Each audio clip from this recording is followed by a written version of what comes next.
On Benefits. By Sêneca. Preface. Sêneca, the favorite classic of the early fathers of the Church and of the Middle Ages, whom Jerome, Tertullian, and Augustine speak of as Seneca Noster, who was believed to have corresponded with St. Paul, and upon whom one Calvin wrote a commentary, seems almost forgotten in modern times. Perhaps some of his popularity may have been due to his being supposed to be the author of those tragedies which the world has long ceased to read, but which delighted a period that preferred Euripides to Aeschylus, while casuists must have found congenial matter in an author whose fantastic cases of conscience are often worthy of Sanchez or Escobar.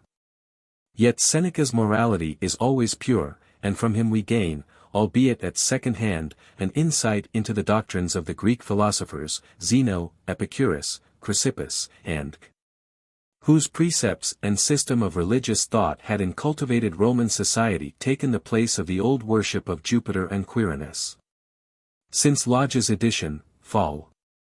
1614, no complete translation of Seneca has been published in England, though Sir Roger Lestrange wrote paraphrases of several dialogues, which seem to have been enormously popular, running through more than 16 editions.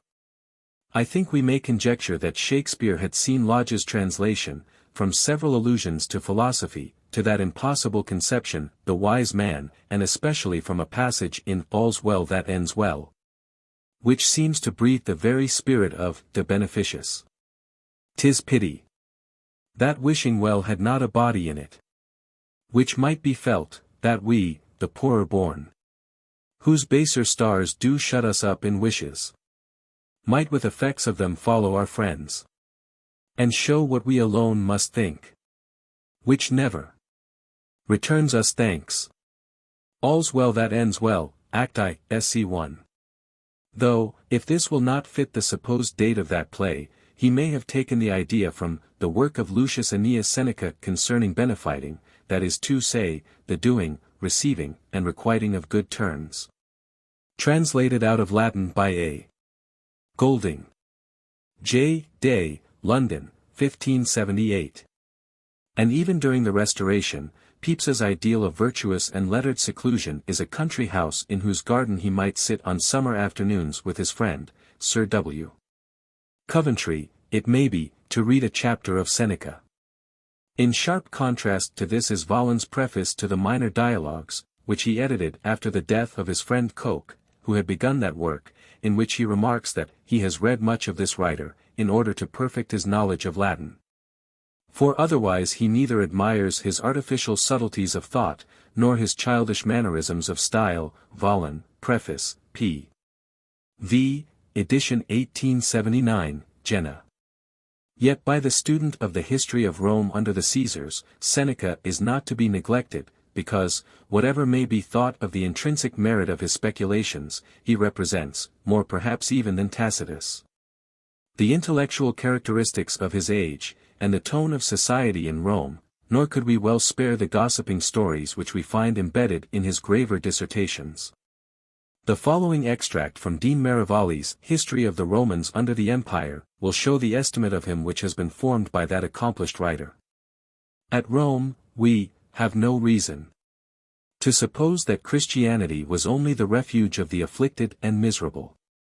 Rather, if we may lay any stress on the documents above referred to, it was first embraced by persons in a certain grade of comfort and respectability. By persons approaching to what we should call the middle classes in their condition, their education, and their moral views. Of this class Seneca himself was the idol, the oracle. He was, so to speak, the favorite preacher of the more intelligent and humane disciples of nature and virtue. Now the writings of Seneca show, in their way, a real anxiety among this class to raise the moral tone of mankind around them. A spirit of reform, a zeal for the conversion of souls, which, though it never rose, indeed, under the teaching of the philosophers, to boiling heat, still simmered with genial warmth on the surface of society. Far different as was their social standing point, far different as were the foundations and the presumed sanctions of their teaching respectively, Seneca and St. Paul were both moral reformers. Both, be it said with reverence, were fellow workers in the cause of humanity, though the Christian could look beyond the proximate aims of morality and prepare men for a final development on which the Stoic could not venture to gaze. Hence there is so much in their principles, so much even in their language, which agrees together, so that the one has been thought, though it must be allowed without adequate reason, to have borrowed directly from the other. 2. But the philosopher, be it remembered, discoursed to a large and not inattentive audience, and surely the soil was not all unfruitful on which his seed was scattered when he proclaimed that God dwells not in temples of wood and stone, nor wants the ministrations of human hands. 3. That he has no delight in the blood of victims, for that he is near to all his creatures. 5. That his spirit resides in men's hearts. 6. That all men are truly his offspring. 7. That we are members of one body, which is God or nature. 8. That men must believe in God before they can approach him. 9. That the true service of God is to be like unto him. 10. That all men have sinned, and none performed all the works of the law. 11. That God is no respecter of nations, ranks, or conditions, but all, barbarian and Roman, bond and free, are alike under his all-seeing providence. 12. St. Paul enjoins submission and obedience even to the tyranny of Nero, and Sêneca fosters no idea subversive of political subjection. Endurance is the paramount virtue of the Stoic. To forms of government the wise man was wholly indifferent. They were among the external circumstances above which his spirit soared in serene self-contemplation. We trace in Sêneca no yearning for a restoration of political freedom, nor does he even point to the Senate, after the manner of the patriots of the day, as a legitimate check to the autocracy of the despot. The only mode, in his view, of tempering tyranny is to educate the tyrant himself in virtue. His was the self-denial of the Christians, but without their anticipated compensation. It seems impossible to doubt that in his highest flights of rhetoric, and no man ever recommended the unattainable with a finer grace, Sêneca must have felt that he was laboring to build up a house without foundations. That his system, as Caius said of his style, was sand without lime. He was surely not unconscious of the inconsistency of his own position, as a public man and a minister, with the theories to which he had wedded himself, and of the impossibility of preserving in it the purity of his character as a philosopher or a man. He was aware that in the existing state of society at Rome, wealth was necessary to men high in station. Wealth alone could retain influence, and a poor minister became at once contemptible. The distributor of the imperial favors must have his banquets, his receptions, his slaves and freedmen. He must possess the means of attracting if not of bribing. He must not seem too virtuous, too austere, among an evil generation. In order to do good at all he must swim with the stream, however polluted it might be. All this inconsistency Sêneca must have contemplated without blenching. And there is something touching in the serenity he preserved amidst the conflict that must have perpetually raged between his natural sense and his acquired principles. Both Cicero and Sêneca were men of many weaknesses, and we remark them the more because both were pretenders to unusual strength of character. But while Cicero lapsed into political errors, Sêneca cannot be absolved of actual crime. Nevertheless, if we may compare the greatest masters of Roman wisdom together, the Stoic will appear, I think, the more earnest of the two, the more anxious to do his duty for its own sake, the more sensible of the claims of mankind upon him for such precepts of virtuous living as he had to give. In an age of unbelief and compromise he taught that truth was positive and virtue objective. He conceived, what never entered Cicero's mind, the idea of improving his fellow creatures. He had, what Cicero had not, a heart for conversion to Christianity. To this eloquent account of Seneca's position and of the tendency of his writings I have nothing to add.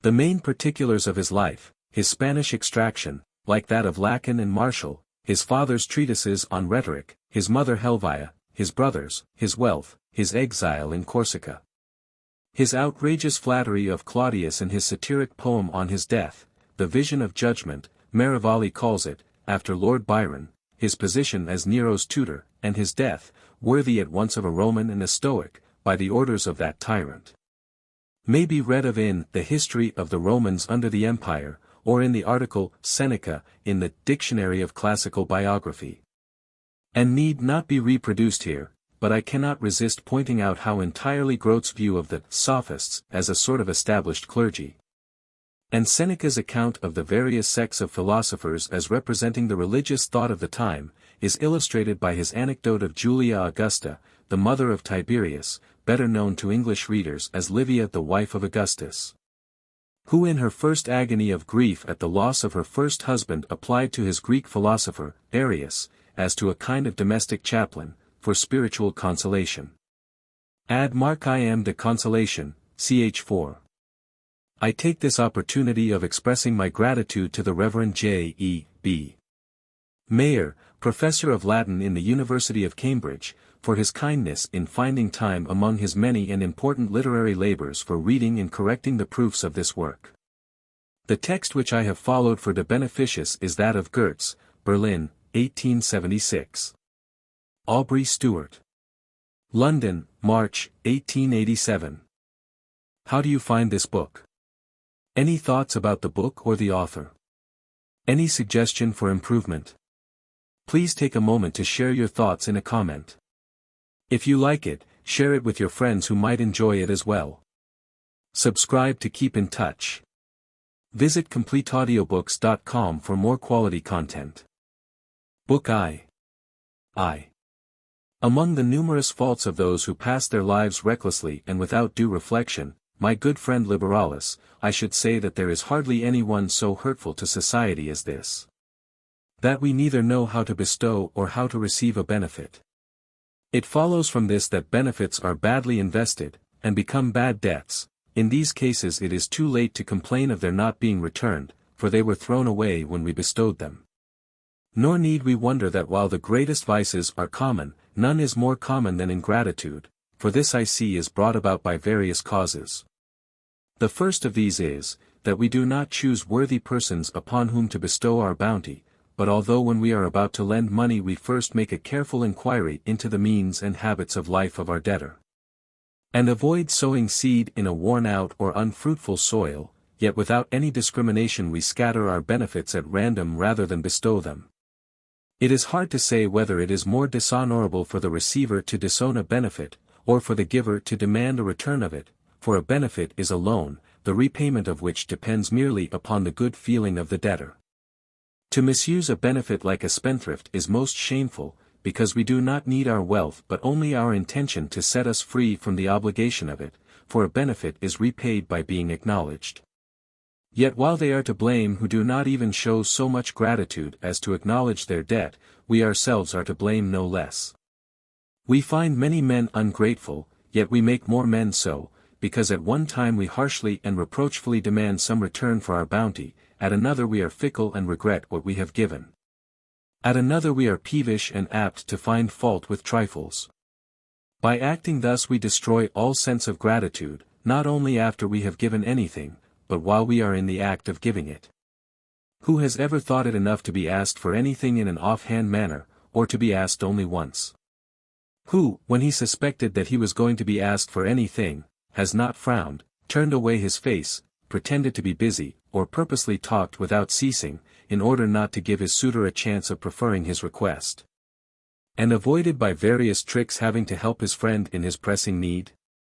And when driven into a corner, has not either put the matter off, that is, given a cowardly refusal, or promised his help ungraciously, with a wry face, and with unkind words, of which he seemed to grudge the utterance? Yet no one is glad to owe what he has not so much received from his benefactor, as wrung out of him. Who can be grateful for what has been disdainfully flung to him, or angrily cast at him, or been given him out of weariness, to avoid further trouble? No one need expect any return from those whom he has tired out with delays, or sickened with expectation. A benefit is received in the same temper in which it is given, and ought not, therefore, to be given carelessly, for a man thanks himself for that which he receives without the knowledge of the giver. Neither ought we to give after long delay, because in all good offices the will of the giver counts for much, and he who gives tardily must long have been unwilling to give at all. Nor, assuredly, ought we to give in offensive manner, because human nature is so constituted that insults sink deeper than kindnesses, the remembrance of the latter soon passes away, while that of the former is treasured in the memory. So what can a man expect who insults while he obliges? All the gratitude which he deserves is to be forgiven for helping us. On the other hand, the number of the ungrateful ought not to deter us from earning men's gratitude. For, in the first place, their number is increased by our own acts. Secondly, the sacrilege and indifference to religion of some men does not prevent even the immortal gods from continuing to shower their benefits upon us, for they act according to their divine nature and help all alike. Among them even those who so ill appreciate their bounty. Let us take them for our guides as far as the weakness of our mortal nature permits, let us bestow benefits, not put them out at interest. The man who while he gives thinks of what he will get in return, deserves to be deceived. But what if the benefit turns out ill? Why, our wives and our children often disappoint our hopes, yet we marry, and bring up children, and are so obstinate in the face of experience that we fight after we have been beaten, and put to sea after we have been shipwrecked. How much more constancy ought we to show in bestowing benefits?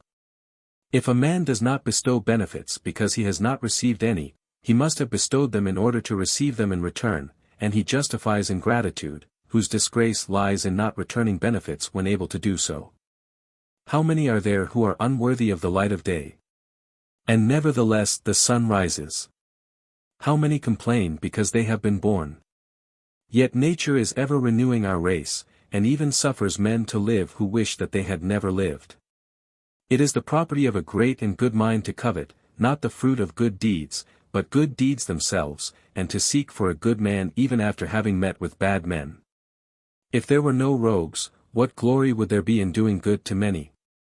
As it is, virtue consists in bestowing benefits for which we are not certain of meeting with any return, but whose fruit is at once enjoyed by noble minds.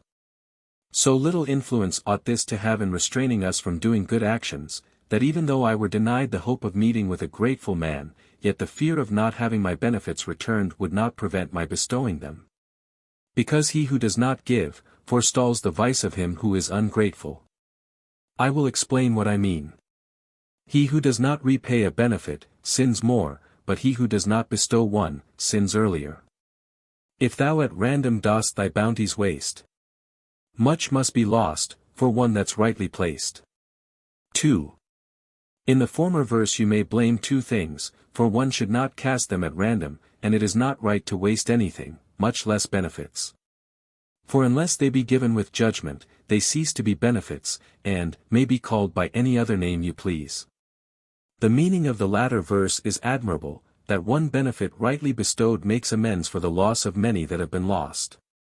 See, I pray you, whether it be not truer and more worthy of the glory of the giver, that we should encourage him to give, even though none of his gifts should be worthily placed.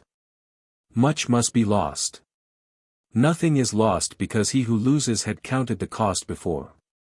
The bookkeeping of benefits is simple, it is all expenditure, if any one returns it, that is clear gain, if he does not return it, it is not lost, I gave it for the sake of giving. No one writes down his gifts in a ledger, or like a grasping creditor demands repayment to the day and hour. A good man never thinks of such matters, unless reminded of them by some one returning his gifts. Otherwise they become like debts owing to him. It is a base usury to regard a benefit as an investment. Whatever may have been the result of your former benefits, persevere in bestowing others upon other men. They will be all the better placed in the hands of the ungrateful, whom shame, or a favorable opportunity, or imitation of others may some day cause to be grateful. Do not grow weary, perform your duty, and act as becomes a good man. Help one man with money, another with credit, another with your favor, this man with good advice, that one with sound maxims. Even wild beasts feel kindness, nor is there any animal so savage that good treatment will not tame it and win love from it.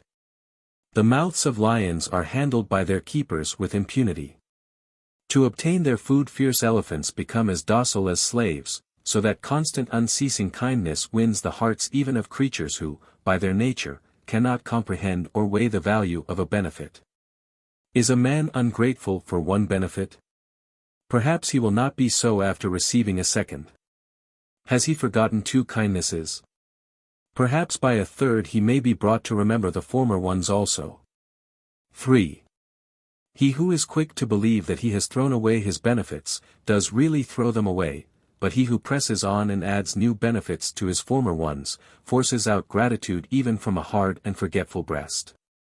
In the face of many kindnesses, your friend will not dare to raise his eyes, let him see you whithersoever he turns himself to escape from his remembrance of you, encircle him with your benefits.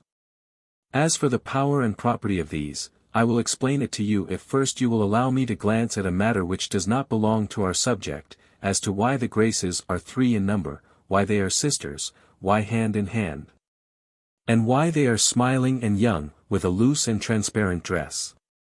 Some writers think that there is one who bestows a benefit, one who receives it, and a third who returns it. Others say that they represent the 3 sorts of benefactors, those who bestow, those who repay, and those who both receive and repay them.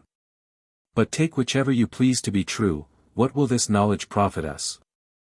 What is the meaning of this dance of sisters in a circle, hand in hand? It means that the course of a benefit is from hand to hand, back to the giver.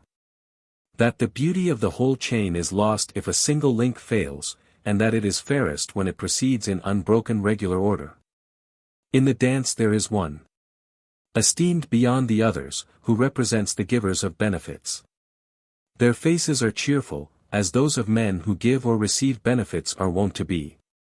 They are young, because the memory of benefits ought not to grow old. They are virgins, because benefits are pure and untainted, and held holy by all. In benefits there should be no strict or binding conditions, therefore the graces wear loose flowing tunics, which are transparent, because benefits love to be seen.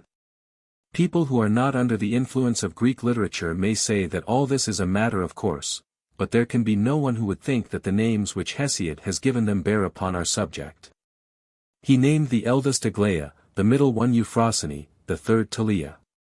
Every one, according to his own ideas, twists the meaning of these names, trying to reconcile them with some system, though Hesiod merely gave his maidens their names from his own fancy. So Homer altered the name of one of them, naming her Pasithea, and betrothed her to a husband, in order that you may know that they are not Vestal virgins. 13. I could find another poet, in whose writings they are girded, and wear thick or embroidered Phrygian robes. Mercury stands with them for the same reason, not because argument or eloquence commends benefits, but because the painter chose to do so. Also Chrysippus, that man of piercing intellect who saw to the very bottom of truth, who speaks only to the point, and makes use of no more words than are necessary to express his meaning, fills his whole treatise with these puerilities. Insomuch that he says but very little about the duties of giving, receiving, and returning a benefit, and has not so much inserted fables among these subjects, as he has inserted these subjects among a mass of fables.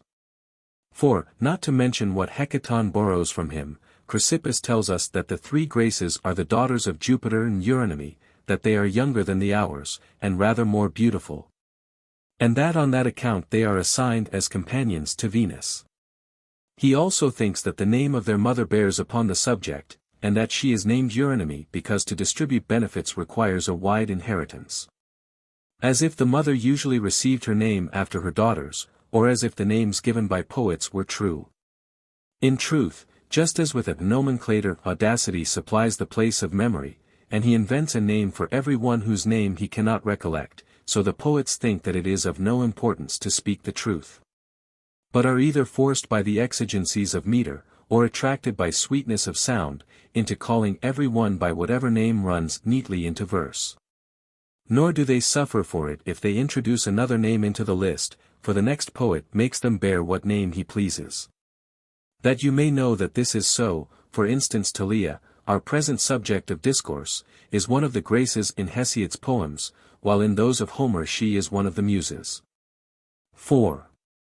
But lest I should do the very thing which I am blaming, I will pass over all these matters, which are so far from the subject that they are not even connected with it. Only do you protect me, if any one attacks me for putting down Chrysippus, who, by Hercules, was a great man, but yet a Greek, whose intellect, too sharply pointed, is often bent and turned back upon itself. Even when it seems to be in earnest it only pricks, but does not pierce. Here, however, what occasion is there for subtlety?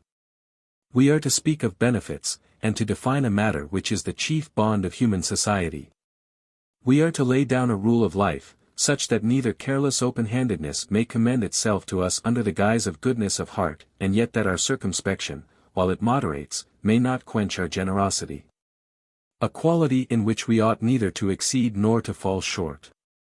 Men must be taught to be willing to give, willing to receive, willing to return, and to place before themselves the high aim, not merely of equaling, but even of surpassing those to whom they are indebted, both in good offices and in good feeling. Because the man whose duty it is to repay, can never do so unless he outdoes his benefactor. 14 The one class must be taught to look for no return, the other to feel deeper gratitude. In this noblest of contests to outdo benefits by benefits, Chrysippus encourages us by bidding us beware lest, as the Graces are the daughters of Jupiter, to act ungratefully may not be a sin against them, and may not wrong those beauteous maidens. Do thou teach me how I may bestow more good things, and be more grateful to those who have earned my gratitude, and how the minds of both parties may vie with one another, the giver in forgetting, the receiver in remembering his debt. As for those other follies, let them be left to the poets, whose purpose is merely to charm the ear and to weave a pleasing story.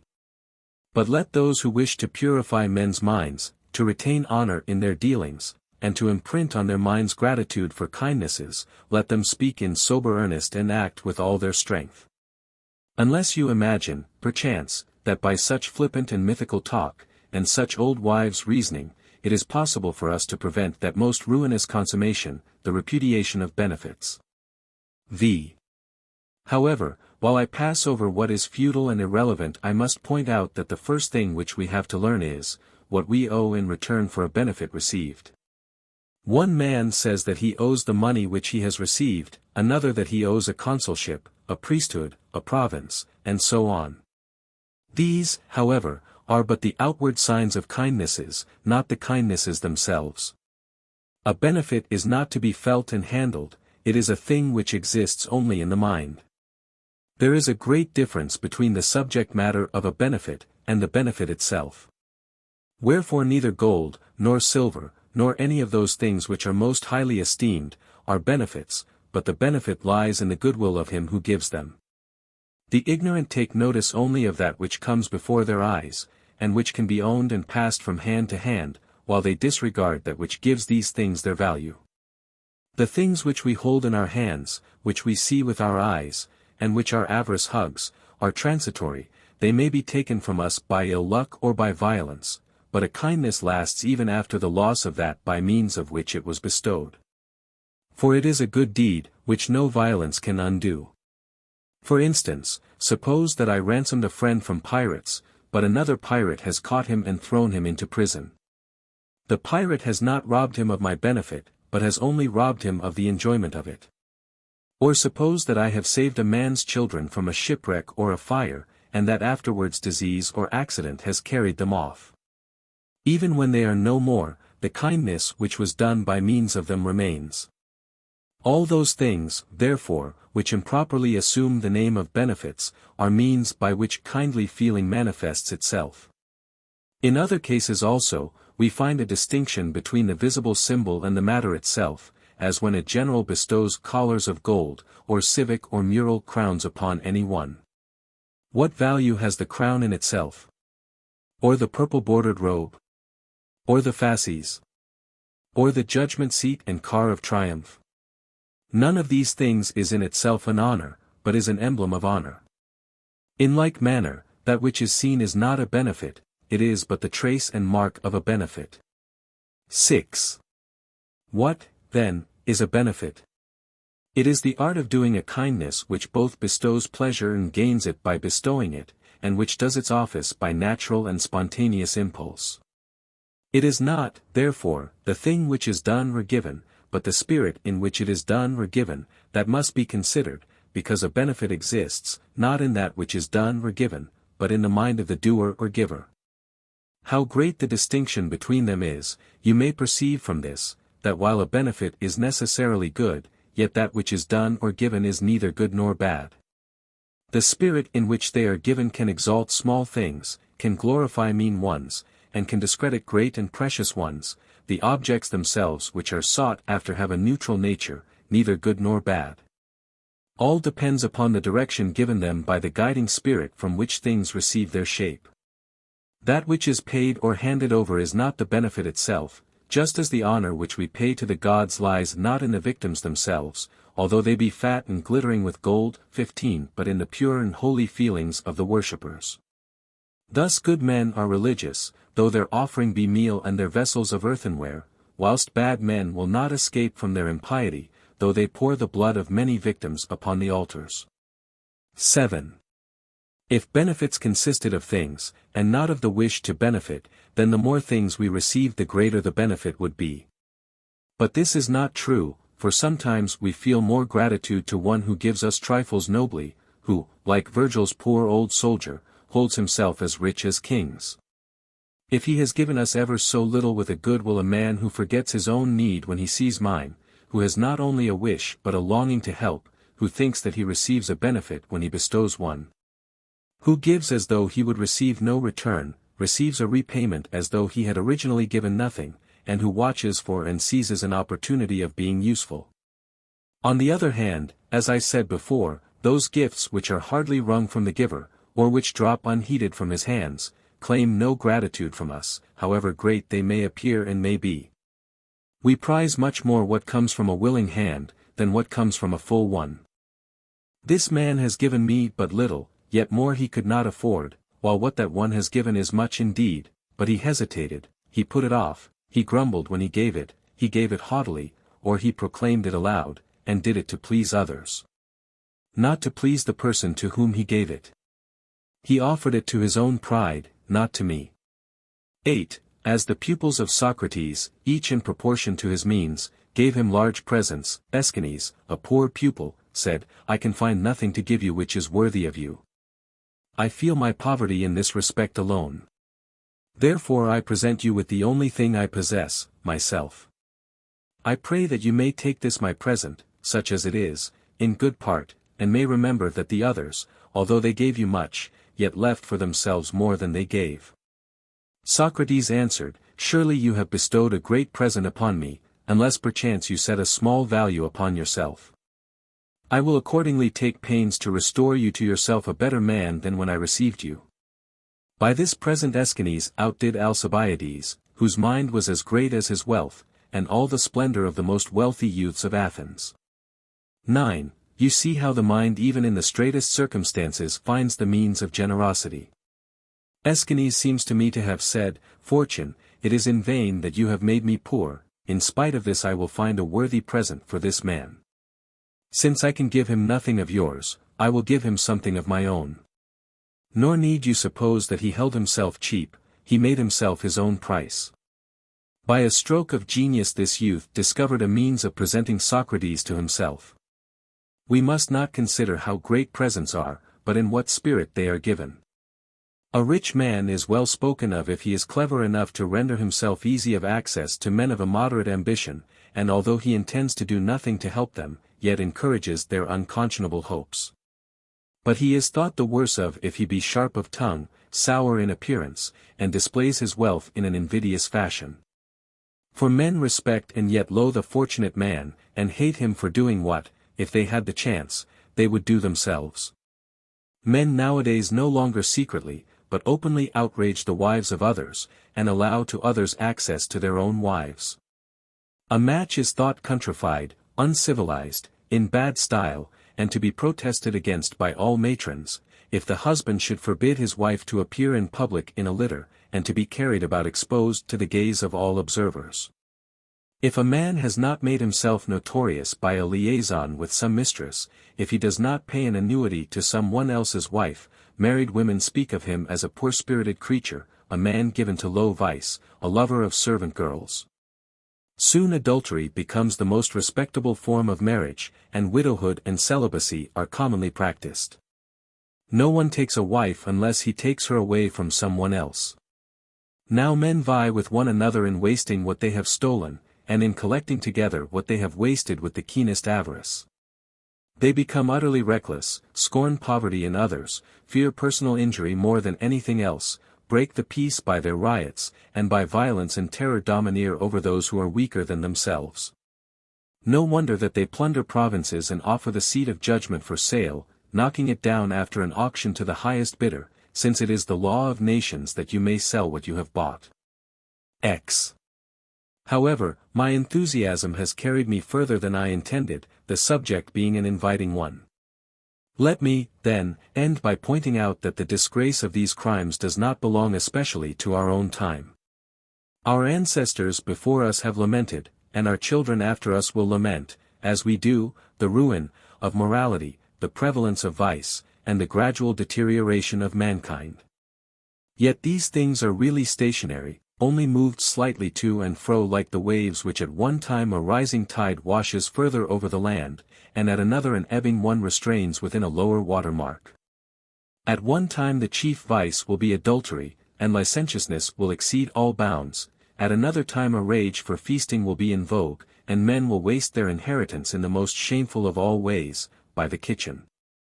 At another, excessive care for the body, and a devotion to personal beauty which implies ugliness of mind, at another time, injudiciously granted liberty will show itself in wanton recklessness and defiance of authority.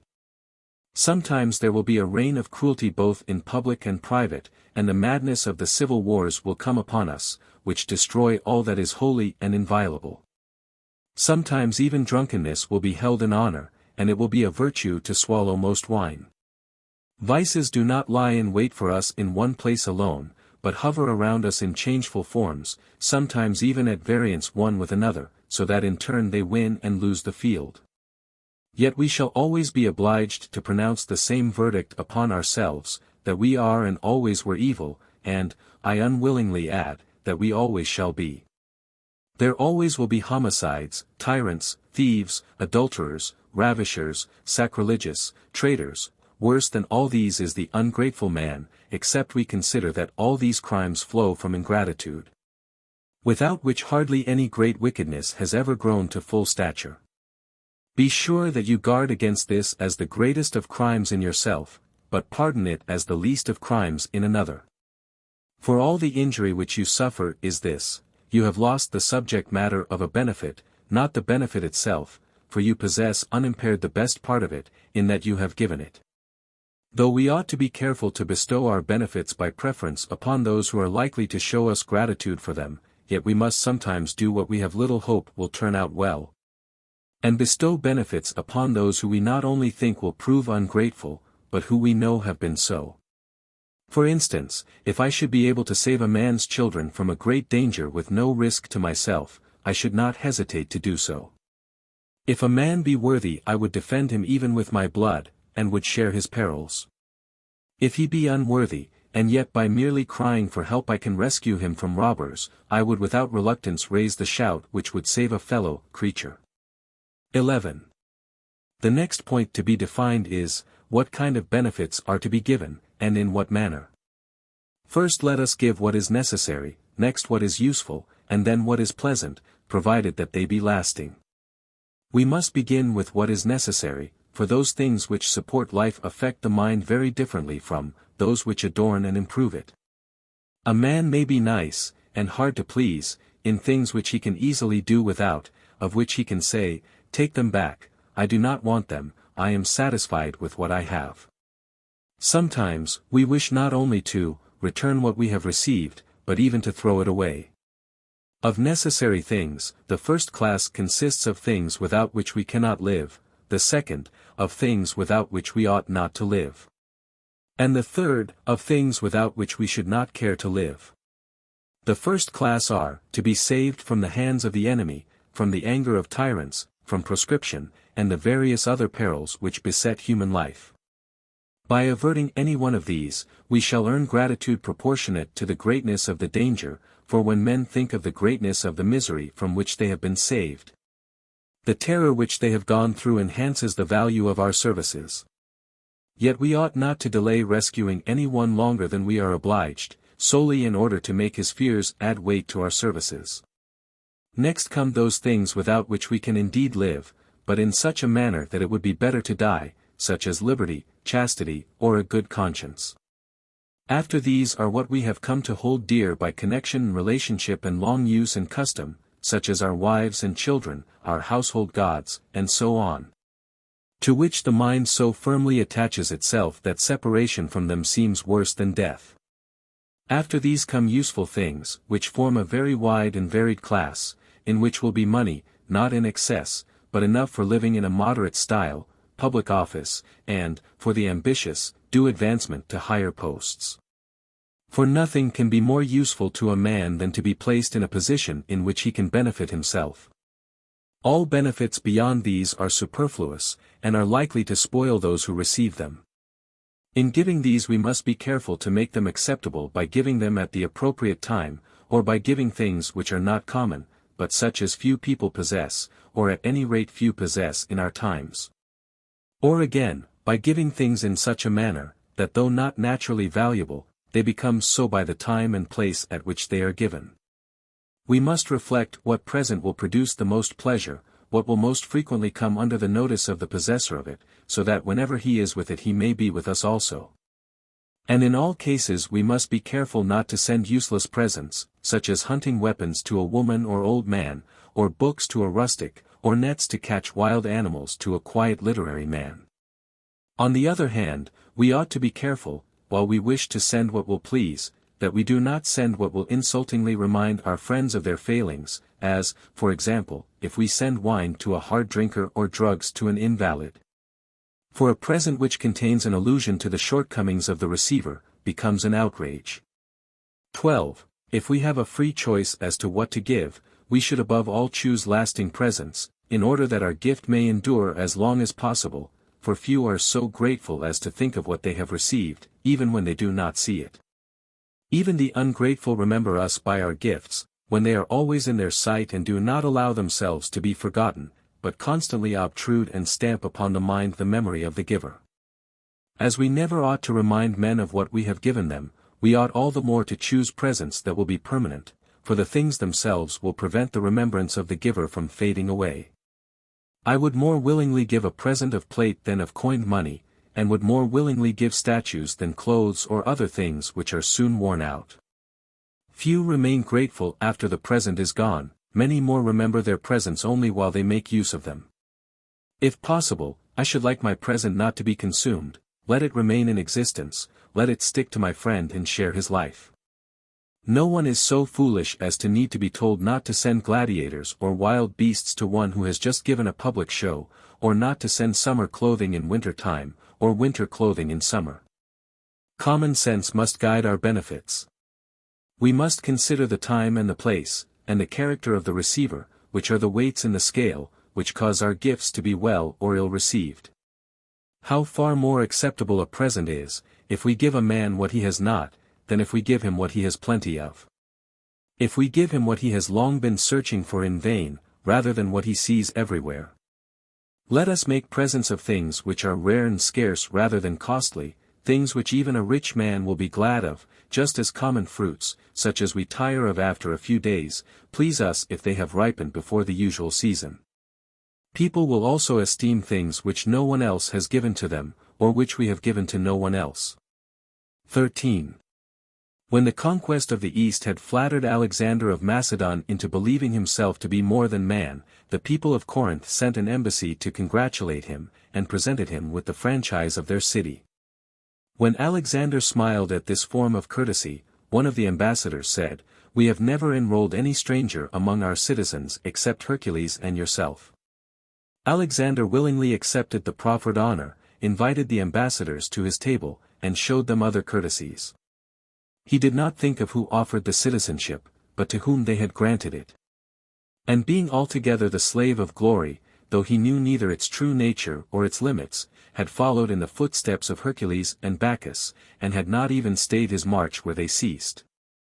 So that he glanced aside from the givers of this honor to him with whom he shared it, and fancied that the heaven to which his vanity aspired was indeed opening before him when he was made equal to Hercules. In what indeed did that frantic youth, whose only merit was his lucky audacity, resemble Hercules? Hercules conquered nothing for himself. He traveled throughout the world, not coveting for himself but liberating the countries which he conquered, an enemy to bad men, a defender of the good, a peacemaker both by sea and land. Whereas the other was from his boyhood a brigand and desolator of nations, a pest to his friends and enemies alike, whose greatest joy was to be the terror of all mankind. Forgetting that men fear not only the fiercest but also the most cowardly animals, because of their evil and venomous nature. 14. Let us now return to our subject. He who bestows a benefit without discrimination, gives what pleases no one. No one considers himself to be under any obligation to the landlord of a tavern, or to be the guest of any one with whom he dines in such company as to be able to say, "What civility has he shown to me?" No more than he has shown to that man, whom he scarcely knows, or to that other, who is both his personal enemy and a man of infamous character. Do you suppose that he wished to do me any honor? Not so, he merely wished to indulge his own vice of profusion. If you wish men to be grateful for anything, give it but seldom. No one can bear to receive what you give to all the world. Yet let no one gather from this that I wish to impose any bonds upon generosity. Let her go to what lengths she will, so that she go a steady course, not at random. It is possible to bestow gifts in such a manner that each of those who receive them, although he shares them with many others, may yet feel himself to be distinguished from the common herd. Let each man have some peculiarity about his gift which may make him consider himself more highly favored than the rest. He may say, "I received the same present that he did, but I never asked for it. I received the same present, but mine was given me after a few days, whereas he had earned it by long service. Others have the same present, but it was not given to them with the same courtesy and gracious words with which it was given to me. That man got it because he asked for it, I did not ask. That man received it as well as I, but then he could easily return it. One has great expectations from a rich man, old and childless, as he is. Whereas in giving the same present to me he really gave more, because he gave it without the hope of receiving any return for it. Just as a courtesan divides her favors among many men, so that no one of her friends is without some proof of her affection, so let him who wishes his benefits to be prized consider how he may at the same time gratify many men, and nevertheless give each one of them some especial mark of favor to distinguish him from the rest. 15. I am no advocate of slackness in giving benefits. The more and the greater they are, the more praise they will bring to the giver.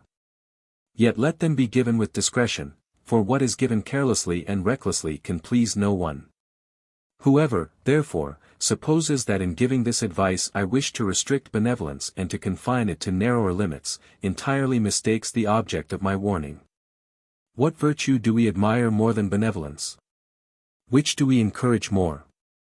Who ought to applaud it more than we Stoics, who preach the brotherhood of the human race? What then is it? Since no impulse of the human mind can be approved of, even though it springs from a right feeling, unless it be made into a virtue by discretion, I forbid generosity to degenerate into extravagance. It is, indeed, pleasant to receive a benefit with open arms, when reason bestows it upon the worthy, not when it is flung hither or thither thoughtlessly and at random. This alone we care to display and claim as our own. Can you call anything a benefit, if you feel ashamed to mention the person who gave it you? How far more grateful is a benefit, how far more deeply does it impress itself upon the mind, never to be forgotten, when we rejoice to think not so much of what it is, as from whom we have received it.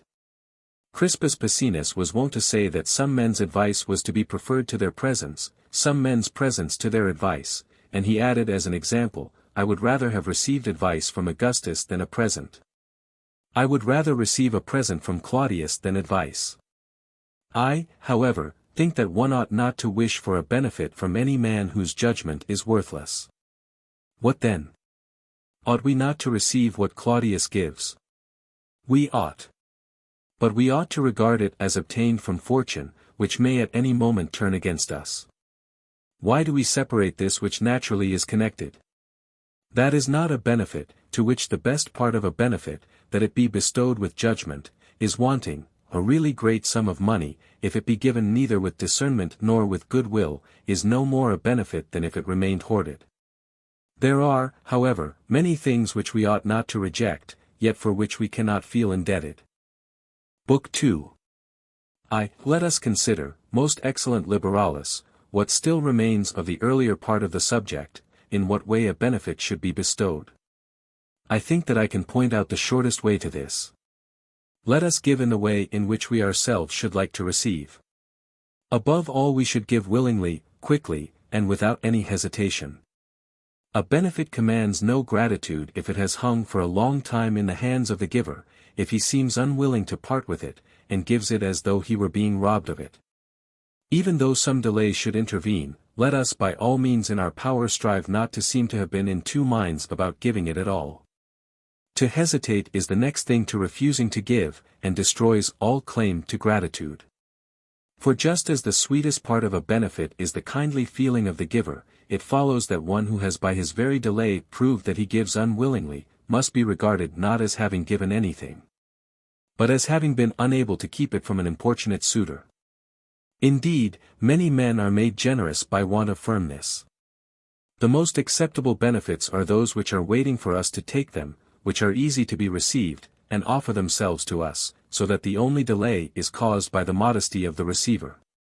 The best thing of all is to anticipate a person's wishes, the next, to follow them.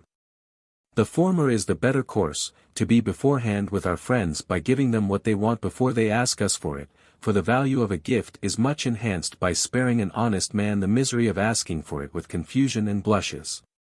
He who gets what he asked for does not get it for nothing, for indeed, as our austere ancestors thought, nothing is so dear as that which is bought by prayers. Men would be much more modest in their petitions to heaven, if these had to be made publicly, so that even when addressing the gods, before whom we can with all honor bend our knees, we prefer to pray silently and within ourselves. 2. It is unpleasant, burdensome, and covers one with shame to have to say, "Give me." You should spare your friends, and those whom you wish to make your friends, from having to do this. However quick he may be, a man gives too late who gives what he has been asked for. We ought, therefore, to divine every man's wishes, and when we have discovered them, to set him free from the hard necessity of asking. You may be sure that a benefit which comes unasked will be delightful and will not be forgotten. If we do not succeed in anticipating our friends, let us at any rate cut them short when they ask us for anything, so that we may appear to be reminded of what we meant to do, rather than to have been asked to do it. Let us assent at once, and by our promptness make it appear that we meant to do so even before we were solicited. As in dealing with sick persons much depends upon when food is given, and plain water given at the right moment sometimes acts as a remedy, so a benefit, however slight and commonplace it may be, if it be promptly given without losing a moment of time, gains enormously in importance, and wins our gratitude more than a far more valuable present given after long waiting and deliberation. One who gives so readily must needs give with good will, he therefore gives cheerfully and shows his disposition in his countenance. 3. Many who bestow immense benefits spoil them by their silence or slowness of speech, which gives them an air of moroseness, as they say, yes, with a face which seems to say, no. How much better is it to join kind words to kind actions, and to enhance the value of our gifts by a civil and gracious commendation of them. To cure your friend of being slow to ask a favor of you, you may join to your gift the familiar rebuke, "I am angry with you for not having long ago let me know what you wanted, for having asked for it so formally, or for having made interest with a third party.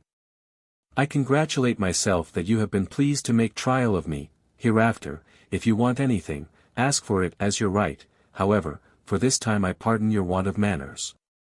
By so doing you will cause him to value your friendship more highly than that, whatever it may have been, which he came to ask of you. The goodness and kindness of a benefactor never appears so great as when on leaving him one says, "I have today gained much." I am more pleased at finding him so kind than if I had obtained many times more of this, of which I was speaking, by some other means. I never can make any adequate return to this man for his goodness. 4.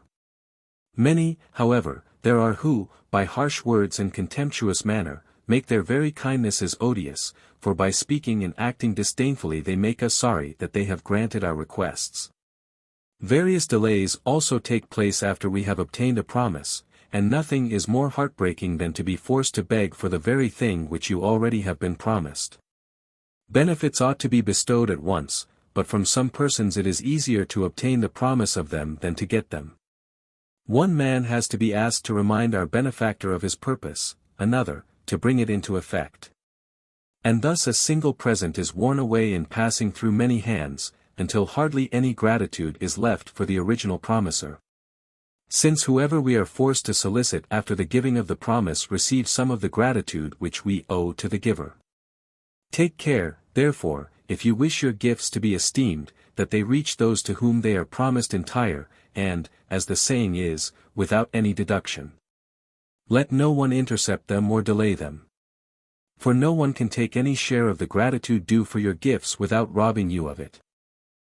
Nothing is more bitter than long uncertainty. Some can bear to have their hopes extinguished better than to have them deferred. Yet many men are led by an unworthy vanity into this fault of putting off the accomplishment of their promises, merely in order to swell the crowd of their suitors, like the ministers of royalty, who delight in prolonging the display of their own arrogance, hardly thinking themselves possessed of power unless they let each man see for a long time how powerful they are. They do nothing promptly, or at one sitting. They are indeed swift to do mischief, but slow to do good. Be sure that the comic poet speaks the most absolute truth in the verses. Know you not this? If you your gifts delay, you take thereby my gratitude away. And the following lines, the expression of virtuous pain, a high-spirited man's misery. What thou doest, do quickly. And nothing in the world is worth this trouble. I had rather you refused it to me now. When the mind begins through weariness to hate the promised benefit, or while it is wavering in expectation of it, how can it feel grateful for it? As the most refined cruelty is that which prolongs the torture, while to kill the victim at once is a kind of mercy. Since the extremity of torture brings its own end with it, the interval is the worst part of the execution, so the shorter time a benefit hangs in the balance, the more grateful it is to the receiver. It is possible to look forward with anxious disquietude even to good things, and, seeing that most benefits consist in a release from some form of misery, a man destroys the value of the benefit which he confers, if he has the power to relieve us, and yet allows us to suffer or to lack pleasure longer than we need. Kindness always eager to do good, and one who acts by love naturally acts at once. He who does us good, but does it tardily and with long delays, does not do so from the heart. Thus he loses two most important things, time, and the proof of his goodwill to us, for a lingering consent is but a form of denial. 6. The manner in which things are said or done, my liberalis, forms a very important part of every transaction. We gain much by quickness, and lose much by slowness. Just as in darts, the strength of the iron head remains the same, but there is an immeasurable difference between the blow of one hurled with the full swing of the arm and one which merely drops from the hand. And the same sword either grazes or pierces according as the blow is delivered.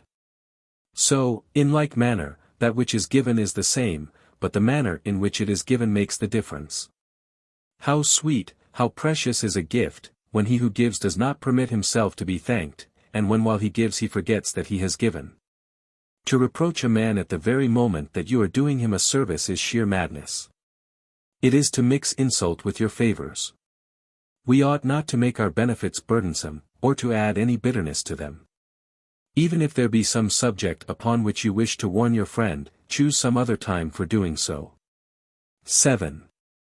Fabius Varicosus used to compare a benefit bestowed by a harsh man in an offensive manner to a gritty loaf of bread, which a hungry man is obliged to receive, but which is painful to eat. When Marius Nepos of the Praetorian Guard asked Tiberius Caesar for help to pay his debts, Tiberius asked him for a list of his creditors. This is calling a meeting of creditors, not paying debts. When the list was made out, Tiberius wrote to Nepos telling him that he had ordered the money to be paid, and adding some offensive reproaches. The result of this was that Nepos owed no debts, yet received no kindness. Tiberius, indeed, relieved him from his creditors, but laid him under no obligation. Tiberius, however, had some design in doing so. I imagine he did not wish more of his friends to come to him with the same request. His mode of proceeding was, perhaps, successful in restraining men's extravagant desires by shame, but he who wishes to confer benefits must follow quite a different path. In all ways you should make your benefit as acceptable as possible by presenting it in the most attractive form, but the method of Tiberius is not to confer benefits, but to reproach. 8. Moreover, if incidentally I should say what I think of this part of the subject, I do not consider that it is becoming even to an emperor to give merely in order to cover a man with shame. And yet, we are told, Tiberius did not even by this means attain his object, for after this a good many persons were found to make the same request. He ordered all of them to explain the reasons of their indebtedness before the Senate, and when they did so, granted them certain definite sums of money. This is not an act of generosity, but a reprimand. You may call it a subsidy, or an imperial contribution. It is not a benefit, for the receiver cannot think of it without shame. I was summoned before a judge, and had to be tried at bar before I obtained what I asked for. 9. Accordingly, all writers on ethical philosophy tell us that some benefits ought to be given in secret, others in public. Those things which it is glorious to receive, such as military decorations or public offices, and whatever else gains in value the more widely it is known, should be conferred in public. On the other hand, when they do not promote a man or add to his social standing, but help him when in weakness, in want, or in disgrace, they should be given silently, and so as to be known only to those who profit by them. X. Sometimes even the person who is assisted must be deceived, in order that he may receive our bounty without knowing the source from whence it flows. It is said that Arcesilaus had a friend who was poor, but concealed his poverty. Who was ill, yet tried to hide his disorder, and who had not money for the necessary expenses of existence. Without his knowledge, Arcesilaus placed a bag of money under his pillow, in order that this victim of false shame might rather seem to find what he wanted than to receive. What, say you, ought he not to know from whom he received it? Yes. Let him not know it at first, if it be essential to your kindness that he should not. Afterwards I will do so much for him, and give him so much that he will perceive who was the giver of the former benefit. Or, better still, let him not know that he has received anything, provided I know that I have given it. This, you say, is to get too little return for one's goodness. True, if it be an investment of which you are thinking. But if a gift, it should be given in the way which will be of most service to the receiver. You should be satisfied with the approval of your own conscience. If not, you do not really delight in doing good, but in being seen to do good. For all that, say you, I wish him to know it. Is it a debtor that you seek for? For all that, I wish him to know it. What? Though it be more useful, more creditable, more pleasant for him not to know his benefactor, will you not consent to stand aside? I wish him to know. So, then, you would not save a man's life in the dark. I do not deny that, whenever the matter admits of it, one ought to take into consideration the pleasure which we receive from the joy of the receiver of our kindness. But if he ought to have help and is ashamed to receive it, if what we bestow upon him pains him unless it be concealed, I forbear to make my benefits public. Why should I not refrain from hinting at my having given him anything, when the first and most essential rule is, never to reproach a man with what you have done for him, and not even to remind him of it? The rule for the giver and receiver of a benefit is, that the one should straightway forget that he has given, the other should never forget that he has received it. 11. A constant reference to one's own services wounds our friend's feelings. Like the man who was saved from the proscription under the triumvirate by one of Caesar's friends, and afterwards found it impossible to endure his preserver's arrogance, they wished to cry, "Give me back to Caesar." How long will you go on saying, "I saved you, I snatched you from the jaws of death"? This is indeed life, if I remember it by my own will, but death if I remember it at yours. I owe you nothing, if you saved me merely in order to have someone to point at. How long do you mean to lead me about? How long do you mean to forbid me to forget my adventure? If I had been a defeated enemy, I should have been led in triumph but once. We ought not to speak of the benefits which we have conferred, to remind men of them is to ask them to return them. We should not obtrude them, or recall the memory of them. You should only remind a man of what you have given him by giving him something else. We ought not even to tell others of our good deeds. He who confers a benefit should be silent, it should be told by the receiver. For otherwise you may receive the retort which was made to one who was everywhere boasting of the benefit which he had conferred. You will not deny, said his victim, that you have received a return for it. When? Asked he. Often, said the other, and in many places, that is, wherever and whenever you have told the story. What need is there for you to speak, and to take the place which belongs to another? There is a man who can tell the story in a way much more to your credit, and thus you will gain glory for not telling it yourself. You would think me ungrateful if, through your own silence, no one is to know of your benefit. So far from doing this, even if any one tells the story in our presence, we ought to make answer, he does indeed deserve much more than this, and I am aware that I have not hitherto done any great things for him, although I wish to do so. This should not be said jokingly, nor yet with that air by which some persons repel those whom they especially wish to attract. In addition to this, we ought to act with the greatest politeness towards such persons. If the farmer ceases his labors after he has put in the seed, he will lose what he has sown. It is only by great pains that seeds are brought to yield a crop. No plant will bear fruit unless it be tended with equal care from first to last, and the same rule is true of benefits. Can any benefits be greater than those which children receive from their parents? Yet these benefits are useless if they be deserted while young, if the pious care of the parents does not for a long time watch over the gift which they have bestowed. So it is with other benefits, unless you help them, you will lose them. To give is not enough, you must foster what you have given. If you wish those whom you lay under an obligation to be grateful to you, you must not merely confer benefits upon them, but you must also love them. Above all, as I said before, spare their ears, you will weary them if you remind them of your goodness, if you reproach them with it you will make them hate you. Pride ought above all things to be avoided when you confer a benefit. What need have you for disdainful airs, or swelling phrases? The act itself will exalt you. Let us shun vain boasting, let us be silent, and let our deeds speak for us. A benefit conferred with haughtiness not only wins no gratitude, but causes dislike. 12. Gaius Caesar granted Pompeius Penus his life, that is, if not to take away life be to grant it. Then, when Pompeius was set free and returning thanks to him, he stretched out his left foot to be kissed. Those who excuse this action, and say that it was not done through arrogance, say that he wished to show him a gilded, nay a golden slipper studded with pearls. Well, say they, what disgrace can there be in a man of consular rank kissing gold and pearls, and what part of Caesar's whole body was it less pollution to kiss?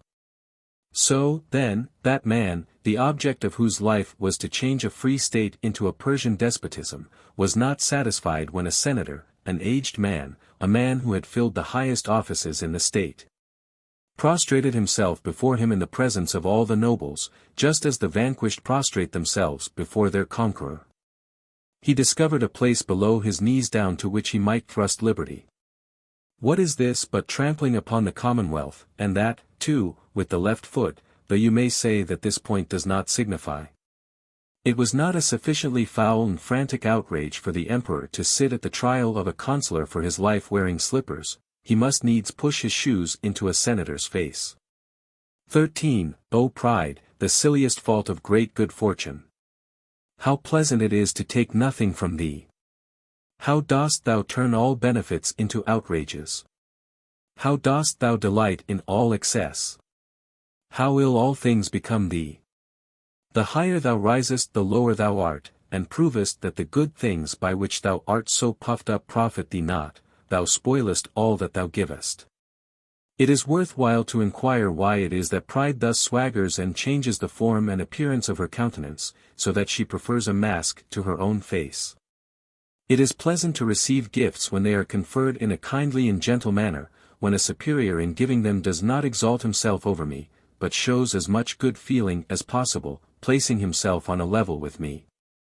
Giving without parade, and choosing a time when I am glad of his help, rather than waiting till I am in the bitterest need. The only way by which you can prevail upon proud men not to spoil their gifts by their arrogance is by proving to them that benefits do not appear greater because they are bestowed with great pomp and circumstance.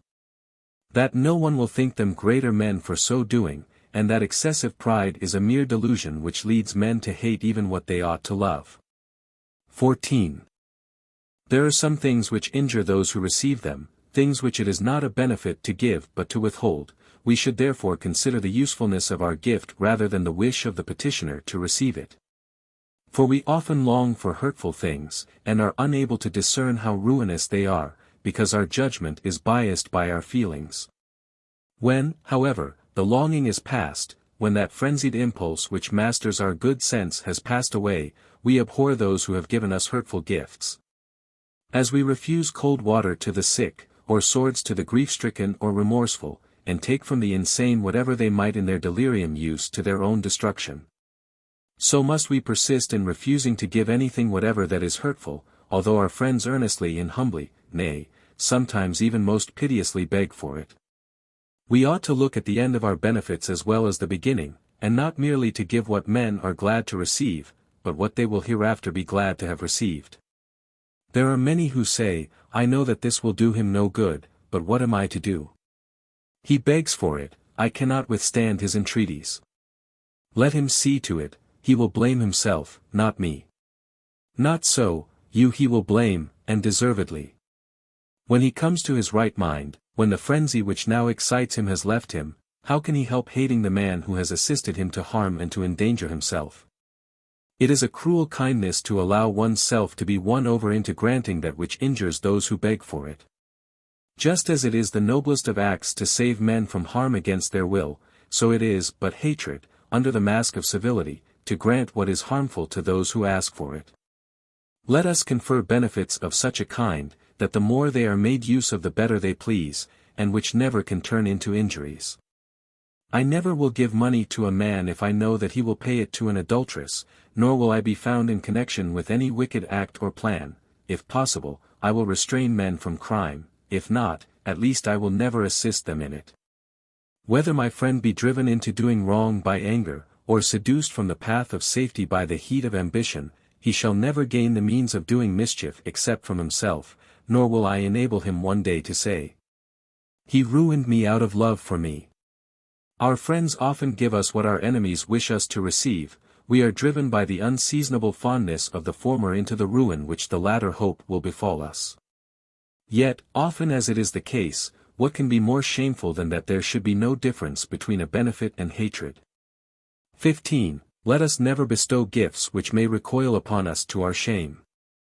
As the sum total of friendship consists in making our friends equal to ourselves, we ought to consider the interests of both parties. I must give to him that wants, yet so that I do not want myself. I must help him who is perishing, yet so that I do not perish myself, unless by so doing I can save a great man or a great cause. I must give no benefit which it would disgrace me to ask for. I ought not to make a small benefit appear a great one, nor allow great benefits to be regarded as small.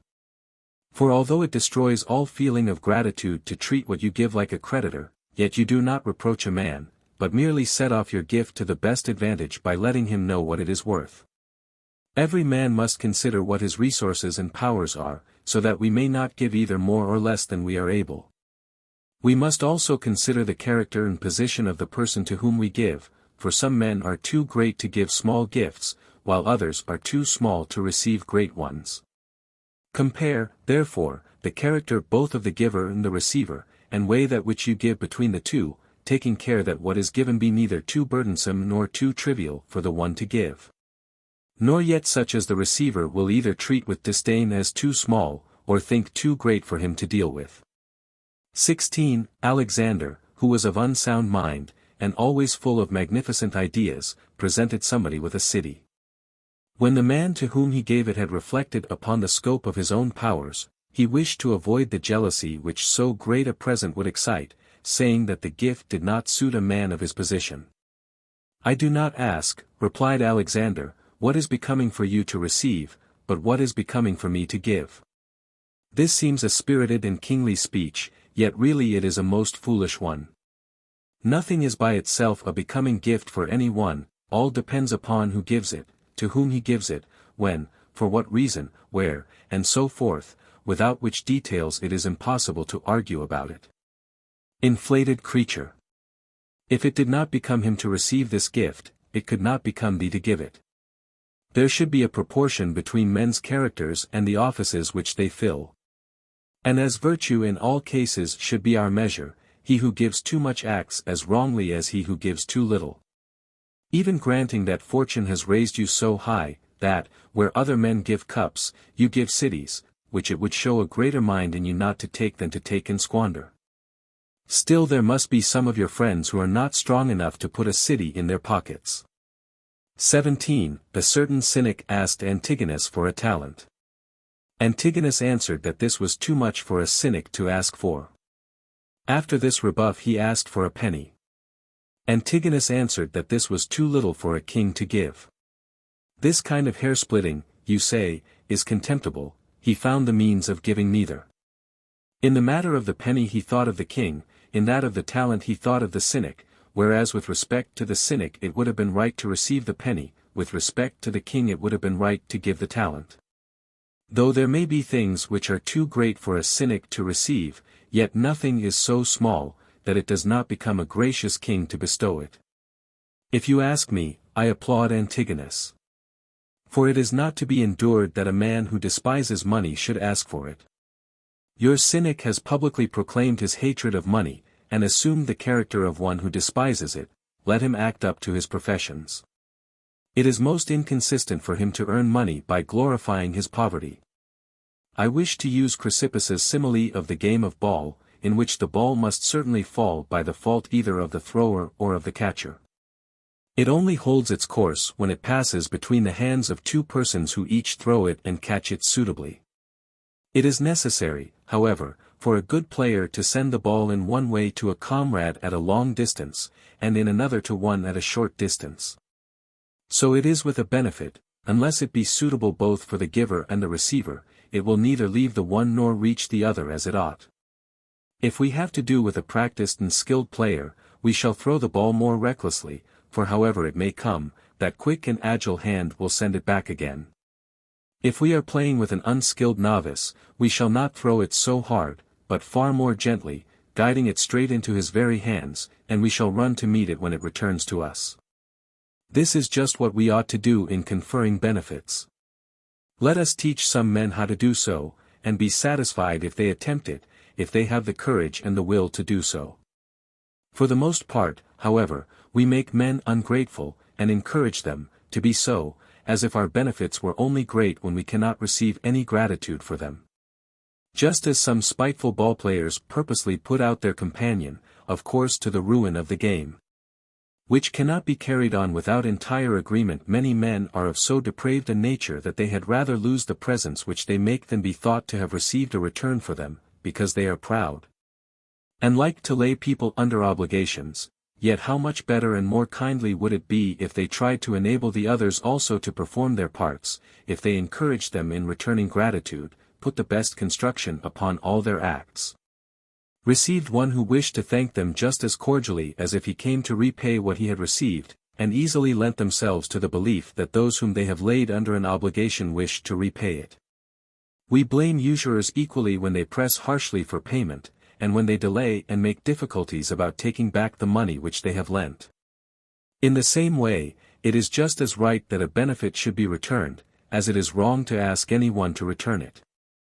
The best man is he who gives readily, never asks for any return, and is delighted when the return is made, because, having really and truly forgotten what he gave, he receives it as though it were a present. 18. Some men not only give, but even receive benefit haughtily, a mistake into which we ought not to fall. For now let us cross over to the other side of the subject, and consider how men should behave when they receive benefits. Every function which is performed by two persons makes equal demands upon both. After you have considered what a father ought to be, you will perceive that there remains an equal task. That of considering what a son ought to be. A husband has certain duties, but those of a wife are no less important. Each of these give and take equally, and each require a similar rule of life, which, as Hecaton observes, is hard to follow. Indeed, it is difficult for us to attain to virtue, or even to anything that comes near virtue, for we ought not only to act virtuously but to do so upon principle. We ought to follow this guide throughout our lives, and to do everything great and small according to its dictates, according as virtue prompts us. We ought both to give and to receive. Now she will declare at the outset that we ought not to receive benefits from every man. From whom, then, ought we to receive them? To answer you briefly, I should say, from those to whom we have given them. Let us consider whether we ought not to be even more careful in choosing to whom we should owe than to whom we should give.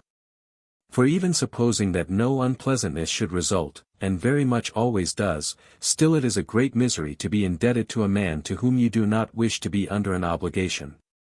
Whereas it is most delightful to receive a benefit from one whom you can love even after he has wronged you, and when the pleasure which you feel in his friendship is justified by the grounds on which it is based. Nothing is more wretched for a modest and honorable man than to feel it to be his duty to love one whom it does not please him to love. I must constantly remind you that I do not speak of wise men, who take pleasure in everything that is their duty, who have their feelings under command, and are able to lay down whatever law they please to themselves and keep it. But that I speak of imperfect beings struggling to follow the right path, who often have trouble in bending their passions to their will.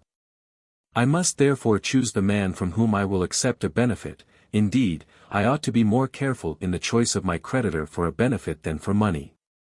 For I have only to pay the latter as much as I received of him. When I have paid it I am free from all obligation. But to the other I must both repay more, and even when I have repaid his kindness we remain connected, for when I have paid my debt I ought again to renew it, while our friendship endures unbroken. Thus, as I ought not to make an unworthy man my friend, so I ought not to admit an unworthy man into that most holy bond of gratitude for benefits, from which friendship arises. You reply, I cannot always say no, sometimes I must receive a benefit even against my will.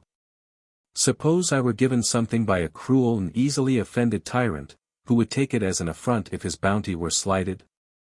Am I not to accept it?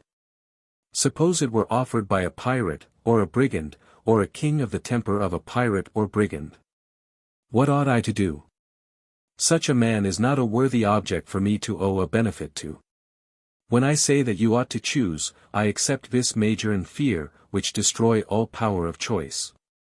If you are free, if it lies with you to decide whether you will or not, then you will turn over in your own mind whether you will take a gift from a man or not. But if your position makes it impossible for you to choose, then be assured that you do not receive a gift, you merely obey orders. No one incurs any obligation by receiving what it was not in his power to refuse. If you want to know whether I wish to take it, arrange matters so that I have the power of saying no. Yet suppose he gave you your life. It does not matter what the gift was, unless it be given and received with good will. You are not my preserver because you have saved my life. Poison sometimes acts as a medicine, yet it is not on that account regarded as wholesome. Some things benefit us but put us under no obligation, for instance a man who intended to kill a tyrant.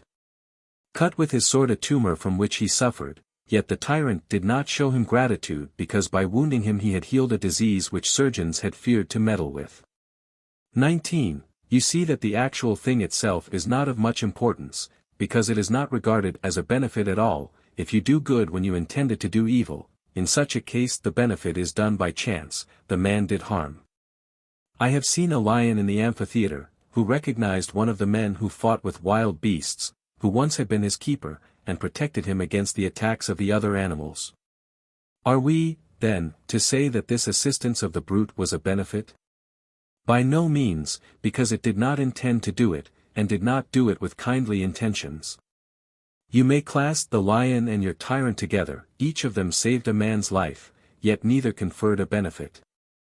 Because it is not a benefit to be forced to receive one, neither is it a benefit to be under an obligation to a man to whom we do not wish to be indebted. You must first give me personal freedom of decision, and then your benefit. XX. The question has been raised, whether Marcus Brutus ought to have received his life from the hands of Julius Caesar, who, he had decided, ought to be put to death. As to the grounds upon which he put him to death, I shall discuss them elsewhere. For to my mind, though he was in other respects a great man, in this he seems to have been entirely wrong, and not to have followed the maxims of the Stoic philosophy. He must either have feared the name of king, although a state thrives best under a good king, or he must have hoped that liberty could exist in a state where some had so much to gain by reigning, and others had so much to gain by becoming slaves.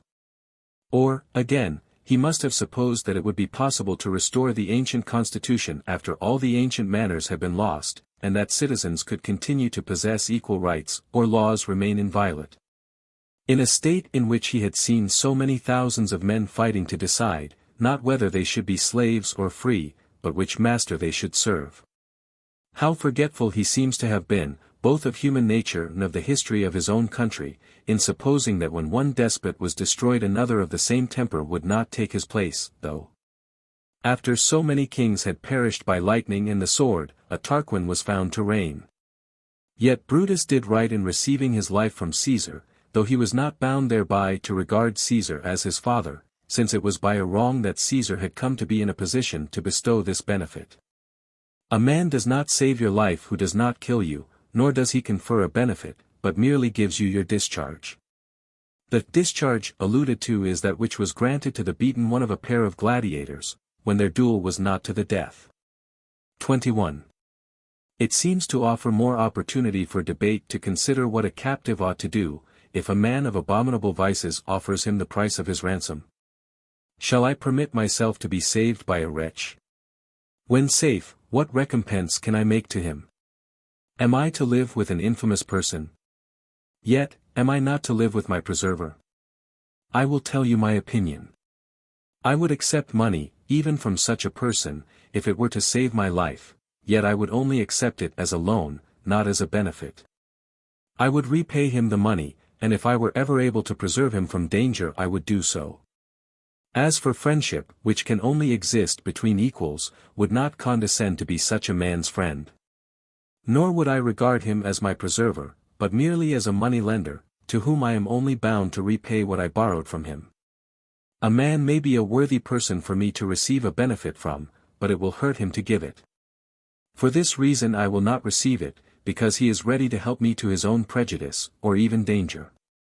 Suppose that he is willing to plead for me in court, but by so doing will make the king his enemy. I should be his enemy, if, when he is willing to risk himself for me, if I were not to risk myself without him, which moreover is easier for me to do. As an instance of this, Hecaton calls the case of Arcesilaus silly, and not to the purpose. Arcesilaus, he says, refused to receive a large sum of money which was offered to him by a son, lest the son should offend his penurious father. What did he do deserving of praise, in not receiving stolen goods, in choosing not to receive them, instead of returning them? What proof of self-restraint is there in refusing to receive another man's property? If you want an instance of magnanimity, take the case of Julius Grisinus, whom Caius Caesar put to death merely on the ground that he was a better man than it suited a tyrant for anyone to be. This man, when he was receiving subscriptions from many of his friends to cover his expenses in exhibiting public games, would not receive a large sum which was sent him by Fabius Persicus. And when he was blamed for rejecting it by those who think more of what is given than of who gives it, he answered, Am I to accept a present from a man when I would not accept his offer to drink a glass of wine with him? When a consular named Rabilius, a man of equally bad character, sent a yet larger sum to Grisinus, and pressed him to receive it. I must beg, answered he, that you will excuse me. I did not take money from Persicus either. Ought we to call this receiving presents, or rather taking one's pick of the Senate? 22. When we have decided to accept, let us accept with cheerfulness, showing pleasure, and letting the giver see it, so that he may at once receive some return for his goodness, for as it is a good reason for rejoicing to see our friend happy, it is a better one to have made him so. Let us, therefore, show how acceptable a gift is by loudly expressing our gratitude for it, and let us do so, not only in the hearing of the giver, but everywhere. He who receives a benefit with gratitude, repays the first installment of it. 23. There are some, who only like to receive benefits privately, they dislike having any witnesses and confidants. Such men, we may believe, have no good intentions. As a giver is justified in dwelling upon those qualities of his gift which will please the receiver, so a man, when he receives, should do so publicly. You should not take from a man what you are ashamed to owe him. Some return thanks to one stealthily, in a corner, in a whisper. This is not modesty, but a kind of denying of the debt. It is the part of an ungrateful man not to express his gratitude before witnesses. Some object to any accounts being kept between them and their benefactors, and wish no brokers to be employed or witnesses to be called, but merely to give their own signature to a receipt. Those men do the like, who take care to let as few persons as possible know of the benefits which they have received. They fear to receive them in public, in order that their success may be attributed rather to their own talents than to the help of others. They are very seldom to be found in attendance upon those to whom they owe their lives and their fortunes. And thus, while avoiding the imputation of servility, they incur that of ingratitude. Some men speak in the most offensive terms of those to whom they owe most. There are men whom it is safer to affront than to serve, for their dislike leads them to assume the airs of persons who are not indebted to us, although nothing more is expected of them than that they should remember what they owe us. Refreshing their memory from time to time, because no one can be grateful who forgets a kindness, and he who remembers it, by so doing proves his gratitude. We ought neither to receive benefits with a fastidious air, nor yet with a slavish humility, for if a man does not care for a benefit when it is freshly bestowed, a time at which all presents please us most, what will he do when its first charms have gone off? Others receive with an air of disdain, as much as to say, I do not want it, but as you wish it so very much, I will allow you to give it to me. Others take benefits languidly, and leave the giver in doubt as to whether they know that they have received them. Others barely open their lips in thanks, and would be less offensive if they said nothing. One ought to proportion one's thanks to the importance of the benefit received, and to use the phrases, you have laid more of us than you think under an obligation, for everyone likes to find his good actions extend further than he expected. You do not know what it is that you have done for me, but you ought to know how much more important it is than you imagine. It is in itself an expression of gratitude to speak of one's self as overwhelmed by kindness. Or, I shall never be able to thank you sufficiently, but, at any rate, I will never cease to express everywhere my inability to thank you. 25. By nothing did Furnius gain greater credit with Augustus, and make it easy for him to obtain anything else for which he might ask, than by merely saying, when at his request Augustus pardoned his father for having taken Antonius's side. One wrong alone I have received at your hands, Caesar. You have forced me to live and to die owing you a greater debt of gratitude than I can ever repay. What can prove gratitude so well as that a man should never be satisfied, should never even entertain the hope of making any adequate return for what he has received? By these and similar expressions we must try not to conceal our gratitude, but to display it as clearly as possible. No words need be used. If we only feel as we ought, our thankfulness will be shown in our countenances. He who intends to be grateful, let him think how he shall repay a kindness while he is receiving it. Chrysippus says that such a man must watch for his opportunity, and spring forward whenever it offers, like one who has been entered for a race, and who stands at the starting point waiting for the barriers to be thrown open. And even then he must use great exertions and great swiftness to catch the other, who has a start of him. We must now consider what is the main cause of ingratitude. It is caused by excessive self-esteem, by that fault innate in all mortals, of taking a partial view of ourselves and our own acts, by greed, or by jealousy. Let us begin with the first of these.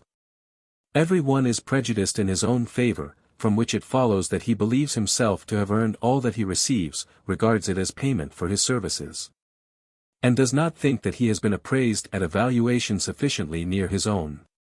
He has given me this, says he, but how late, after how much toil? How much more might I have earned if I had attached myself to so and so, or to so and so? I did not expect this, I have been treated like one of the herd. Did he really think that I only deserved so little? Why, It would have been less insulting to have passed me over altogether. 27. The augur Gnaeus Lentulus, who, before his freedmen reduced him to poverty, was one of the richest of men, who saw himself in possession of a fortune of 400 millions, I say advisedly, saw. For he never did more than see it, was as barren and contemptible in intellect as he was in spirit. Though very avaricious, yet he was so poor a speaker that he found it easier to give men coins than words. This man, who owed all his prosperity to the late Emperor Augustus, to whom he had brought only poverty, encumbered with a noble name, when he had risen to be the chief man in Rome, both in wealth and influence, used sometimes to complain that Augustus had interrupted his legal studies, observing that he had not received anything like what he had lost by giving up the study of eloquence. Yet the truth was that Augustus, besides loading him with other gifts, had set him free from the necessity of making himself ridiculous by laboring at a profession in which he never could succeed. Greed does not permit anyone to be grateful. For what is given is never equal to its base desires, and the more we receive the more we covet, for avarice is much more eager when it has to deal with great accumulations of wealth. Just as the power of a flame is enormously greater in proportion to the size of the conflagration from which it springs. Ambition in like manner suffers no man to rest satisfied with that measure of public honors, to gain which was once the limit of his wildest hope. No one is thankful for becoming tribune, but grumbles at not being at once promoted to the post of praetor, nor is he grateful for this if the consulship does not follow, and even this does not satisfy him if he be consul but once. His greed ever stretches itself out further, and he does not understand the greatness of his success because he always looks forward to the point at which he aims, and never back towards that from which he started. 28. A more violent and distressing vice than any of these is jealousy, which disturbs us by suggesting comparisons. He gave me this, but he gave more to that man, and he gave it to him before me. After which he sympathizes with no one, but pushes his own claims to the prejudice of everyone else. How much more straightforward and modest is it to make the most of what we have received, knowing that no man is valued so highly by anyone else as by his own self. I ought to have received more, but it was not easy for him to give more. He was obliged to distribute his liberality among many persons. This is only the beginning, let me be contented, and by my gratitude encourage him to show me more favor. He has not done as much as he ought, but he will do so the more frequently. He certainly preferred that man to me, but he has preferred me before many others. That man is not my equal either in virtue or in services, but he has some charm of his own. By complaining I shall not make myself deserve to receive more, but shall become unworthy of what I have received. More has been given to those most villainous men than has been given to me. Well, what is that to the purpose? How seldom does fortune show judgment in her choice? We complain every day of the success of bad men. Very often the hail passes over the estates of the greatest villains and strikes down the crops of the best of men. Every man has to take his chance, in friendship as well as in everything else. There is no benefit so great that spitefulness can pick no holes in it, none so paltry that it cannot be made more of by friendly interpretation. We shall never want a subject for complaint if we look at benefits on their wrong side. 29. See how unjustly the gifts of heaven are valued even by some who profess themselves philosophers, who complain that we are not as big as elephants, as swift as stags, as light as birds, as strong as bulls. That the skins of seals are stronger, of hinds prettier, of bears thicker, of beavers softer than ours, that dogs excel us in delicacy of scent, eagles in keenness of sight, crows in length of days, and many beasts in ease of swimming. And although nature itself does not allow some qualities, as for example strength and swiftness, to be combined in the same person, yet they call it a monstrous thing that men are not compounded of different and inconsistent good qualities.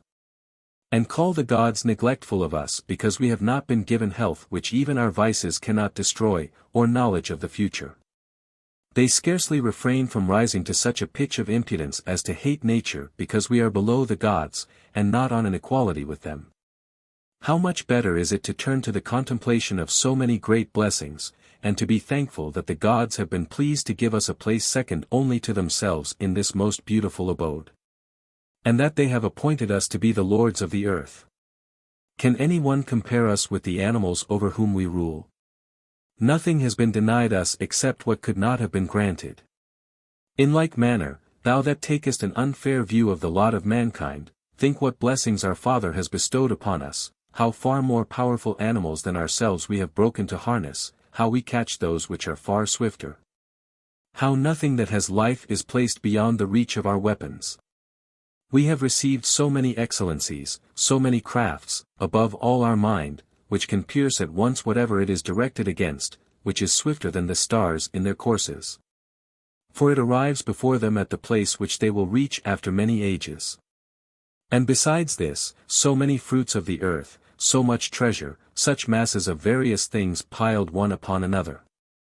You may go through the whole order of nature, and since you find no entire creature which you would prefer to be, you may choose from each, the special qualities which you would like to be given to yourself.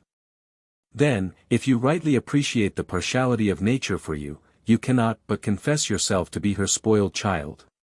So it is. The immortal gods have unto this day always held us most dear, and have bestowed upon us the greatest possible honor, a place nearest to themselves. We have indeed received great things, yet not too great. XXX. I have thought it necessary, my friend Liberalis, to state these facts, both because when speaking of small benefits one ought to make some mention of the greatest, and because also this shameless and hateful vice, of ingratitude, starting with these, transfers itself from them to all the rest. If a man scorn these, the greatest of all benefits, to whom will he feel gratitude? What gift will he regard as valuable or deserving to be returned? To whom will he be grateful for his safety or his life? If he denies that he has received from the gods that existence which he begs from them daily? He, therefore, who teaches men to be grateful, pleads the cause not only of men, but even of the gods, for though they, being placed above all desires, cannot be in want of anything, yet we can nevertheless offer them our gratitude. No one is justified in seeking an excuse for ingratitude in his own weakness or poverty, or in saying, "What am I to do, and how? When can I repay my debt to my superiors, the lords of heaven and earth?" Avaricious as you are, it is easy for you to give them thanks, without expense. Lazy though you be, you can do it without labor. At the same instant at which you received your debt towards them, if you wish to repay it, you have done as much as any one can do, for he returns a benefit who receives it with good will. 31. This paradox of the Stoic philosophy, that he returns a benefit who receives it with good will, is, in my opinion, either far from admirable, or else it is incredible. For if we look at everything merely from the point of view of our intentions, every man has done as much as he chose to do.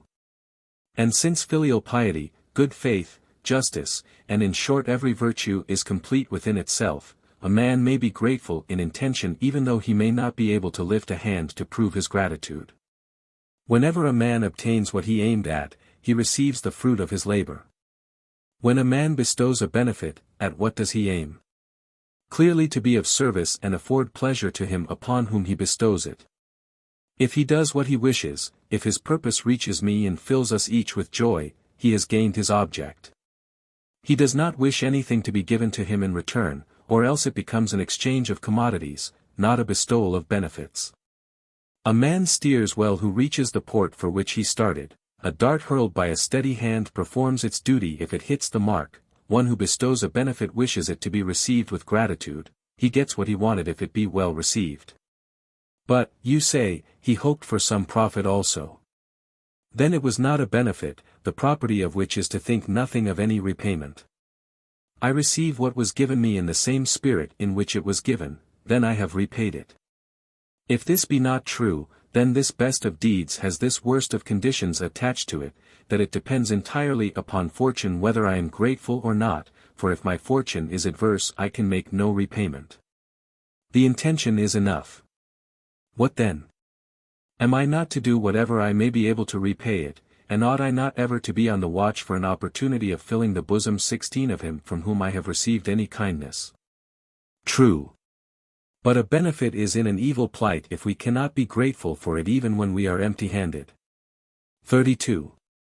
A man, it is argued, who has received a benefit, however gratefully he may have received it, has not yet accomplished all his duty, for there remains the part of repayment.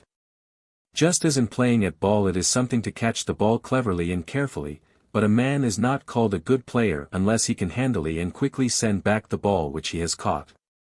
This analogy is imperfect, and why? Because to do this creditably depends upon the movement and activity of the body, and not upon the mind, and an act of which we judge entirely by the eye, ought to be all clearly displayed. But if a man caught the ball as he ought to do, I should not call him a bad player for not returning it, if his delay in returning it was not caused by his own fault. Yet, say you, although the player is not wanting in skill, because he did one part of his duty, and was able to do the other part, yet in such a case the game is imperfect, for its perfection lies in sending the ball backwards and forwards. I am unwilling to expose this fallacy further. Let us think that it is the game, not the player that is imperfect, so likewise in the subject which we are discussing, the thing which is given lacks something, because another equal thing ought to be returned for it. But the mind of the giver lacks nothing, because it has found another mind equal to itself, and as far as intentions go, has effected what it wished.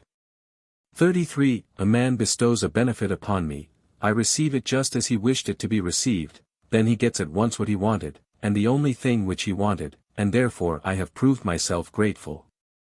After this it remains for me to enjoy my own resources, with the addition of an advantage conferred upon me by one whom I have obliged. This advantage is not the remainder of an imperfect service, but an addition to a perfected service. 17. For example, Phidias makes a statue. Now the product of an art is one thing, and that of a trade is another. It is the business of the art to make the thing which he wished to make, and that of the trade to make it with a profit. Phidias has completed his work, even though he does not sell it. The product, therefore, of his work is threefold. There is the consciousness of having made it, which he receives when his work is completed, there is the fame which he receives. And thirdly, the advantage which he obtains by it, in influence, or by selling it, or otherwise. In like manner the first fruit of a benefit is the consciousness of it, which we feel when we have bestowed it upon the person whom we chose. Secondly and thirdly there is the credit which we gain by doing so, and there are those things which we may receive in exchange for it. So when a benefit has been graciously received, the giver has already received gratitude, but has not yet received recompense for it. That which we owe in return is therefore something apart from the benefit itself. For we have paid for the benefit itself when we accept it in a grateful spirit. XXXIV. What, say you, can a man repay a benefit, though he does nothing? He has taken the first step, he has offered you a good thing with good feeling, and, which is the characteristic of friendship, has placed you both on the same footing. In the next place, a benefit is not repaid in the same manner as a loan. You have no reason for expecting me to offer you any payment, the account between us depends upon the feelings alone. What I say will not appear difficult, although it may not at first accord with your ideas, if you will do me the favor to remember that there are more things than there are words to express them. There is an enormous mass of things without names, which we do not speak of under distinctive names of their own, but by the names of other things transferred to them. We speak of our own foot, of the foot of a couch, of a sail, or of a poem. We apply the word dog to a hound, a fish, and a star. Because we have not enough words to assign a separate name to each thing, we borrow a name whenever we want one. Bravery is the virtue which rightly despises danger, or the science of repelling, sustaining, or inviting dangers, yet we call a brave man a gladiator, and we use the same word for a good-for-nothing slave, who is led by rashness to defy death. Economy is the science of avoiding unnecessary expenditure, or the art of using one's income with moderation, yet we call a man of mean and narrow mind, most economical, although there is an immeasurable distance between moderation and meanness. These things are naturally distinct, yet the poverty of our language compels us to call both these men economical, just as he who views slight accidents with rational contempt, and he who without reason runs into danger are alike called brave. Thus a benefit is both a beneficent action, and also is that which is bestowed by that action, such as money, a house, an office in the state. There is but one name for them both, though their force and power are widely different. 35. Wherefore, give me your attention, and you will soon perceive that I say nothing to which you can object. That benefit which consists of the action is repaid when we receive it graciously. That other, which consists of something material, we have not then repaid, but we hope to do so. The debt of goodwill has been discharged by a return of goodwill, the material debt demands a material return. Thus, although we may declare that he who has received a benefit with goodwill has returned the favor, yet we counsel him to return to the giver something of the same kind as that which he has received. Some part of what we have said departs from the conventional line of thought, and then rejoins it by another path. We declare that a wise man cannot receive an injury. Yet, if a man hits him with his fist, that man will be found guilty of doing him an injury. We declare that a fool can possess nothing, yet if a man stole anything from a fool, we should find that man guilty of theft. We declare that all men are mad, yet we do not dose all men with hellebore, but we put into the hands of these very persons, whom we call madmen, both the right of voting and of pronouncing judgment. Similarly, we say that a man who has received a benefit with goodwill has returned the favor, yet we leave him in debt nevertheless, bound to repay it even though he has repaid it. This is not to disown benefits, but is an encouragement to us neither to fear to receive benefits, nor to faint under the too great burden of them. Good things have been given to me, I have been preserved from starving. I have been saved from the misery of abject poverty, my life, and what is dearer than life, my liberty, has been preserved. How shall I be able to repay these favors? When will the day come upon which I can prove my gratitude to him? When a man speaks thus, the day has already come. Receive a benefit, embrace it, rejoice, not that you have received it, but that you have to owe it and return it. Then you will never be in peril of the great sin of being rendered ungrateful by mischance. I will not enumerate any difficulties to you, lest you should despair, and faint at the prospect of a long and laborious servitude. I do not refer you to the future, do it with what means you have at hand. You never will be grateful unless you are so straightway. What, then, will you do? You need not take up arms, yet perhaps you may have to do so. You need not cross the seas, yet it may be that you will pay your debt, even when the wind threatens to blow a gale. Do you wish to return the benefit? Then receive it graciously. You have then returned the favor, not, indeed, so that you can think yourself to have repaid it, but so that you can owe it with a quieter conscience. Book 3. Not to return gratitude for benefits, my abusus liberalis, is both base in itself, and is thought base by all men, wherefore even ungrateful men complain of ingratitude, and yet what all condemn is at the same time rooted in all. And so far do men sometimes run into the other extreme that some of them become our bitterest enemies, not merely after receiving benefits from us, but because they have received them. I cannot deny that some do this out of sheer badness of nature. But more do so because lapse of time destroys their remembrance, for time gradually effaces what they felt vividly at the moment. I remember having had an argument with you about this class of persons, whom you wished to call forgetful rather than ungrateful, as if that which caused a man to be ungrateful was any excuse for his being so. Or as if the fact of this happening to a man prevented his being ungrateful, when we know that it only happens to ungrateful men. There are many classes of the ungrateful, as there are of thieves or of homicides, who all have the same fault, though there is a great variety in its various forms. The man is ungrateful who denies that he has received a benefit. Who pretends that he has not received it, who does not return it. The most ungrateful man of all is he who forgets it. The others, though they do not repay it, yet feel their debt, and possess some traces of worth, though obstructed by their bad conscience. They may by some means and at some time be brought to show their gratitude, if, for instance, they be pricked by shame, if they conceive some noble ambition such as occasionally rises even in the breasts of the wicked. If some easy opportunity of doing so offers. But the man from whom all recollection of the benefit has passed away can never become grateful. Which of the two do you call the worse, he who is ungrateful for kindness, or he who does not even remember it? The eyes which fear to look at the light are diseased, but those which cannot see it are blind. It is filial impiety not to love one's parents, but not to recognize them is madness. 2. Who is so ungrateful as he who has so completely laid aside and cast away that which ought to be in the forefront of his mind and ever before him, that he knows it not?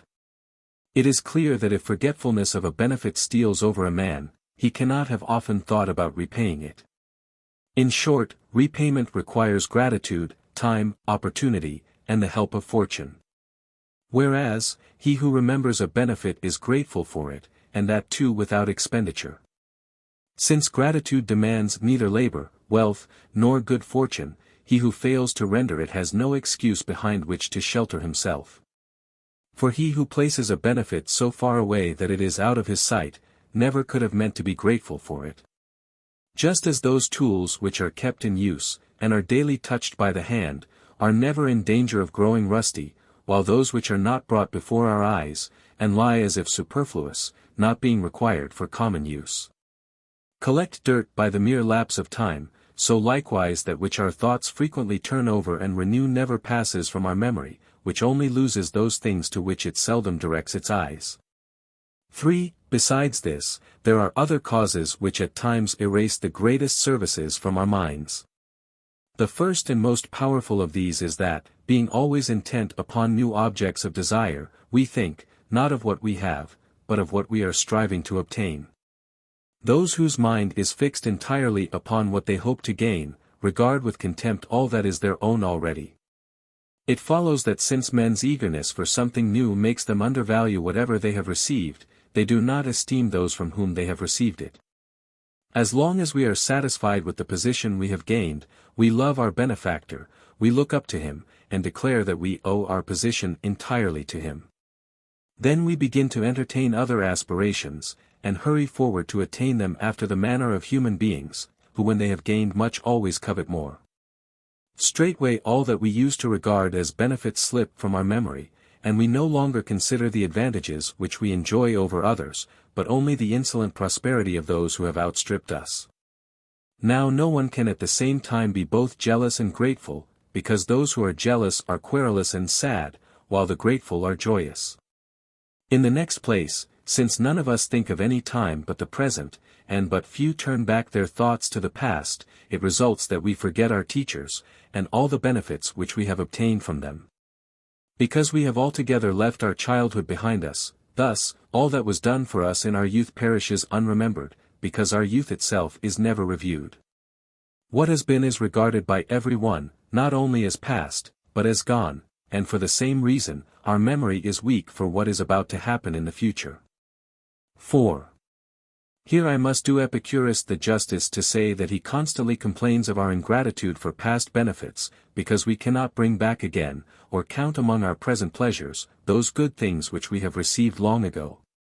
Although no pleasures can be more undeniable than those which cannot be taken from us. Present good is not yet altogether complete, some mischance may interrupt it, the future is in suspense, and uncertain, but what is past is laid up in safety. How can any man feel gratitude for benefits, if he skips through his whole life entirely engrossed with the present and the future? It is remembrance that makes men grateful, and the more men hope, the less they remember. V. In the same way, my liberalis, as some things remain in our memory as soon as they are learned, while to know others it is not enough to have learned them. For our knowledge slips away from us unless it be kept up.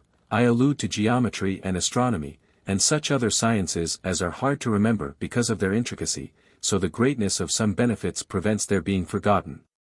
While others, individually less, though many more in number, and bestowed at different times, pass from our minds, because, as I have stated above, we do not constantly think about them, and do not willingly recognize how much we owe to each of our benefactors.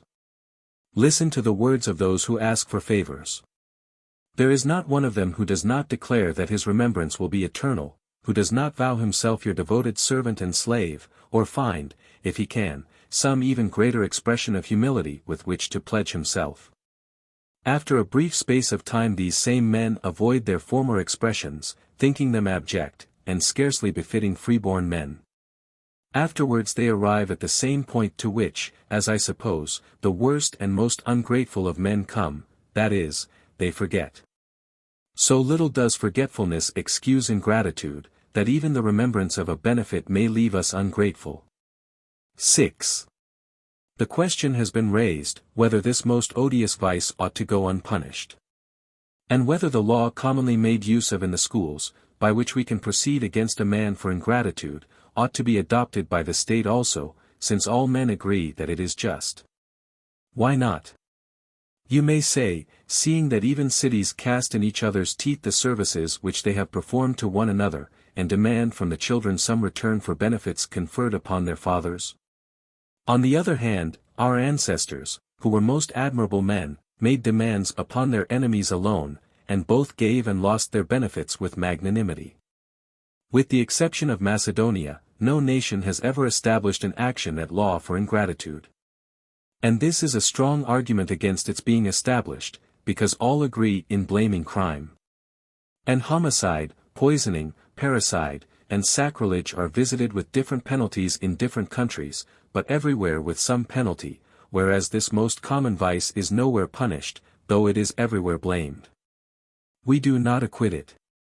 But as it would be most difficult to reckon accurately the penalty for so varying a matter, we condemn it only to be hated, and place it upon the list of those crimes which we refer for judgment to the gods. 7. Many arguments occur to me which prove that this vice ought not to come under the action of the law. First of all, the best part of a benefit is lost if the benefit can be sued for at law, as in the case of a loan, or of letting and hiring.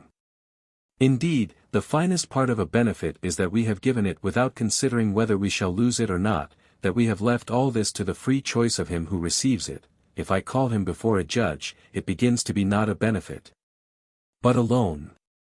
Next, though it is a most honorable thing to show gratitude, it ceases to be honorable if it be forced, for in that case no one will praise a grateful man any more than he praises him who restores the money which was deposited in his keeping, or who pays what he borrowed without the intervention of a judge. We should therefore spoil the two finest things in human life, a grateful man and a beneficent man. For what is there admirable in one who does not give but merely lends a benefit, or in one who repays it, not because he wishes, but because he is forced to do so? There is no credit in being grateful, unless it is safe to be ungrateful. Besides this, all the courts would hardly be enough for the action of this one law. Who would not plead under it? Who would not be pleaded against? For every one exalts his own merits, every one magnifies even the smallest matters which he has bestowed upon another. Besides this, those things which form the subject of a judicial inquiry can be distinctly defined, and cannot afford unlimited license to the judge. Wherefore a good cause is in a better position if it before a judge than before an arbitrator, because the words of the law tie down a judge and define certain limits beyond which he may not pass. Whereas the conscience of an arbitrator is free and not fettered by any rules, so that he can either give or take away, and can arrange his decision, not according to the precepts of law and justice, but just as his own kindly feeling or compassion may prompt him. An action for ingratitude would not bind a judge, but would place him in the position of an autocrat. It cannot be known what or how great a benefit is, all that would be really important would be, how indulgently the judge might interpret it. No law defines an ungrateful person. Often, indeed, one who repays what he has received is ungrateful, and one who has not returned it is grateful. Even an unpracticed judge can give his vote upon some matters. For instance, when the thing to be determined is whether something has or has not been done, when a dispute is terminated by the parties giving written bonds, or when the casting up of accounts decides between the disputants. When, however, motives have to be guessed at, when matters upon which wisdom alone can decide, are brought into court, they cannot be tried by a judge taken at random from the list of select judges. 18 whom property and the inheritance of an equestrian fortune 19 has placed upon the roll. 8. Ingratitude, therefore, is not only matter unfit to be brought into court, but no judge could be found fit to try it. And this you will not be surprised at, if you examine the difficulties of any one who should attempt to prosecute a man upon such a charge. One man may have given a large sum of money, but he is rich and would not feel it. Another may have given it at the cost of his entire inheritance. The sum given is the same in each case, but the benefit conferred is not the same. Add another instance. Suppose that to redeem a debtor from slavery one man paid money from his own private means, while another man paid the same sum, but had to borrow it or beg for it, and allow himself to be laid under a great obligation to someone. Would you rank the man who so easily bestowed his benefit on an equality with him who was obliged to receive a benefit himself before he could bestow it? Some benefits are great, not because of their amount, but because of the time at which they are bestowed. It is a benefit to give an estate whose fertility can bring down the price of corn, and it is a benefit to give a loaf of bread in time of famine.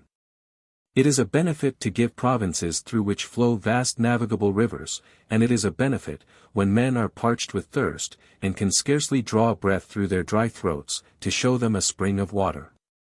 Who will compare these cases with one another, or weigh one against the other? It is hard to give a decision when it is not the thing given, but its meaning, which has to be considered.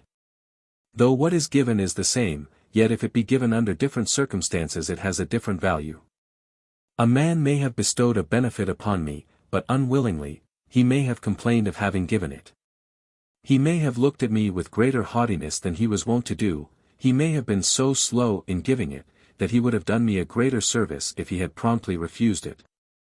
How could a judge estimate the value of these things, when words, hesitation, or looks can destroy all their claim to gratitude? 9. What, again, could he do, seeing that some things are called benefits because they are unduly coveted, whilst others are not benefits at all, according to this common valuation, yet are of even greater value, though not so showy? You call it a benefit to cause a man to be adopted as a member of a powerful city, to get him enrolled among the knights, or to defend one who is being tried for his life. What do you say of him who gives useful advice? Of him who holds you back when you would rush into crime? Of him who strikes the sword from the hands of the suicide?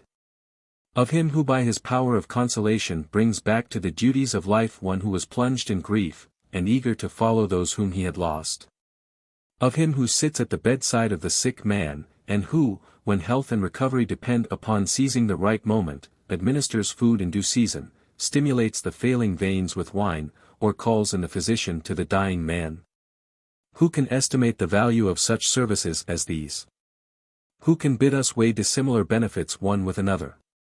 I gave you a house, says one. Yes, but I forewarned you that your own house would come down upon your head. I gave you an estate, says he. True, but I gave a plank to you when shipwrecked. I fought for you and received wounds for you, says another. But I saved your life by keeping silence. Since a benefit is both given and returned differently by different people, it is hard to make them balance. Besides this, no day is appointed for repayment of a benefit, as there is for borrowed money. Consequently he who has not yet repaid a benefit may do so hereafter, for tell me, pray, within what time a man is to be declared ungrateful? The greatest benefits cannot be proved by evidence. They often lurk in the silent consciousness of two men only. Are we to introduce the rule of not bestowing benefits without witnesses? Next, what punishment are we to appoint for the ungrateful? Is there to be one only for all, though the benefits which they have received are different? Or should the punishment be varying, greater or less according to the benefit which each has received? Are our valuations to be restricted to pecuniary fines? What are we to do, seeing that in some cases the benefit conferred is life, and things dearer than life? What punishment is to be assigned to ingratitude for these? One less than the benefit? That would be unjust. One equal to it, death. What could be more inhuman than to cause benefits to result in cruelty? 11. It may be argued, parents have certain privileges, these are regarded as exempt from the action of ordinary rules, and so also ought to be the case with other beneficent persons. Nay. Mankind has assigned a peculiar sanctity to the position of parents, because it was advantageous that children should be reared, and people had to be tempted into undergoing the toil of doing so, because the issue of their experiment was doubtful. One cannot say to them, as one does to others who bestow benefits, choose the man to whom you give, you must only blame yourself if you are deceived, help the deserving. In rearing children nothing depends upon the judgment of those who rear them.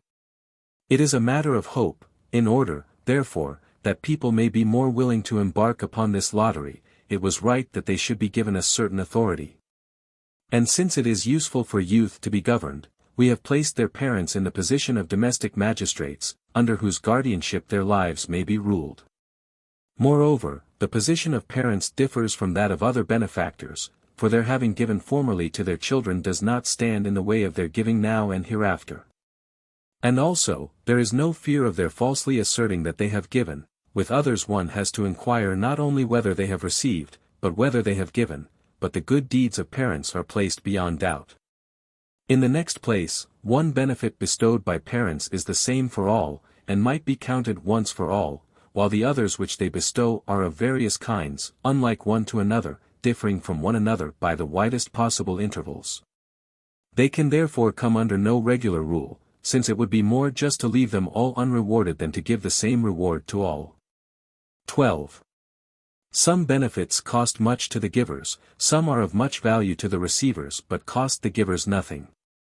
Some are bestowed upon friends, others on strangers, now although that which is given be the same.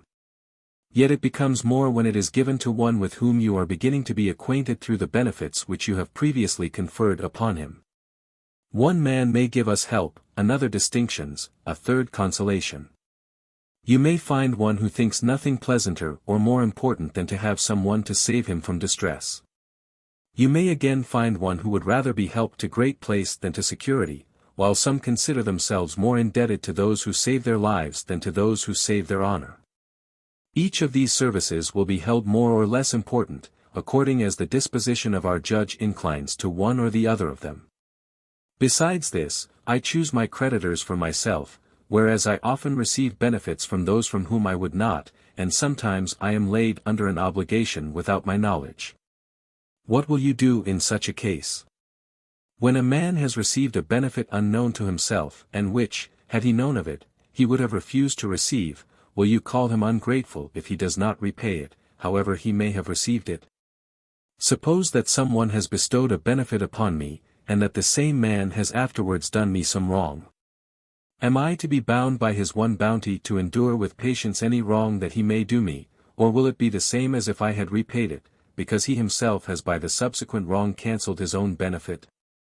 How, in that case, would you decide which was the greater, the present which the man has received, or the injury which has been done him?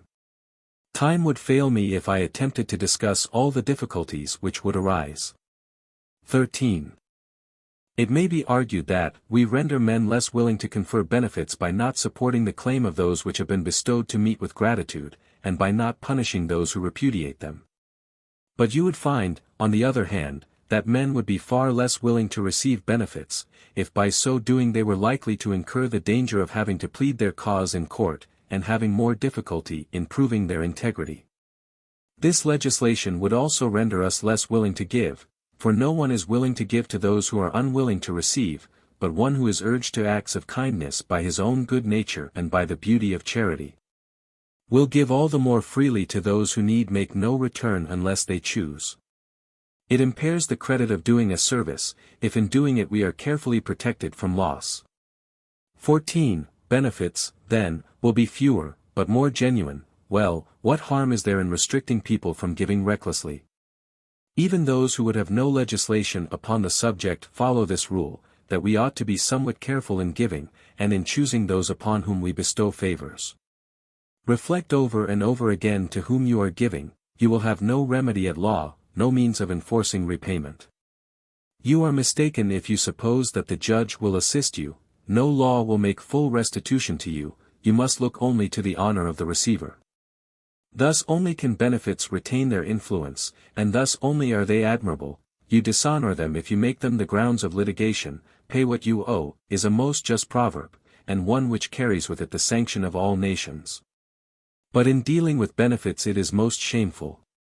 Pay. How is a man to pay who owes his life, his position, his safety, or his reason to another? None of the greatest benefits can be repaid.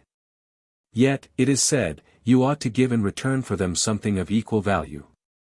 This is just what I have been saying, that the grandeur of the act is ruined if we make our benefits commercial transactions.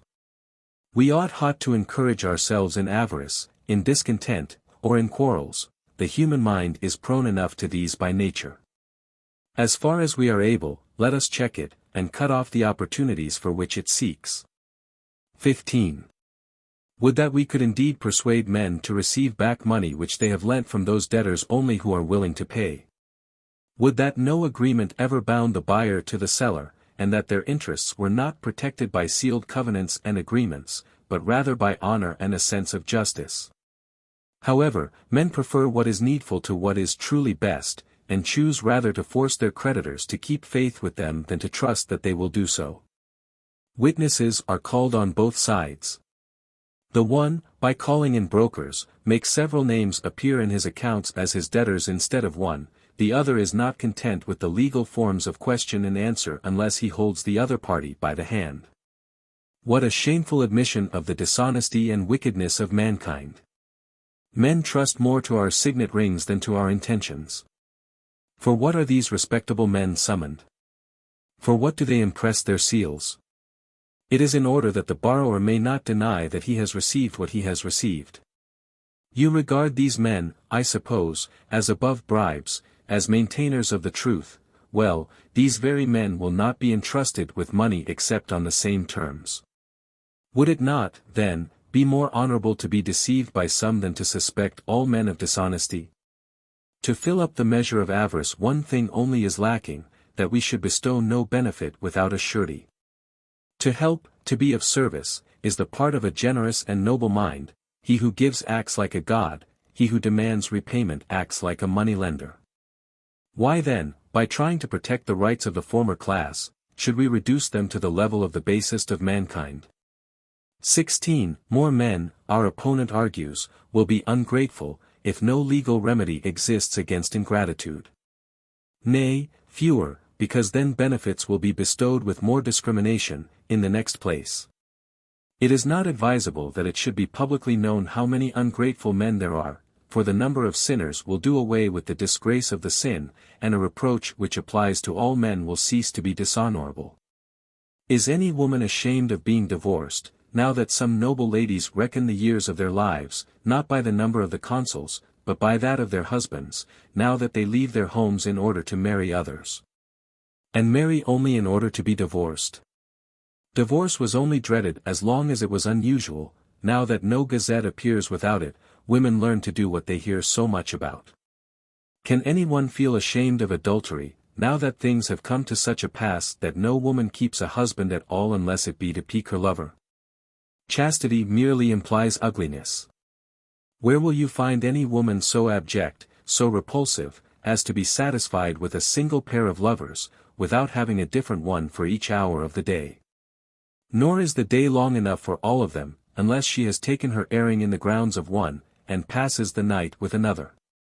A woman is frumpish and old-fashioned if she does not know that adultery with one paramour is nicknamed marriage. Just as all shame at these vices has disappeared since the vice itself became so widely spread, so if you made the ungrateful begin to count their own numbers, you would both make them more numerous, and enable them to be ungrateful with greater impunity. 17. What then? Shall the ungrateful man go unpunished? What then, I answer, shall we punish the undutiful, the malicious, the avaricious, the headstrong, and the cruel? Do you imagine that those things which are loathed are not punished, or do you suppose that any punishment is greater than the hate of all men? It is a punishment not to dare receive a benefit from anyone, not to dare to bestow one, to be, or to fancy that you are a mark for all men's eyes, and to lose all appreciation of so excellent and pleasant a matter. Do you call a man unhappy who has lost his sight, or whose hearing has been impaired by disease, and do you not call him wretched who has lost the power of feeling benefits? He fears the gods, the witnesses of all ingratitude. He is tortured by the thought of the benefit which he has misapplied, and, in fine, he is sufficiently punished by this great penalty, that, as I said before, he cannot enjoy the fruits of this most delightful act. On the other hand, he who takes pleasure in receiving a benefit, enjoys an unvarying and continuous happiness, which he derives from consideration, not of the thing given, but of the intention of the giver. A benefit gives perpetual joy to a grateful man, but pleases an ungrateful one only for a moment. Can the lives of such men be compared, seeing that the one is sad and gloomy, as it is natural that a denier of his debts and a defrauder should be, a man who does not give his parents, his nurses, or his teachers the honor which is their due, while the other is joyous, cheerful, on the watch for an opportunity of proving his gratitude, and gaining much pleasure from this frame of mind itself. Such a man has no wish to become bankrupt, but only to make the fullest and most copious return for benefits, and that not only to parents and friends, but also to more humble persons. For even if he receives a benefit from his own slave, he does not consider from whom he receives it, but what he receives. 18. It has, however, been doubted by Hecaton and some other writers, whether a slave can bestow a benefit upon his master. Some distinguish between benefits, duties, and services, calling those things benefits which are bestowed by a stranger, that is, by one who could discontinue them without blame, while duties are performed by our children, our wives, and those whom relationship prompts and orders to afford us help. And, thirdly, services are performed by slaves, whose position is such that nothing which they do for their master can give them any claim upon him. Besides this, he who affirms that a slave does not sometimes confer a benefit upon his master is ignorant of the rights of man, for the question is, not what the station in life of the giver may be, but what his intentions are. The path of virtue is closed to no one, it lies open to all, it admits and invites all, whether they be freeborn men, slaves or freedmen, kings or exiles, it requires no qualifications of family or of property, it is satisfied with a mere man. What, indeed, should we have to trust to for defense against sudden misfortunes? What could a noble mind promise to itself to keep unshaken, if virtue could be lost together with prosperity? If a slave cannot confer a benefit upon his master, then no subject can confer a benefit upon his king, and no soldier upon his general, for so long as the man is subject to supreme authority, the form of authority can make no difference. If main force, or the fear of death and torture, can prevent a slave from gaining any title to his master's gratitude, they will also prevent the subjects of a king, or the soldiers of a general from doing so. For the same things may happen to either of these classes of men, though under different names. Yet men do bestow benefits upon their kings and their generals, therefore slaves can bestow benefits upon their masters. A slave can be just, brave, magnanimous. He can therefore bestow a benefit, for this is also the part of a virtuous man. So true is it that slaves can bestow benefits upon their masters, that the masters have often owed their lives to them. 19. There is no doubt that a slave can bestow a benefit upon anyone. Why, then, not upon his master? Because, it is argued, he cannot become his master's creditor if he gives him money. If this be not so, he daily lays his master under an obligation to him. He attends him when on a journey, he nurses him when sick, he works most laboriously at the cultivation of his estate, yet all these, which would be called benefits if done for us by anyone else, are merely called service when done by a slave. A benefit is that which some one bestows who has the option of withholding it. Now a slave has no power to refuse, so that he does not afford us his help, but obeys our orders, and cannot boast of having done what he could not leave undone. Even under these conditions I shall win the day, and will place a slave in such positions, that for many purposes he will be free. In the meanwhile, tell me, if I give you an instance of a slave fighting for his master's safety without regard to himself, pierced through with wounds, yet spending the last drops of his blood, and gaining time for his master to escape by the sacrifice of his life, will you say that this man did not bestow a benefit upon his master because he was a slave? If I give an instance of one who could not be bribed to betray his master's secrets by any of the offers of a tyrant, who was not terrified by any threats, nor overpowered by any tortures, but who, as far as he was able, placed his questioners upon a wrong scent, and paid for his loyalty with his life, will you say that this man did not confer a benefit upon his master because he was a slave? Consider, rather, whether an example of virtue in a slave be not all the greater because it is rarer than in free men, and whether it be not all the more gratifying that, although to be commanded is odious. And all submission to authority is irksome, yet in some particular cases love for a master has been more powerful than men's general dislike to servitude. A benefit does not, therefore, cease to be a benefit because it is bestowed by a slave, but is all the greater on that account, because not even slavery could restrain him from bestowing it. XX. It is a mistake to imagine that slavery pervades a man's whole being. The better part of him is exempt from it, the body indeed is subjected and in the power of a master, but the mind is independent, and indeed is so free and wild, that it cannot be restrained even by this prison of the body, wherein it is confined. From following its own impulses, dealing with gigantic designs, and soaring into the infinite, accompanied by all the host of heaven. It is, therefore, only the body which misfortune hands over to a master, and which he buys and sells. This inward part cannot be transferred as a chattel. Whatever comes from this, is free. Indeed, we are not allowed to order all things to be done, nor are slaves compelled to obey us in all things. They will not carry out treasonable orders, or lend their hands to an act of crime. 21. There are some things which the law neither enjoins nor forbids, it is in these that a slave finds the means of bestowing benefits.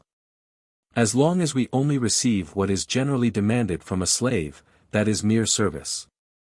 When more is given than a slave need afford us, it is a benefit. As soon as what he does begins to partake of the affection of a friend, it can no longer be called service. There are certain things with which a master is bound to provide his slave, such as food and clothing. No one calls this a benefit. But supposing that he indulges his slave, educates him above his station, teaches him arts which free-born men learn, that is a benefit. The converse is true in the case of the slave. Anything which goes beyond the rules of a slave's duty, which is done of his own free will, and not in obedience to orders, is a benefit, provided it be of sufficient importance to be called by such a name if bestowed by any other person. 22. It has pleased Chrysippus to define a slave as a hireling for life. Just as a hireling bestows a benefit when he does more than he engaged himself to do. So when a slave's love for his master raises him above his condition and urges him to do something noble, something which would be a credit even to men more fortunate by birth, he surpasses the hopes of his master. And is a benefit found in the house. Do you think it is just that we should be angry with our slaves when they do less than their duty, and that we should not be grateful to them when they do more? Do you wish to know when their service is not a benefit? When the question can be asked, what if he had refused to do it? When he does that which he might have refused to do, we must praise his good will. Benefits and wrongs are opposites. A slave can bestow a benefit upon his master, if he can receive a wrong from his master. Now an official has been appointed to hear complaints of the wrongs done by masters to their slaves, whose duty it is to restrain cruelty and lust, or avarice in providing them with the necessaries of life. What follows, then?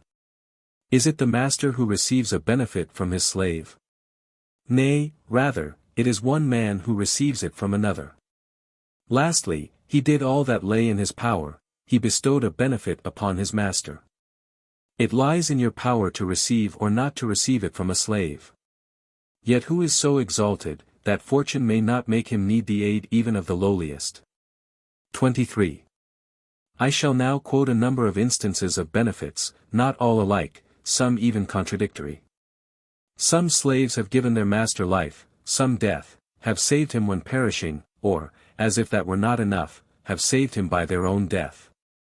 Others have helped their master to die, some have saved his life by stratagem. Claudius Quadrigerus tells us in the 18th book of his Annals, that when Grimentum was being besieged, and had been reduced to the greatest straits, 2 slaves deserted to the enemy, and did valuable service.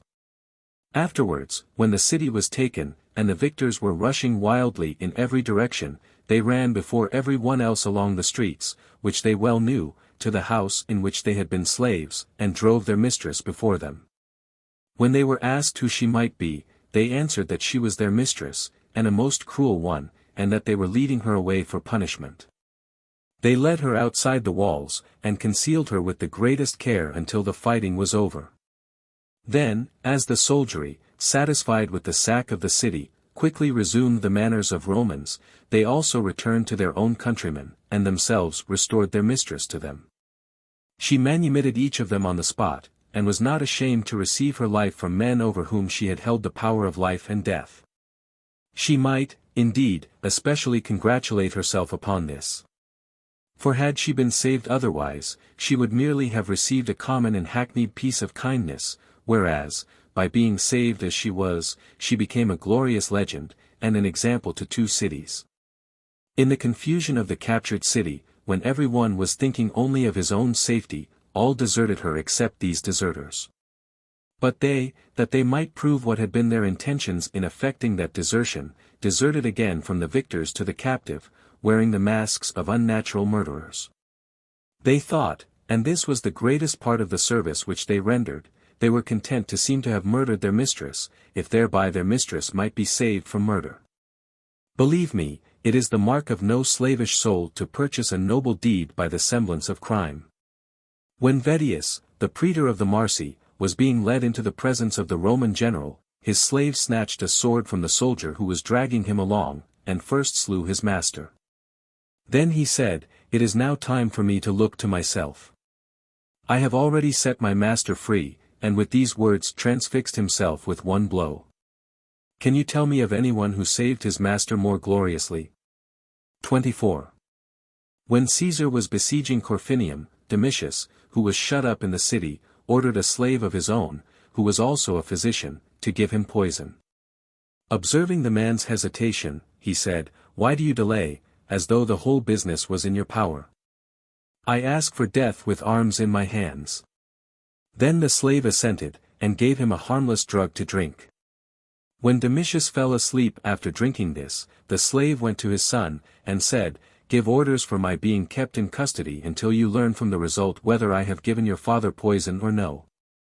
Domitius lived, and Caesar saved his life. But his slave had saved it before. 25. During the Civil War, a slave hid his master, who had been proscribed, put on his rings and clothes, met the soldiers who were searching for him, and, after declaring that he would not stoop to entreat them not to carry out their orders, offered his neck to their swords. What a noble spirit it shows in a slave to have been willing to die for his master, at a time when few were faithful enough to wish their master to live. To be found kind when the state was cruel, faithful when it was treacherous. To be eager for the reward of fidelity, though it was death, at a time when such rich rewards were offered for treachery. XXVI, I will not pass over the instances which our own age affords. In the reign of Tiberius Caesar, there was a common and almost universal frenzy for informing, which was more ruinous to the citizens of Rome than the whole civil war. The talk of drunkards, the frankness of jesters, was alike reported to the government. Nothing was safe. Every opportunity of ferocious punishment was seized, and men no longer waited to hear the fate of accused persons, since it was always the same. One Paulus, of the Praetorian Guard, was at an entertainment, wearing a portrait of Tiberius Caesar engraved in relief upon a gem. It would be absurd for me to beat about the bush for some delicate way of explaining that he took up a chamber pot, an action which was at once noticed by Maro, one of the most notorious informers of that time, and the slave of the man who was about to fall into the trap, who drew the ring from the finger of his drunken master. When Maro called the guests to witness that Paulus had dishonored the portrait of the emperor, and was already drawing up an act of accusation, the slave showed the ring upon his own finger. Such a man no more deserves to be called a slave, than Maro deserved to be called a guest. XXVIII. In the reign of Augustus men's own words were not yet able to ruin them, yet they sometimes brought them into trouble. A senator named Rufus, while at dinner, expressed a hope that Caesar would not return safe from a journey for which he was preparing, and added that all bulls and calves wished the same thing. Some of those present carefully noted these words.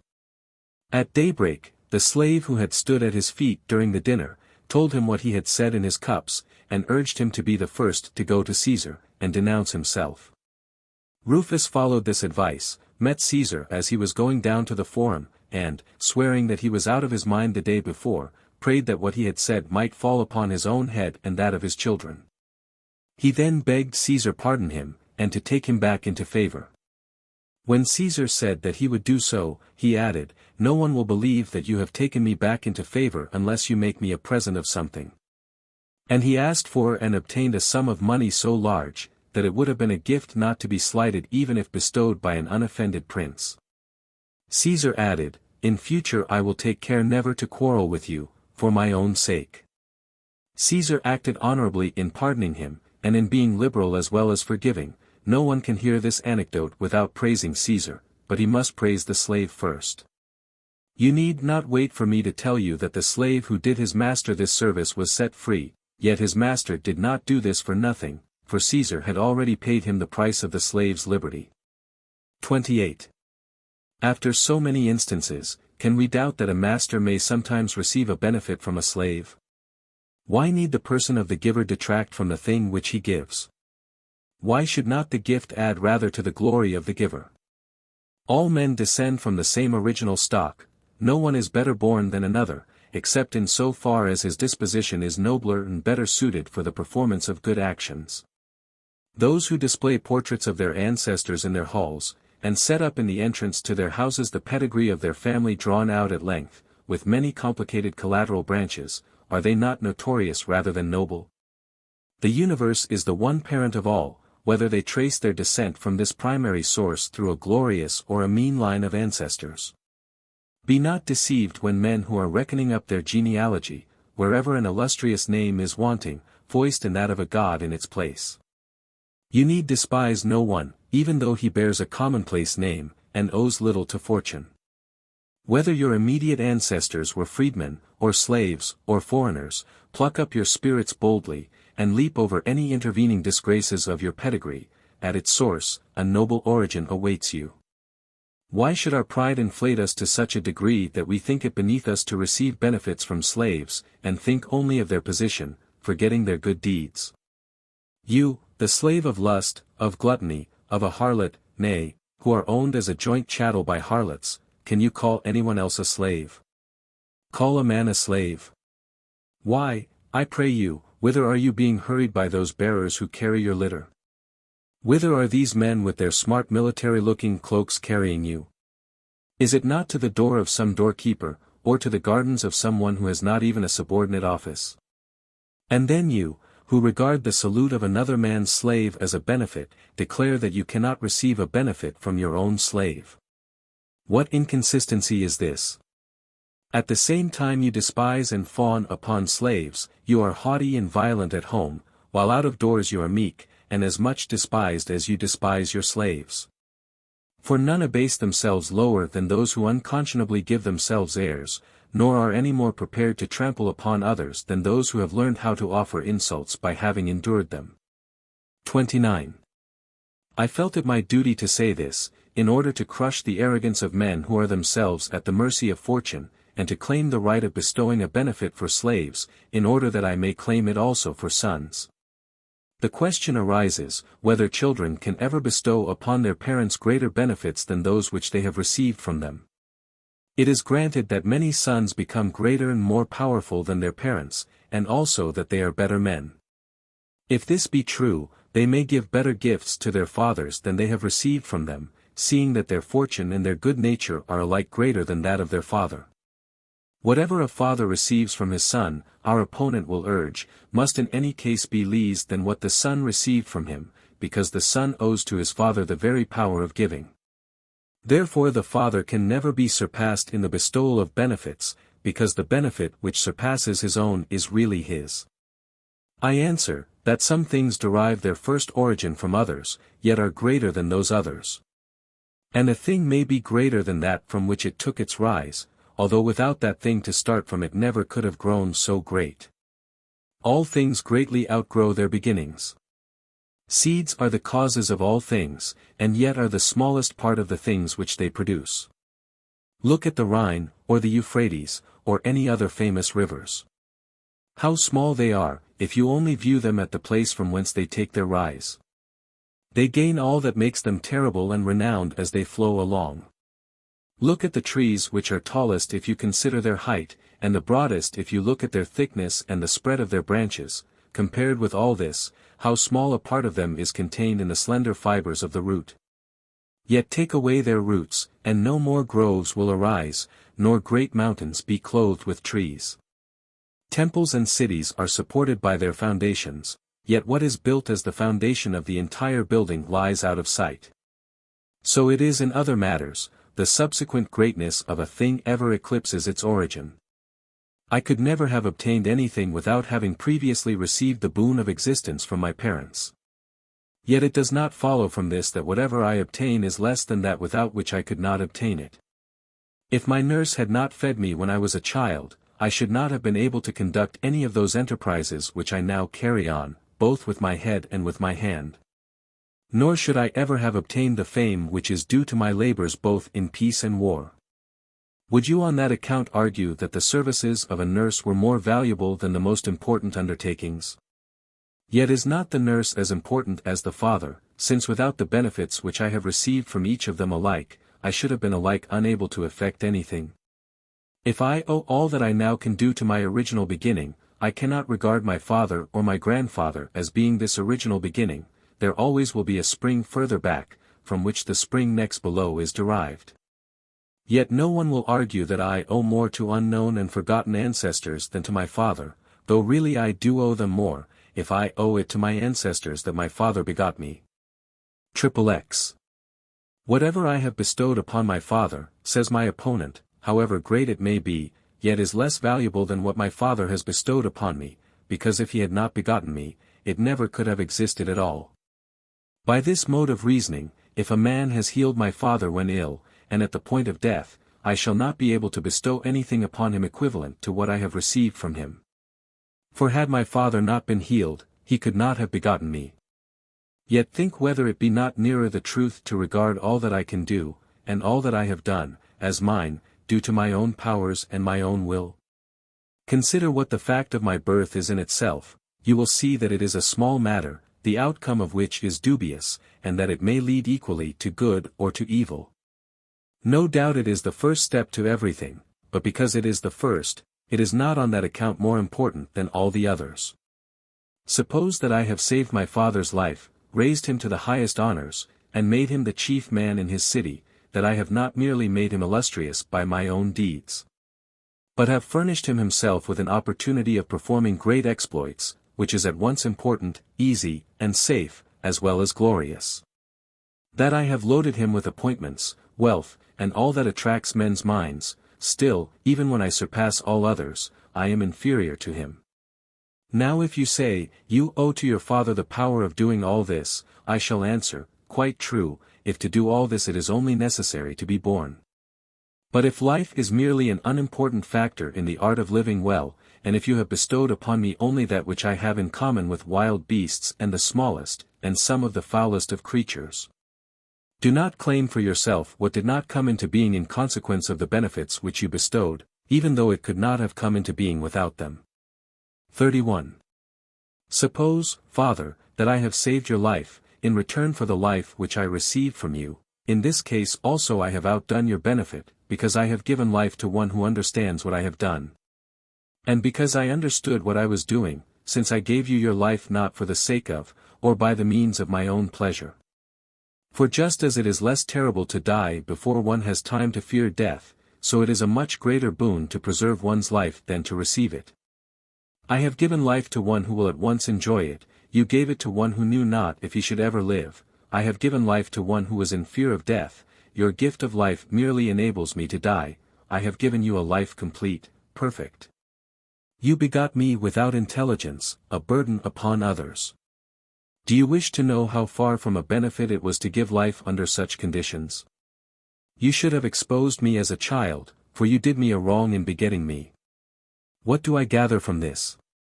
That the cohabitation of a father and mother is the very least of benefits to their child, unless in addition this beginning of kindnesses be followed up by others, and confirmed by other services. It is not a good thing to live, but to live well. But, say you, I do live well. True, but I might have lived ill, so that your part in me is merely this, that I live. If you claim merit to yourself for giving me mere life, bare and helpless, and boast of it as a great boon, reflect that this you claim merit for giving me is a boon which I possess in common with flies and worms. In the next place, if I say no more than that I have applied myself to honorable pursuits, and have guided the course of my life along the path of rectitude, then you have received more from your benefit than you gave. For you gave me to myself ignorant and unlearned, and I have returned to you a son such as you would wish to have begotten. XXXI, my father supported me. If I repay this kindness, I give him more than I received, because he has the pleasure, not only of being supported, but of being supported by a son, and receives more delight from my filial devotion than from the food itself. Whereas the food which he used to give me merely affected my body. What? If any man rises so high as to become famous among nations for his eloquence, his justice, or his military skill, if much of the splendor of his renown is shed upon his father also, and by its clear light dispels the obscurity of his birth, does not such a man confer an inestimable benefit upon his parents? Would anyone have heard of Aristo and Gryllus except through Xenophon and Plato, their sons? Socrates keeps alive the memory of Sophroniscus. It would take long to recount the other men whose names survive for no other reason than that the admirable qualities of their sons have handed them down to posterity. Did the father of Marcus Agrippa, of whom nothing was known, even after Agrippa became famous, confer the greater benefit upon his son, or was that greater which Agrippa conferred upon his father when he gained the glory? Unique in the annals of war, of a naval crown, and when he raised so many vast buildings in Rome, which not only surpassed all former grandeur, but have been surpassed by none since. Did Octavius confer a greater benefit upon his son, or the Emperor Augustus upon his father, obscured as he was by the intervention of an adoptive father? What joy would he have experienced, if, after the putting down of the civil war, he had seen his son ruling the state in peace and security? He would not have recognized the good which he had himself bestowed, and would hardly have believed, when he looked back upon himself, that so great a man could have been born in his house. Why should I go on to speak of others who would now be forgotten, if the glory of their sons had not raised them from obscurity, and kept them in the light until this day? In the next place, as we are not considering what son may have given back to his father greater benefits than he received from him, but whether a son can give back greater benefits, even if the examples which I have quoted are not sufficient. And such benefits do not outweigh the benefits bestowed by the parents, if no age has produced an actual example, still it is not in the nature of things impossible. Though no solitary act can outweigh the deserts of a parent, yet many such acts combined by one's son may do so. 33. Scipio, while under 17 years of age, rode among the enemy in battle, and saved his father's life. Was it not enough, that in order to reach his father he despised so many dangers when they were pressing hardest upon the greatest generals, that he, a novice in his first battle, made his way through so many obstacles, over the bodies of so many veteran soldiers, and showed strength and courage beyond his years? Add to this, that he also defended his father in court, and saved him from a plot of his powerful enemies, that he heaped upon him a second and a third consulship and other posts which were coveted even by consulars. That when his father was poor he bestowed upon him the plunder which he took by military license, and that he made him rich with the spoils of the enemy, which is the greatest honor of a soldier. If even this did not repay his debt, add to it that he caused him to be constantly employed in the government of provinces and in special commands, add, that after he had destroyed the greatest cities, and became without a rival either in the east or in the west, the acknowledged protector and second founder of the Roman Empire, he bestowed upon one who was already of noble birth the higher title of the father of Scipio. Can we doubt that the commonplace benefit of his birth was outdone by his exemplary conduct, and by the valor which was at once the glory and the protection of his country? Next, if this be not enough, suppose that a son were to rescue his father from the torture, or to undergo it in his stead. You can suppose the benefits returned by the son as great as you please, whereas the gift he received from his father was of one sort only, was easily performed, and was a pleasure to the giver. That he must necessarily have given the same thing to many others, even to some to whom he knows not that he has given it, that he had a partner in doing so, and that he had in view the law, patriotism. The rewards bestowed upon fathers of families by the state, the maintenance of his house and family, everything rather than him to whom he was giving life. What? Supposing that anyone were to learn philosophy and teach it to his father, could it be any longer disputed that the son had given him something greater than he had received from him, having returned to his father a happy life? Whereas he had received from him merely life. XXXIV, but, says our opponent, whatever you do, whatever you are able to give to your father, is part of his benefit bestowed upon you. So it is the benefit of my teacher that I have become proficient in liberal studies. Yet we pass on from those who taught them to us, at any rate from those who taught us the alphabet. And although no one can learn anything without them, yet it does not follow that whatsoever success one subsequently obtains, one is still inferior to those teachers. There is a great difference between the beginning of a thing and its final development. The beginning is not equal to the thing at its greatest, merely upon the ground that, without the beginning, it could never have become so great. 35. It is now time for me to bring forth something, so to speak, from my own mint. So long as there is something better than the benefit which a man bestows, he may be outdone. A father gives life to his son, there is something better than life. Therefore a father may be outdone, because there is something better than the benefit which he has bestowed. Still further, he who has given anyone his life, if he be more than once saved from peril of death by him, has received a greater benefit than he bestowed.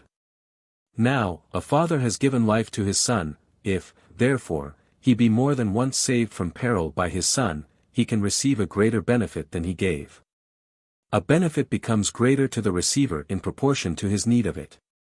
Now he who is alive needs life more than he who has not been born, seeing that such a one can have no need at all, consequently a father, if his life is saved by his son, receives a greater benefit than his son received from him by being born. It is said, the benefits conferred by fathers cannot be outdone by those returned by their sons. Why? Because the son received life from his father, and had he not received it, he could not have returned any benefits at all. A father has this in common with all those who have given any men their lives, it is impossible that these men could repay the debt if they had not received their life. Then I suppose one cannot overpay one's debt to a physician, for a physician gives life as well as a father, or to a sailor who has saved us when shipwrecked. Yet the benefits bestowed by these and by all the others who give us life in whatever fashion, can be outdone, consequently those of our fathers can be outdone. If any one bestows upon me a benefit which requires the help of benefits from many other persons, whereas I give him what requires no one to help it out, I have given more than I have received. Now a father gave to his son a life which, without many accessories to preserve it, would perish, whereas a son, if he gives life to his father, gives him a life which requires no assistance to make it lasting. Therefore the father who receives life from his son, receives a greater benefit than he himself bestowed upon his son. XXXVI. These considerations do not destroy the respect due to parents, or make their children behave worse to them, nay, better. For virtue is naturally ambitious, and wishes to outstrip those who are before it. Filial piety will be all the more eager, if, in returning a father's benefits, it can hope to outdo them. Nor will this be against the will or the pleasure of the father, since in many contests it is to our advantage to be outdone. How does this contest become so desirable? How comes it to be such happiness to parents that they should confess themselves outdone by the benefits bestowed by their children? Unless we decide the matter thus, we give children an excuse, and make them less eager to repay their debt, whereas we ought to spur them on, saying, Noble youths, give your attention to this. You are invited to contend in an honorable strife between parents and children, as to which party has received more than it has given. Your fathers have not necessarily won the day because they are first in the field, only take courage, as befits you, and do not give up the contest. You will conquer if you wish to do so. In this honorable warfare you will have no lack of leaders who will encourage you to perform deeds like their own, and bid you follow in their footsteps upon a path by which victory has often before now been won over parents. 37. Aeneas conquered his father in well-doing, for he himself had been but a light and a safe burden for him when he was a child, yet he bore his father, when heavy with age, through the midst of the enemy's lines and the crash of the city which was falling around him, albeit the devout old man, who bore the sacred images and the household gods in his hands, pressed him with more than his own weight. Nevertheless, what cannot filial piety accomplish? Aeneas bore him safe through the blazing city, and placed him in safety, to be worshipped as one of the founders of the Roman Empire. Those Sicilian youths outdid their parents whom they bore away safe, when Aetna, roused to unusual fury, poured fire over cities and fields throughout a great part of the island. It is believed that the fires parted, and that the flames retired on either side, so as to leave a passage for these youths to pass through, who certainly deserved to perform their daring task in safety. Antigonus outdid his father when, after having conquered the enemy in a great battle, he transferred the fruits of it to him, and handed over to him the empire of Cyprus. This is true kingship, to choose not to be a king when you might. Manlius conquered his father, imperious 20 though he was, when, in spite of his having previously been banished for a time by his father on account of his dullness and stupidity as a boy, he came to an interview which he had demanded with the tribune of the people, who had filed an action against his father. The tribune had granted him the interview, hoping that he would betray his hated father, and believed that he had earned the gratitude of the youth, having, amongst other matters, reproached old Manlius with sending him into exile, treating it as a very serious accusation. But the youth, having caught him alone, drew a sword which he had hidden in his robe, and said, "Unless you swear to give up your suit against my father, I will run you through with this sword. It is in your power to decide how my father shall be freed from his prosecutor." The tribune swore, and kept his oath. He related the reason of his abandonment of his action to an assembly at the rostra. No other man was ever permitted to put down a tribune with impunity. 38. There are instances without number of men who have saved their parents from danger, have raised them from the lowest to the highest station, and, taking them from the nameless mass of the lower classes, have given them a name glorious throughout all ages. By no force of words, by no power of genius, can one rightly express how desirable, how admirable, how never to be erased from human memory it is to be able to say, "I obeyed my parents, I gave way to them. I was submissive to their authority whether it was just, or unjust and harsh. The only point in which I resisted them was, not to be conquered by them in benefits. Continue this struggle, I beg of you, and even though weary, yet reform your ranks. Happy are they who conquer, happy they who are conquered." What can be more glorious than the youth who can say to himself, "It would not be right to say it to another, I have conquered my father with benefits"? What is more fortunate than that old man who declares everywhere to everyone that he has been conquered in benefits by his son? What, again, is more blissful than to be overcome in such a contest? Book 4. I. Of all the matters which we have discussed, Abusius Liberalis, there is none more essential, or which, as Sallust says, ought to be stated with more care than that which is now before us, whether the bestowal of benefits and the return of gratitude for them are desirable objects in themselves. Some men are found who act honorably from commercial motives, and who do not care for unrewarded virtue, though it can confer no glory if it brings any profit.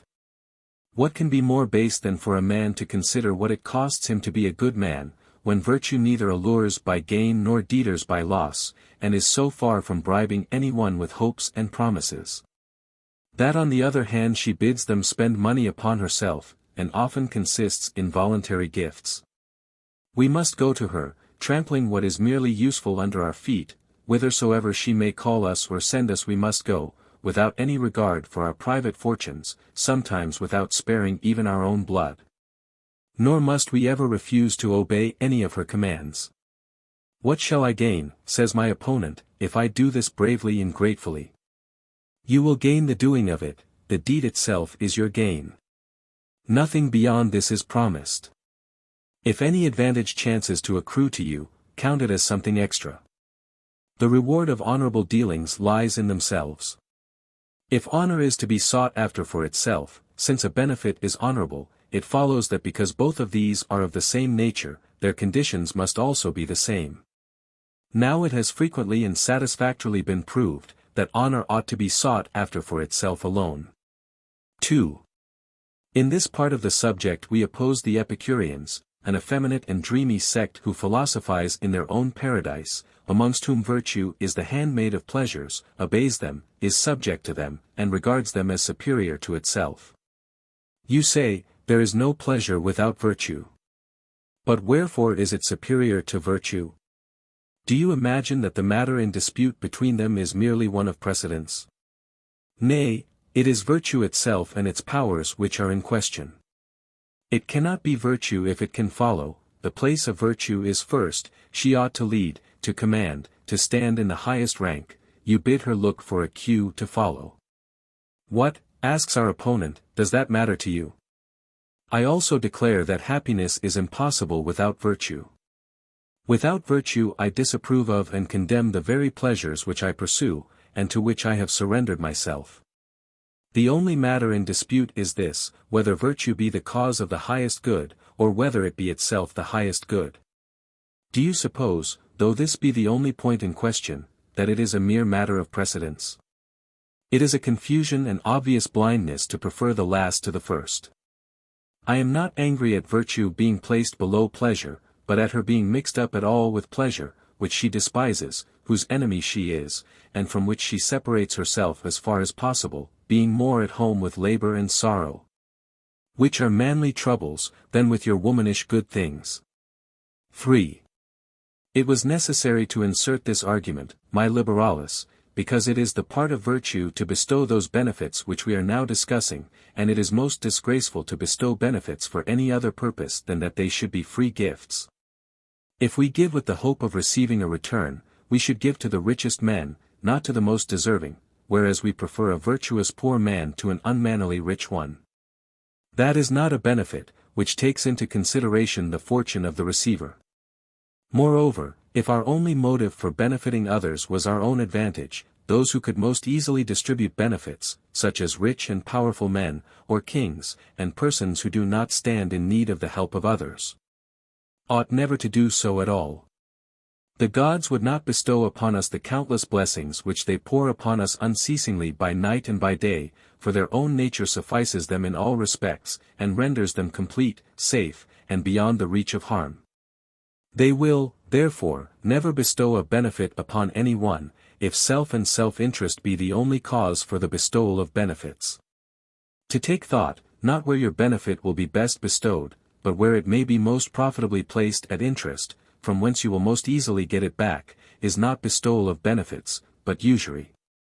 Now the gods have nothing to do with usury. It follows, therefore, that they cannot be liberal, for if the only reason for giving is the advantage of the giver, since God cannot hope to receive any advantages from us, there is no cause why God should give anything. 4. I know what answer may be made to this. True. Therefore God does not bestow benefits, but, free from care and unmindful of us, he turns away from our world and either does something else or else does nothing, which Epicurus thought the greatest possible happiness. And he is not affected either by benefits or by injuries. The man who says this cannot surely hear the voices of worshippers, and of those who all around him are raising their hands to heaven and praying for the success both of their private affairs and those of the state. Which certainly would not be the case, all men would not agree in this madness of appealing to deaf and helpless gods, unless we knew that their benefits are sometimes bestowed upon us unasked, sometimes in answer to our prayers. And that they give us both great and seasonable gifts, which shield us from the most terrible dangers. Who is there so poor, so uncared for, born to sorrow by so unkind a fate, as never to have felt the vast generosity of the gods? Look even at those who complain and are discontented with their lot. You will find that they are not altogether without a share in the bounty of heaven, that there is no one upon whom something has not been shed from that most gracious fount. Is the gift which is bestowed upon all alike, at their birth, not enough? However unequally the blessings of after life may be dealt out to us, did nature give us too little when she gave us herself? It is said, God does not bestow benefits. Whence, then, comes all that you possess, that you give or refuse to give, that you hoard or steal? Whence come these innumerable delights of our eyes, our ears, and our minds? Whence the plenty which provides us even with luxury, for it is not our bare necessities alone against which provision is made. We are loved so much as actually to be pampered, whence so many trees bearing various fruits, so many wholesome herbs, so many different sorts of food distributed throughout the year. So that even the slothful may find sustenance in the chance produce of the earth. Then, too, whence come the living creatures of all kinds, some inhabiting the dry land, others the waters, others alighting from the sky, that every part of nature may pay us some tribute. The rivers which encircle our meadows with most beauteous bends, the others which afford a passage to merchant fleets as they flow on, wide and navigable. Some of which in summer time are subject to extraordinary overflowings in order that lands lying parched under a glowing sun may suddenly be watered by the rush of a midsummer torrent. What of the fountains of medicinal waters? What of the bursting forth of warm waters upon the seashore itself? Shall I tell of the seas round Italy that flow? Which laves her shore above, and which below? Or of her lakes, unrivalled Larius, thee? Or thee, Benefícios, roaring like a sea? 6. If any one gave you a few acres, you would say that you had received a benefit. Can you deny that the boundless extent of the earth is a benefit? If any one gave you money, and filled your chest, since you think that so important, you would call that a benefit. God has buried countless mines in the earth, has poured out from the earth countless rivers, rolling sands of gold.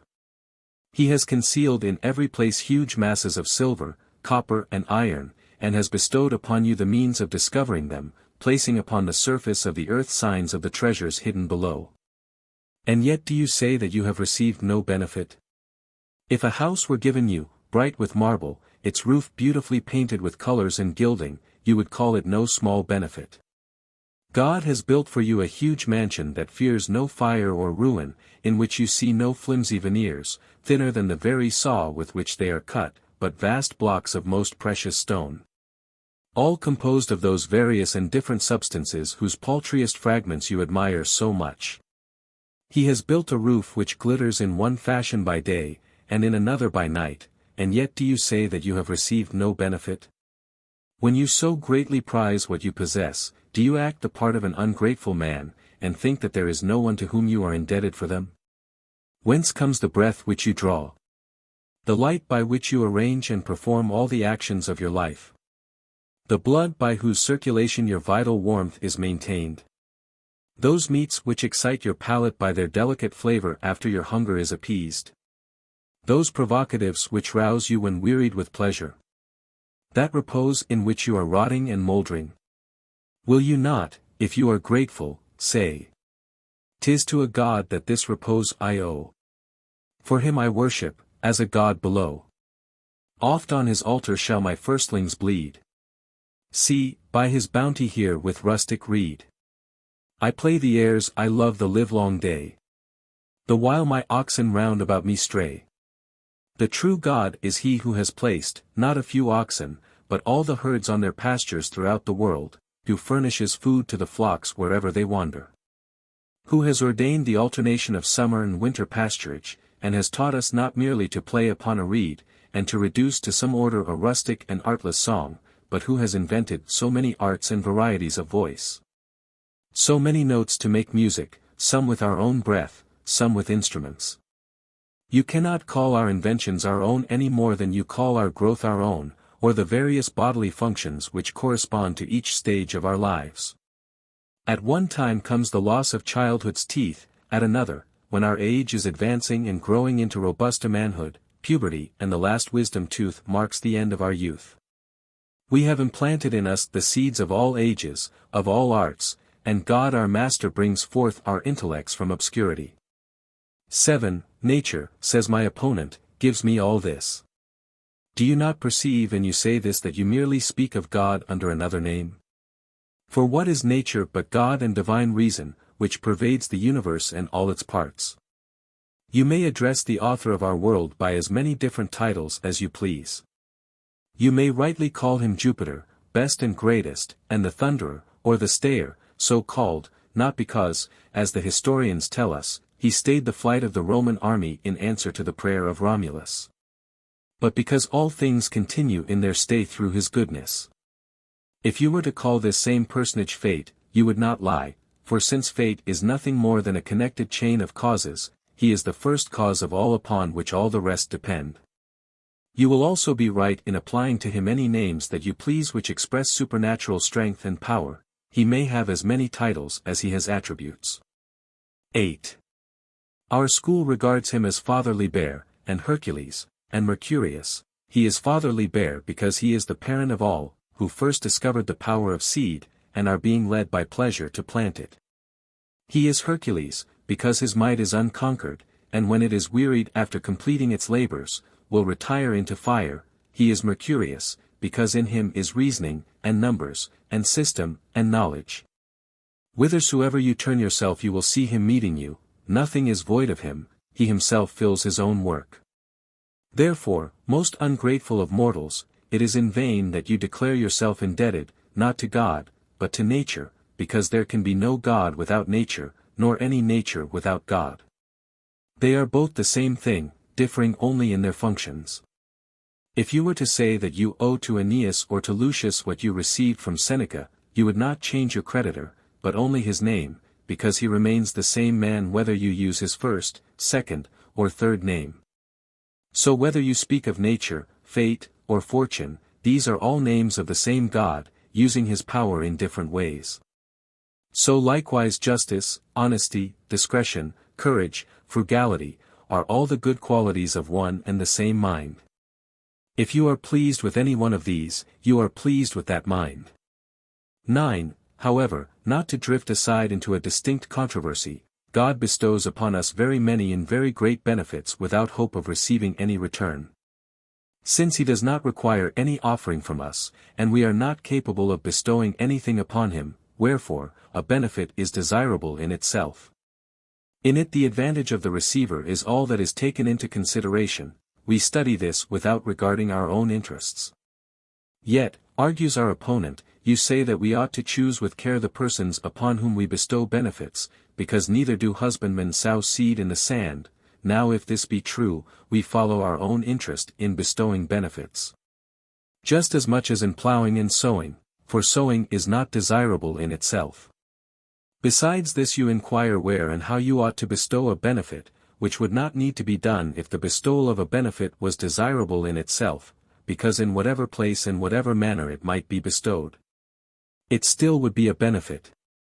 We seek to do honorable acts, solely because they are honorable, yet even though we need think of nothing else, we consider to whom we shall do them, and when, and how, for in these points the act has its being. In like manner, when I choose upon whom I shall bestow a benefit, and when I aim at making it a benefit, because if it were bestowed upon a base person, it could neither be a benefit nor an honorable action. X. To restore what has been entrusted to one is desirable in itself, yet I shall not always restore it, nor shall I do so in any place or at any time you please. Sometimes it makes no difference whether I deny that I have received it, or return it openly. I shall consider the interests of the person to whom I am to return it, and shall deny that I have received a deposit, which would injure him if returned. I shall act in the same manner in bestowing a benefit. I shall consider when to give it, to whom, in what manner, and on what grounds. Nothing ought to be done without a reason. A benefit is not truly so, if it be bestowed without a reason, since reason accompanies all honorable action. How often do we hear men reproaching themselves for some thoughtless gift, and saying, I had rather have thrown it away than have given it to him. What is thoughtlessly given away is lost in the most discreditable manner, and it is much worse to have bestowed a benefit badly than to have received no return for it. That we receive no return is the fault of another. That we did not choose upon whom we should bestow it, is our own. In choosing a fit person, I shall not, as you expect, pay the least attention to whether I am likely to get any return from him, for I choose one who will be grateful, not one who will return my goodness. And it often happens that the man who makes no return is grateful, while he who returns a benefit is ungrateful for it. I value men by their hearts alone, and, therefore, I shall pass over a rich man if he be unworthy, and give to a good man though he be poor. For he will be grateful however destitute he may be, since whatever he may lose, his heart will still be left him. 11. I do not fish for gain, for pleasure, or for credit, by bestowing benefits, satisfied in doing so with pleasing one man alone, I shall give in order to do my duty. Duty, however, leaves one some choice. Do you ask me, how I am to choose? I shall choose an honest, plain, man, with a good memory, and grateful for kindness, one who keeps his hands off other men's goods, yet does not greedily hold to his own, and who is kind to others. When I have chosen such a man, I shall have acted to my mind, although fortune may have bestowed upon him no means of returning my kindness. If my own advantage and mean calculation made me liberal, if I did no one any service except in order that he might in turn do a service to me, I should never bestow a benefit upon one who was setting out for distant and foreign countries, never to return. I should not bestow a benefit upon one who was so ill as to be past hope of recovery, nor should I do so when I myself was failing, because I should not live long enough to receive any return. Yet, that you may know that to do good is desirable in itself, we afford help to strangers who put into our harbor only to leave it straightway. We give a ship and fit it out for a shipwrecked stranger to sail back into his own country.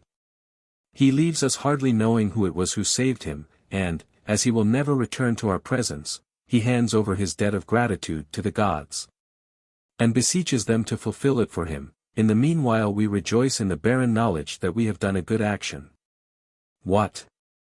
When we stand upon the extreme verge of life, and make our wills, do we not assign to others benefits from which we ourselves shall receive no advantage? How much time we waste, how long we consider in secret how much property we are to leave, and to whom? What then? Does it make any difference to us to whom we leave our property, seeing that we cannot expect any return from anyone? Yet we never give anything with more care, we never take such pains in deciding upon our verdict, as when, without any views of personal advantage, we think only of what is honorable. For we are bad judges of our duty as long as our view of it is distorted by hope and fear, and that most indolent of vices, pleasure, but when death has shut off all these, and brought us as incorrupt judges to pronounce sentence, we seek for the most worthy men to leave our property to, and we never take more scrupulous care than in deciding what is to be done with what does not concern us. Yet, by Hercules, then there steals over us a great satisfaction as we think, I shall make this man richer, and by bestowing wealth upon that man I shall add luster to his high position. Indeed, if we never give without expecting some return, we must all die without making our wills. 12. It may be said, you define a benefit as a loan which cannot be repaid. Now a loan is not a desirable thing in itself. When we speak of a loan, we make use of a figure, or comparison, just as we speak of law as, the standard of right and wrong, although a standard is not a thing to be desired for its own sake. I have adopted this phrase in order to illustrate my subject. When I speak of a loan, I must be understood to mean something resembling a loan. Do you wish to know how it differs from one? I add the words, which cannot be repaid, whereas every loan both can and ought to be repaid. It is so far from being right to bestow a benefit for one's own advantage, that often, as I have explained, it is one's duty to bestow it when it involves one's own loss and risk. For instance, if I assist a man when beset by robbers, so that he gets away from them safely, or help some victim of power, and bring upon myself the party spite of a body of influential men, very probably incurring myself the same disgrace from which I saved him. Although I might have taken the other side, and looked on with safety at struggles with which I have nothing to do, if I were to give bail for one who has been condemned. And when my friend's goods were advertised for sale I were to give a bond to the effect that I would make restitution to the creditors, if, in order to save a proscribed person I myself run the risk of being proscribed. No one, when about to buy a villa at Tusculum or Tibur, for a summer retreat, because of the health of the locality, considers how many years' purchase he gives for it. This must be looked to by the man who makes a profit by it. The same is true with benefits. When you ask what return I get for them, I answer, the consciousness of a good action. What return does one get for benefits? Pray tell me what return one gets for righteousness, innocence, magnanimity, chastity, temperance. If you wish for anything beyond these virtues, you do not wish for the virtues themselves. For what does the order of the universe bring round the seasons? For what does the sun make the day now longer and now shorter? All these things are benefits, for they take place for our good. As it is the duty of the universe to maintain the round of the seasons, as it is the duty of the sun to vary the points of his rising and setting, and to do all these things by which we profit, without any reward, so is it the duty of man. Amongst other things, to bestow benefits. Wherefore then does he give? He gives for fear that he should not give, lest he might lose an opportunity of doing a good action. 13. You Epicureans take pleasure in making a study of dull torpidity, in seeking for a repose which differs little from sound sleep, in lurking beneath the thickest shade. In amusing with the feeblest possible trains of thought that sluggish condition of your languid minds which you term tranquil contemplation, and in stuffing with food and drink, in the recesses of your gardens. Your bodies which are pallid with want of exercise. We Stoics, on the other hand, take pleasure in bestowing benefits, even though they cost us labor, provided that they lighten the labors of others. Though they lead us into danger, provided that they save others, though they straiten our means, if they alleviate the poverty and distresses of others. What difference does it make to me whether I receive benefits or not? Even if I receive them, it is still my duty to bestow them. A benefit has in view the advantage of him upon whom we bestow it, not our own, otherwise we merely bestow it upon ourselves. Many things, therefore, which are of the greatest possible use to others lose all claim to gratitude by being paid for. Merchants are of use to cities, physicians to invalids, dealers to slaves. Yet all these have no claim to the gratitude of those whom they benefit, because they seek their own advantage through that of others. That which is bestowed with a view to profit is not a benefit. I will give this in order that I may get a return for it, is the language of a broker. 14. I should not call a woman modest, if she rebuffed her lover in order to increase his passion, or because she feared the law or her husband. As Ovid says, she that denies, because she does not dare to yield, in spirit grants her lover's prayer. Indeed, the woman who owes her chastity, not to her own virtue, but to fear, may rightly be classed as a sinner. In the same manner, he who merely gave in order that he might receive, cannot be said to have given. Pray, do we bestow benefits upon animals when we feed them for our use or for our table? Do we bestow benefits upon trees when we tend them that they may not suffer from drought or from hardness of ground? No one is moved by righteousness and goodness of heart to cultivate an estate, or to do any act in which the reward is something apart from the act itself. But he is moved to bestow benefits, not by low and grasping motives, but by a kind and generous mind, which even after it has given is willing to give again, to renew its former bounties by fresh ones. Which thinks only of how much good it can do the man to whom it gives. Whereas to do any one a service because it is our interest to do so is a mean action, which deserves no praise, no credit. What grandeur is there in loving oneself, sparing oneself, gaining profit for oneself? The true love of giving calls us away from all this, forcibly leads us to put up with loss, and foregoes its own interest, deriving its greatest pleasure from the mere act of doing good. 15. Can we doubt that the converse of a benefit is an injury? As the infliction of injuries is a thing to be avoided, so is the bestowal of benefits to be desired for its own sake. In the former, the disgrace of crime outweighs all the advantages which incite us to commit it. While we are urged to the latter course by the appearance of honor, in itself a powerful incentive to action, which attends it. I should not lie if I were to affirm that everyone takes pleasure in the benefits which he has bestowed, that everyone loves best to see the man whom he has most largely benefited. Who does not think that to have bestowed one benefit is a reason for bestowing a second? And would this be so, if the act of giving did not itself give us pleasure? How often you may hear a man say, I cannot bear to desert one whose life I have preserved, whom I have saved from danger. True, he asks me to plead his cause against men of great influence. I do not wish to do so, yet what am I to do? I have already helped him once, nay twice. Do you not perceive how very powerful this instinct must be, if it leads us to bestow benefits first because it is right to do so, and afterwards because we have already bestowed somewhat? Though at the outset a man may have had no claim upon us, we yet continue to give to him because we have already given to him.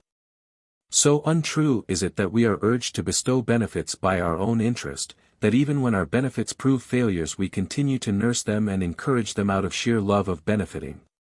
Which has a natural weakness even for what has been ill bestowed, like that which we feel for our vicious children.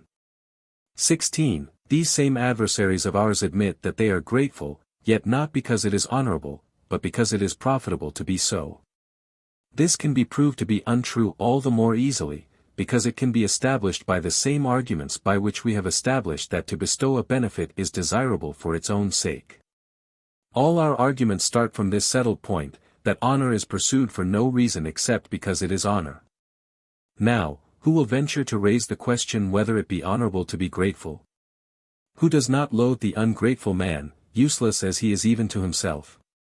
How do you feel when anyone is spoken of as being ungrateful for great benefits conferred upon him by a friend? Is it as though he had done something base, or had merely neglected to do something useful and likely to be profitable to himself? I imagine that you think him a bad man, and one who deserves punishment, not one who needs a guardian. And this would not be the case, unless gratitude were desirable in itself and honorable. Other qualities, it may be, manifest their importance less clearly, and require an explanation to prove whether they be honorable or no. This is openly proved to be so in the sight of all, and is too beautiful for anything to obscure or dim its glory. What is more praiseworthy, upon what are all men more universally agreed, than to return gratitude for good offices? 17. Pray tell me, what is it that urges us to do so? Is it profit? Why, unless a man despises profit, he is not grateful. Is it ambition? Why, what is there to boast of in having paid what you owe? Is it fear? The ungrateful man feels none, for against this one crime we have provided no law, as though nature had taken sufficient precautions against it. Just as there is no law which bids parents love and indulge their children, seeing that it is superfluous to force us into the path which we naturally take, just as no one needs to be urged to love himself. Since self-love begins to act upon him as soon as he is born, so there is no law bidding us to seek that which is honorable in itself. For such things please us by their very nature, and so attractive is virtue that the disposition even of bad men leads them to approve of good rather than of evil. Who is there who does not wish to appear beneficent, who does not even when steeped in crime and wrongdoing strive after the appearance of goodness, does not put some show of justice upon even his most intemperate acts, and endeavor to seem to have conferred a benefit even upon those whom he has injured? Consequently, men allow themselves to be thanked by those whom they have ruined, and pretend to be good and generous, because they cannot prove themselves so. And this they never would do were it not that a love of honor for its own sake forces them to seek a reputation quite at variance with their real character, and to conceal their baseness, a quality whose fruits we covet, though we regard it itself with dislike and shame. No one has ever so far rebelled against the laws of nature and put off human feeling as to act basely for mere amusement. Ask any of those who live by robbery whether he would not rather obtain what he steals and plunders by honest means. The man whose trade is highway robbery and the murder of travelers would rather find his booty than take it by force. You will find no one who would not prefer to enjoy the fruits of wickedness without acting wickedly. Nature bestows upon us all this immense advantage, that the light of virtue shines into the minds of all alike, even those who do not follow her, behold her. 18. A proof that gratitude is desirable for itself lies in the fact that ingratitude is to be avoided for itself, because no vice more powerfully rends asunder and destroys the union of the human race. To what do we trust for safety, if not in mutual good offices one to another? It is by the interchange of benefits alone that we gain some measure of protection for our lives, and of safety against sudden disasters. Taken singly, what should we be? A prey and quarry for wild beasts, a luscious and easy banquet. For while all other animals have sufficient strength to protect themselves, and those which are born to a wandering solitary life are armed. Man is covered by a soft skin, has no powerful teeth or claws with which to terrify other creatures. But weak and naked by himself is made strong by union. God has bestowed upon him two gifts, reason and union, which raise him from weakness to the highest power, and so he, who if taken alone would be inferior to every other creature, possesses supreme dominion. Union has given him sovereignty over all animals. Union has enabled a being born upon the earth to assume power over a foreign element, and bids him be lord of the sea also. It is union which has checked the inroads of disease, provided supports for our old age, and given us relief from pain. It is union which makes us strong, and to which we look for protection against the caprices of fortune. Take away union, and you will rend asunder the association by which the human race preserves its existence. Yet you will take it away if you succeed in proving that ingratitude is not to be avoided for itself, but because something is to be feared for it, for how many are there who can with safety be ungrateful? In fine, I call every man ungrateful who is merely made grateful by fear. 19. No sane man fears the gods, for it is madness to fear what is beneficial, and no man loves those whom he fears. You, Epicurus, ended by making God unarmed. You stripped him of all weapons, of all power, and, lest anyone should fear him, you banished him out of the world. There is no reason why you should fear this being, cut off as he is, and separated from the sight and touch of mortals by a vast and impassable wall. He has no power either of rewarding or of injuring us. He dwells alone halfway between our heaven and that of another world, without the society either of animals, of men, or of matter, avoiding the crash of worlds as they fall in ruins above and around him. But neither hearing our prayers nor interested in us. Yet you wish to seem to worship this being just as a father, with a mind, I suppose, full of gratitude. Or, if you do not wish to seem grateful, why should you worship him, since you have received no benefit from him, but have been put together entirely at random and by chance by those atoms and mites of yours? I worship him, you answer, because of his glorious majesty in his unique nature. Granting that you do this, you clearly do it without the attraction of any reward, or any hope. There is therefore something which is desirable for itself, whose own worth attracts you, that is, honor. Now what is more honorable than gratitude? The means of practicing this virtue are as extensive as life itself. XX. Yet, argues he, there is also a certain amount of profit inherent in this virtue. In what virtue is there not? But that which we speak of as desirable for itself is such, that although it may possess some attendant advantages, yet it would be desirable even if stripped of all these. It is profitable to be grateful. Yet I will be grateful even though it harm me. What is the aim of the grateful man? Is it that his gratitude may win for him more friends and more benefits? What then? If a man is likely to meet with affronts by showing his gratitude, if he knows that far from gaining anything by it, he must lose much even of what he has already acquired, will he not cheerfully act to his own disadvantage? That man is ungrateful who, in returning a kindness, looks forward to a second gift, who hopes while he repays. I call him ungrateful who sits at the bedside of a sick man because he is about to make a will, when he is at leisure to think of inheritances and legacies. Though he may do everything which a good and dutiful friend ought to do, yet, if any hope of gain be floating in his mind, he is a mere legacy hunter, and is angling for an inheritance. Like the birds which feed upon carcasses, which come close to animals weakened by disease, and watch till they fall, so these men are attracted by death and hover around a corpse. 21. A grateful mind is attracted only by a sense of the beauty of its purpose. Do you wish to know this to be so, and that it is not bribed by ideas of profit? There are two classes of grateful men. A man is called grateful who has made some return for what he received. This man may very possibly display himself in this character, he has something to boast of, to refer to. We also call a man grateful who receives a benefit with goodwill, and owes it to his benefactor with goodwill, yet this man's gratitude lies concealed within his own mind. What profit can accrue to him from this latent feeling? Yet this man, even though he is not able to do anything more than this, is grateful, he loves his benefactor, he feels his debt to him, he longs to repay his kindness. Whatever else you may find wanting, there is nothing wanting in the man.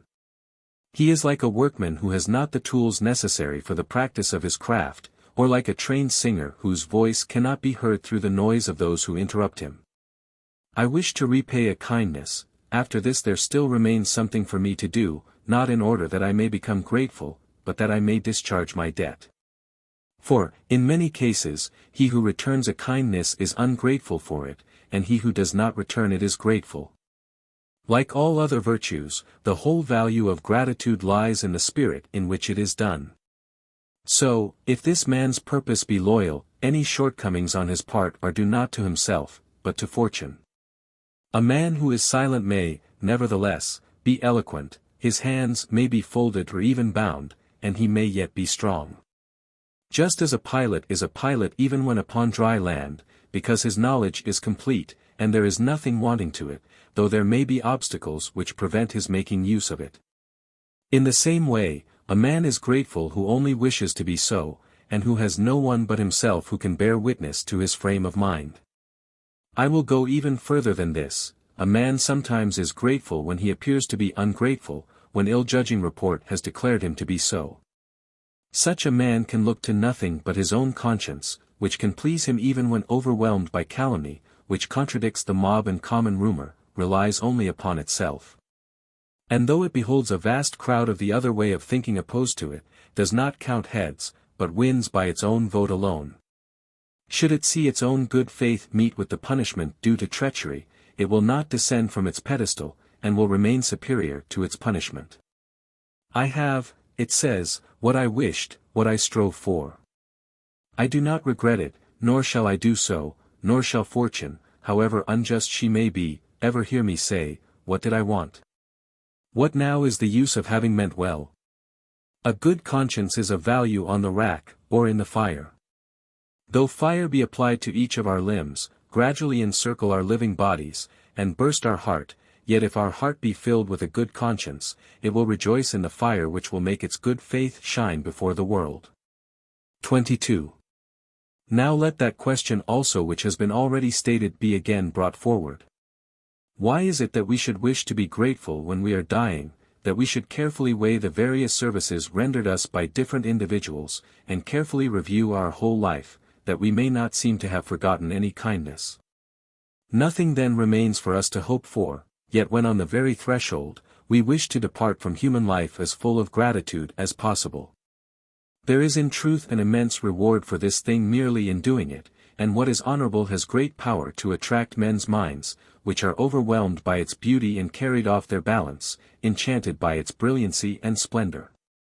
Yet, argues our adversary, from it many advantages take their rise, and good men obtain a safer life and love, and the good opinion of the better class, while their days are spent in greater security when accompanied by innocence and gratitude.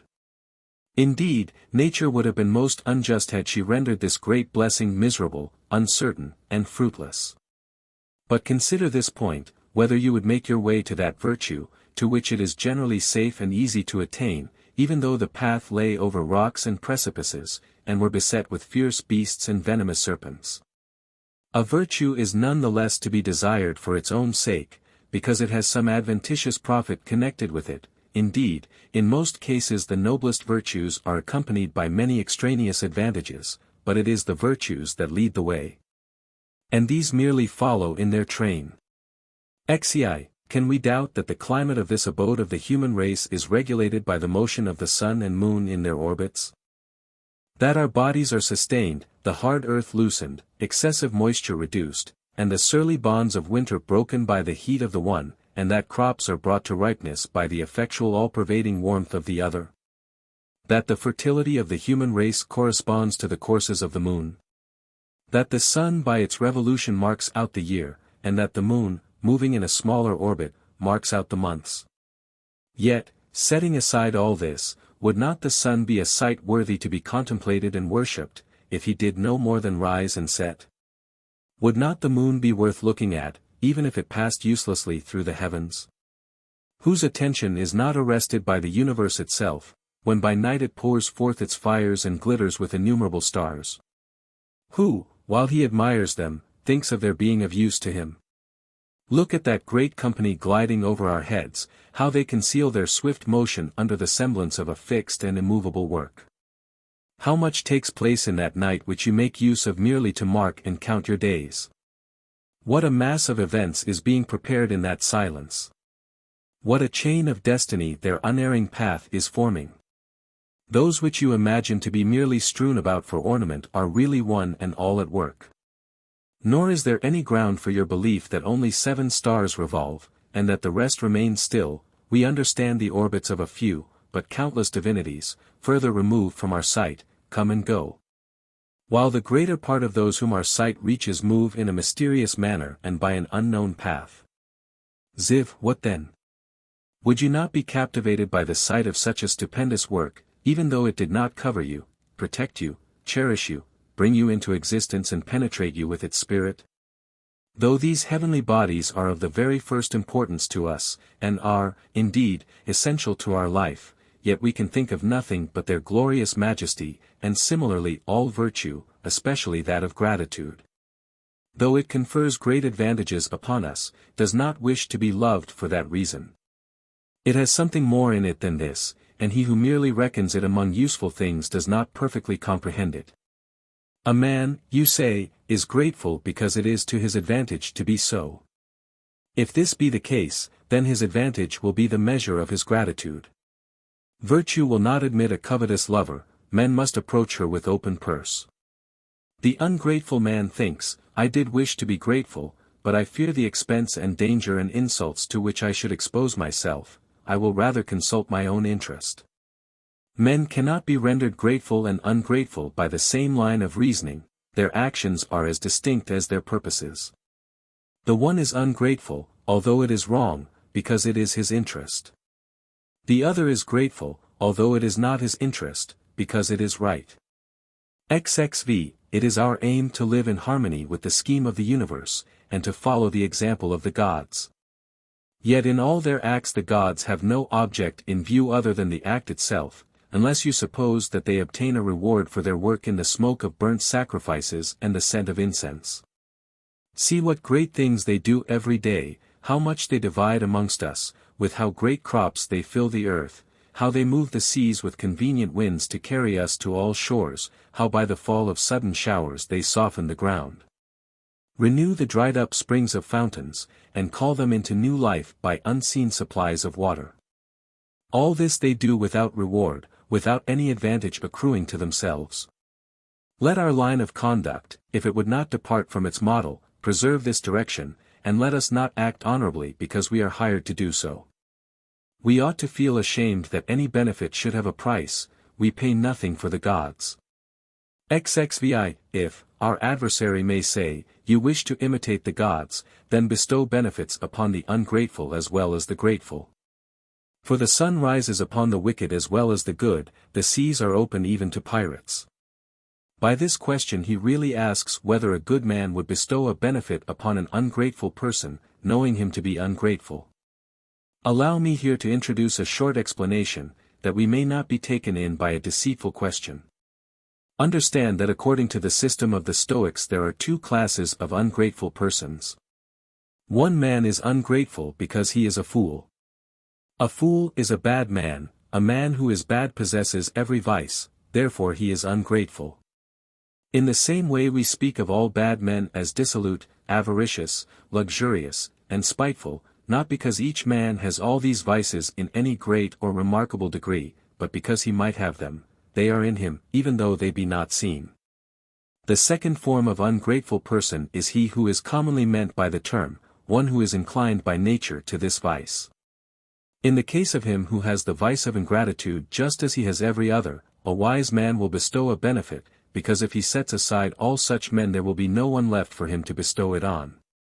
As for the ungrateful man who habitually misapplies benefits and acts so by choice, he will no more bestow a benefit upon him than he would lend money to a spendthrift, or place a deposit in the hands of one who had already often refused to many persons to give up the property with which they had entrusted him.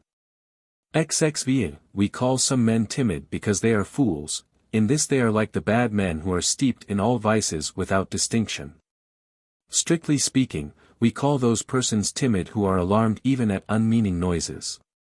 A fool possesses all vices, but he is not equally inclined by nature to all. One is prone to avarice, another to luxury, and another to insolence. Those persons, therefore, are mistaken, who ask the Stoics, "What do you say, then? Is Achilles timid? Aristides, who received a name for justice, is he unjust? Fabius, who by delays retrieved the day, is he rash? Does Decius fear death? Is Mucius a traitor? Camillus a betrayer?" We do not mean that all vices are inherent in all men in the same way in which some especial ones are noticeable in certain men, but we declare that the bad man and the fool possess all vices. We do not even acquit them of fear when they are rash, or of avarice when they are extravagant. Just as a man has all his senses, yet all men have not on that account as keen a sight as Lynceus, so a man that is a fool has not all vices in so active and vigorous a form as some persons have spine of them, yet he has them all. All vices exist in all of them, yet all are not prominent in each individual. One man is naturally prone to avarice, another is the slave of wine, a third of lust.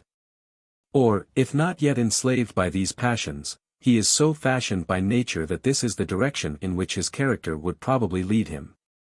Therefore, to return to my original proposition, every bad man is ungrateful, because he has the seeds of every villainy in him, but he alone is rightly so called who is naturally inclined to this vice. Upon such a person as this, therefore, I shall not bestow a benefit. One who betrothed his daughter to an ill-tempered man from whom many women had sought a divorce, would be held to have neglected her interests. A man would be thought a bad father if he entrusted the care of his patrimony to one who had lost his own family estate. And it would be the act of a madman to make a will naming as the guardian of one son a man who had already defrauded other wards. So will that man be said to bestow benefits as badly as possible, who chooses ungrateful persons, in whose hands they will perish. Atenei, the gods, it may be said, bestow much, even upon the ungrateful. But what they bestow they had prepared for the good, and the bad have their share as well, because they cannot be separated. It is better to benefit the bad as well, for the sake of benefiting the good, than to stint the good for fear of benefiting the bad. Therefore the gods have created all that you speak of, the day, the sun, the alternations of winter and summer, the transitions through spring and autumn from one extreme to the other, showers, drinking fountains, and regularly blowing winds for the use of all alike. They could not accept individuals from the enjoyment of them. A king bestows honors upon those who deserve them, but he gives largesse to the undeserving as well. The thief, the bearer of false witness, and the adulterer, alike receive the public grant of corn, and all are placed on the register without any examination as to character. Good and bad men share alike in all the other privileges which a man receives, because he is a citizen, not because he is a good man. God likewise has bestowed certain gifts upon the entire human race, from which no one is shut out. Indeed, it could not be arranged that the wind which was fair for good men should be foul for bad ones, while it is for the good of all men that the seas should be open for traffic and the kingdom of mankind be enlarged. Nor could any law be appointed for the showers, so that they should not fall upon the fields of wicked and evil men. Some things are given to all alike, cities are founded for good and bad men alike. Works of genius reach, by publication, even unworthy men. Medicine points out the means of health even to the wicked.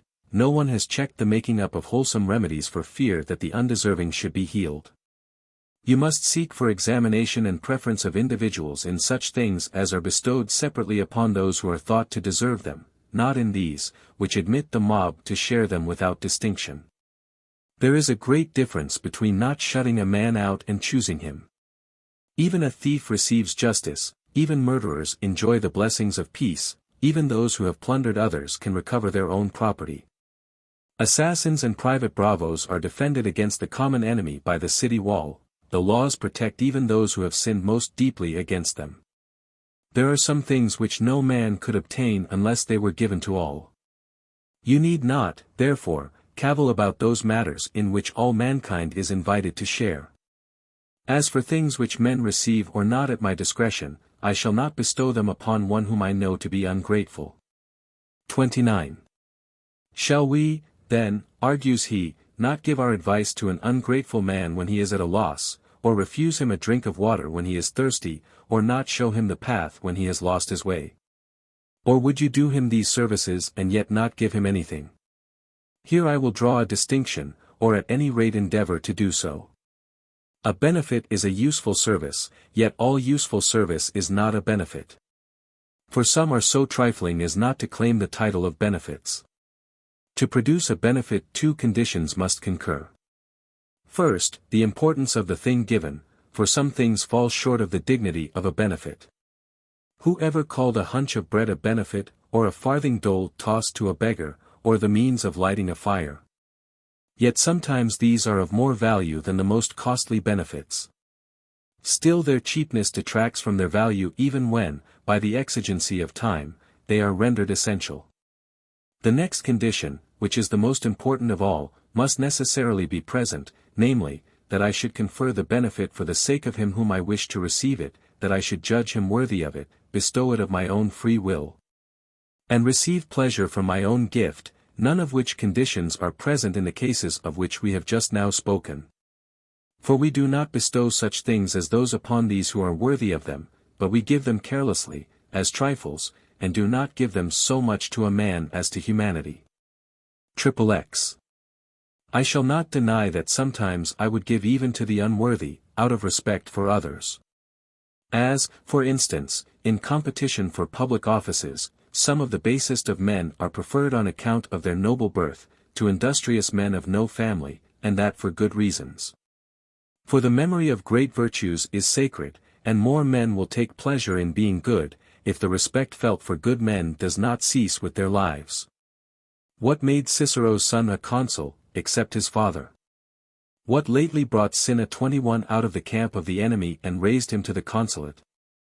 What made Sextus Pompeius and the other Pompey consuls, unless it was the greatness of one man, who once was raised so high that, by his very fall, he sufficiently exalted all his relatives? What lately made Fabius Persicus a member of more than one college of priests, though even profligates avoided his kiss? Was it not Variocosus, and Allobrogicus, and the 300 who to serve their country blocked the invader's path with the force of a single family? It is our duty to respect the virtuous, not only when present with us, but also when removed from our sight, as they have made it their study not to bestow their benefits upon one age alone, but to leave them existing after they themselves have passed away. So let us not confine our gratitude to a single age. If a man has begotten great men, he deserves to receive benefits, whatever he himself may be. He has given us worthy men. If a man descends from glorious ancestors, whatever he himself may be, let him find refuge under the shadow of his ancestry. As mean places are lighted up by the rays of the sun, so let the degenerate shine in the light of their forefathers. XXXI, in this place, my liberalis, I wish to speak in defense of the gods. We sometimes say, what could Providence mean by placing an Aridaeus upon the throne? Do you suppose that the crown was given to Aridaeus? Nay, it was given to his father and his brother. Why did heaven bestow the empire of the world upon Caius Caesar, the most bloodthirsty of mankind, who was wont to order blood to be shed in his presence as freely as if he wished to drink of it? Why, do you suppose that it was given to him? It was given to his father, Germanicus, to his grandfather, his great-grandfather, and to others before them, no less illustrious men, though they lived as private citizens on a footing of equality with others. Why, when you yourself were making Mamercus Scaurus consul, were you ignorant of his vices? Did he himself conceal them? Did he wish to appear decent? Did you admit a man who was so openly filthy to the fasces and the tribunal? Yes, it was because you were thinking of the great old Scaurus, the chief of the Senate, and were unwilling that his descendants should be despised. 32. It is probable that the gods act in the same manner, that they show greater indulgence to some for the sake of their parents and their ancestry, and to others for the sake of their children and grandchildren, and a long line of descendants beyond them. For they know the whole course of their works, and have constant access to the knowledge of all that shall hereafter pass through their hands. These things come upon us from the unknown future, and the gods have foreseen and are familiar with the events by which we are startled. Let these men, says Providence, be kings, because their ancestors were good kings, because they regarded righteousness and temperance as the highest rule of life, because they did not devote the state to themselves, but devoted themselves to the state. Let these others reign, because some one of their ancestors before them was a good man, who bore a soul superior to fortune, who preferred to be conquered rather than to conquer in civil strife, because it was more to the advantage of the state. 22 It was not possible to make a sufficient return to him for this during so long a time. Let this other, therefore, out of regard for him, be chief of the people, not because he knows how, or is capable, but because the other has earned it for him. This man is misshapen, loathsome to look upon, and will disgrace the insignia of his office. Men will presently blame me, calling me blind and reckless, not knowing upon whom I am conferring what ought to be given to the greatest and noblest of men. But I know that, in giving this dignity to one man, I am paying an old debt to another. How should the men of today know that ancient hero, who so resolutely avoided the glory which pressed upon him, who went into danger with the same look which other men wear when they have escaped from danger? Who never regarded his own interest as apart from that of the commonwealth? Where, you ask, or who is he? Whence does he come? You know him not. It lies with me to balance the debit and credit account in such cases as these. I know how much I owe to each man. I repay some after a long interval, others beforehand, according as my opportunities and the exigencies of my social system permit. I shall, therefore, sometimes bestow somewhat upon an ungrateful man, though not for his own sake. 33. What, argues he, if you do not know whether your man be ungrateful or grateful, will you wait until you know, or will you not lose the opportunity of bestowing a benefit? To wait is a long business, for, as Plato says, it is hard to form an opinion about the human mind. Not to wait is rash. To this objector we shall answer, that we never should wait for absolute knowledge of the whole case, since the discovery of truth is an arduous task, but should proceed in the direction in which truth appeared to direct us. All our actions proceed in this direction. It is thus that we sow seed, that we sail upon the sea, that we serve in the army, marry, and bring up children. The result of all these actions is uncertain, so we take that course from which we believe that good results may be hoped for. Who can guarantee a harvest to the sower, a harbor to the sailor, victory to the soldier, a modest wife to the husband, dutiful children to the father? We proceed in the way in which reason, not absolute truth, directs us. Wait, do nothing that will not turn out well, form no opinion until you have searched but the truth, and your life will pass in absolute inaction. Since it is only the appearance of truth, not truth itself, which leads me hither or thither, I shall confer benefits upon the man who apparently will be grateful. 34. Many circumstances, argues he, may arise which may enable a bad man to steal into the place of a good one, or may cause a good man to be disliked as though he were a bad one, for appearances, to which we trust, are deceptive. Who denies it? Yet I can find nothing else by which to guide my opinion. I must follow these tracks in my search after truth, for I have none more trustworthy than these. I will take pains to weigh the value of these with all possible care, and will not hastily give my assent to them. For instance, in a battle, it may happen that my hand may be deceived by some mistake into turning my weapon against my comrade, and sparing my enemy as though he were on my side. But this will not often take place, and will not take place through any fault of mine, for my object is to strike the enemy, and defend my countrymen. If I know a man to be ungrateful, I shall not bestow a benefit upon him. But the man has passed himself off as a good man by some trick, and has imposed upon me. Well, this is not at all the fault of the giver, who gave under the impression that his friend was grateful.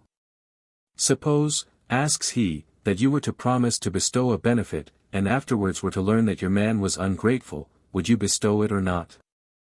If you do wrong knowingly, for you give to one to whom you ought not. If you refuse, you do wrong likewise, for you do not give to him to whom you promise to give. This case upsets your consistency, and that proud assurance of yours that the wise man never regrets his actions, or amends what he has done, or alters his plans. The wise man never changes his plans while the conditions under which he formed them remain the same. Therefore, he never feels regret, because at the time nothing better than what he did could have been done, nor could any better decision have been arrived at than that which was made. Yet he begins everything with the saving clause, if nothing shall occur to the contrary. This is the reason why we say that all goes well with him, and that nothing happens contrary to his expectation, because he bears in mind the possibility of something happening to prevent the realization of his projects. It is an imprudent confidence to trust that fortune will be on our side. The wise man considers both sides, he knows how great is the power of errors, how uncertain human affairs are, how many obstacles there are to the success of plans. Without committing himself, he awaits the doubtful and capricious issue of events, and weighs certainty of purpose against uncertainty of result. Here also, however, he is protected by that saving clause, without which he decides upon nothing, and begins nothing. XXXV When I promise to bestow a benefit, I promise it, unless something occurs which makes it my duty not to do so. What if, for example, my country orders me to give to her what I had promised to my friend? Or if a law be passed forbidding anyone to do what I had promised to do for him? Suppose that I have promised you my daughter in marriage, that then you turn out to be a foreigner, and that I have no right of intermarriage with foreigners. In this case, the law, by which I am forbidden to fulfill my promise, forms my defense. I shall be treacherous, and hear myself blamed for inconsistency, only if I do not fulfill my promise when all conditions remain the same as when I made it. Otherwise, any change makes me free to reconsider the entire case, and absolves me from my promise. I may have promised to plead a cause, afterwards it appears that this cause is designed to form a precedent for an attack upon my father. I may have promised to leave my country, and travel abroad, then news comes that the road is beset with robbers. I was going to an appointment at some particular place, but my son's illness, or my wife's confinement, prevented me. All conditions must be the same as they were when I made the promise, if you mean to hold me bound in honor to fulfill it. Now what greater change can take place than that I should discover you to be a bad and ungrateful man? I shall refuse to an unworthy man that which I had intended to give him supposing him to be worthy, and I shall also have reason to be angry with him for the trick which he has put upon me. 36. I shall nevertheless look into the matter, and consider what the value of the thing promised may be. If it be trifling, I shall give it, not because you are worthy of it, but because I promised it, and I shall not give it as a present, but merely in order to make good my words and give myself a twitch of the ear. I will punish my own rashness in promising by the loss of what I gave. See how grieved you are, mind you take more care what you say in future. As the saying is, I will take ton money from you. If the matter be important, I will not, as Maecenas said, let 10,000,000 sesterces reproach me. I will weigh the two sides of the question one against the other. There is something in abiding by what you have promised. On the other hand, there is a great deal in not bestowing a benefit upon one who is unworthy of it. Now, how great is this benefit? If it is a trifling one, let us wink and let it pass. But if it will cause me much loss or much shame to give it, I had rather excuse myself once for refusing it than have to do so ever after for giving it. The whole point, I repeat, depends upon how much the thing given is worth. Let the terms of my promise be appraised. Not only shall I refuse to give what I may have promised rashly, but I shall also demand back again what I may have wrongly bestowed. A man must be mad who keeps a promise made under a mistake. 37. Philip, king of the Macedonians, had a hardy soldier whose services he had found useful in many campaigns. From time to time he made this man presents of part of the plunder as the reward of his valor, and used to excite his greedy spirit by his frequent gifts. This man was cast by shipwreck upon the estate of a certain Macedonian, who as soon as he heard the news hastened to him, restored his breath, removed him to his own farmhouse, gave up his own bed to him, nursed him out of his weakened and half-dead condition, took care of him at his own expense for 30 days, restored him to health and gave him a sum of money for his journey, as the man kept constantly saying, "If only I can see my chief, I will repay your kindness." He told Philip of his shipwreck, said nothing about the help which he had received, and at once demanded that a certain man's estate should be given to him.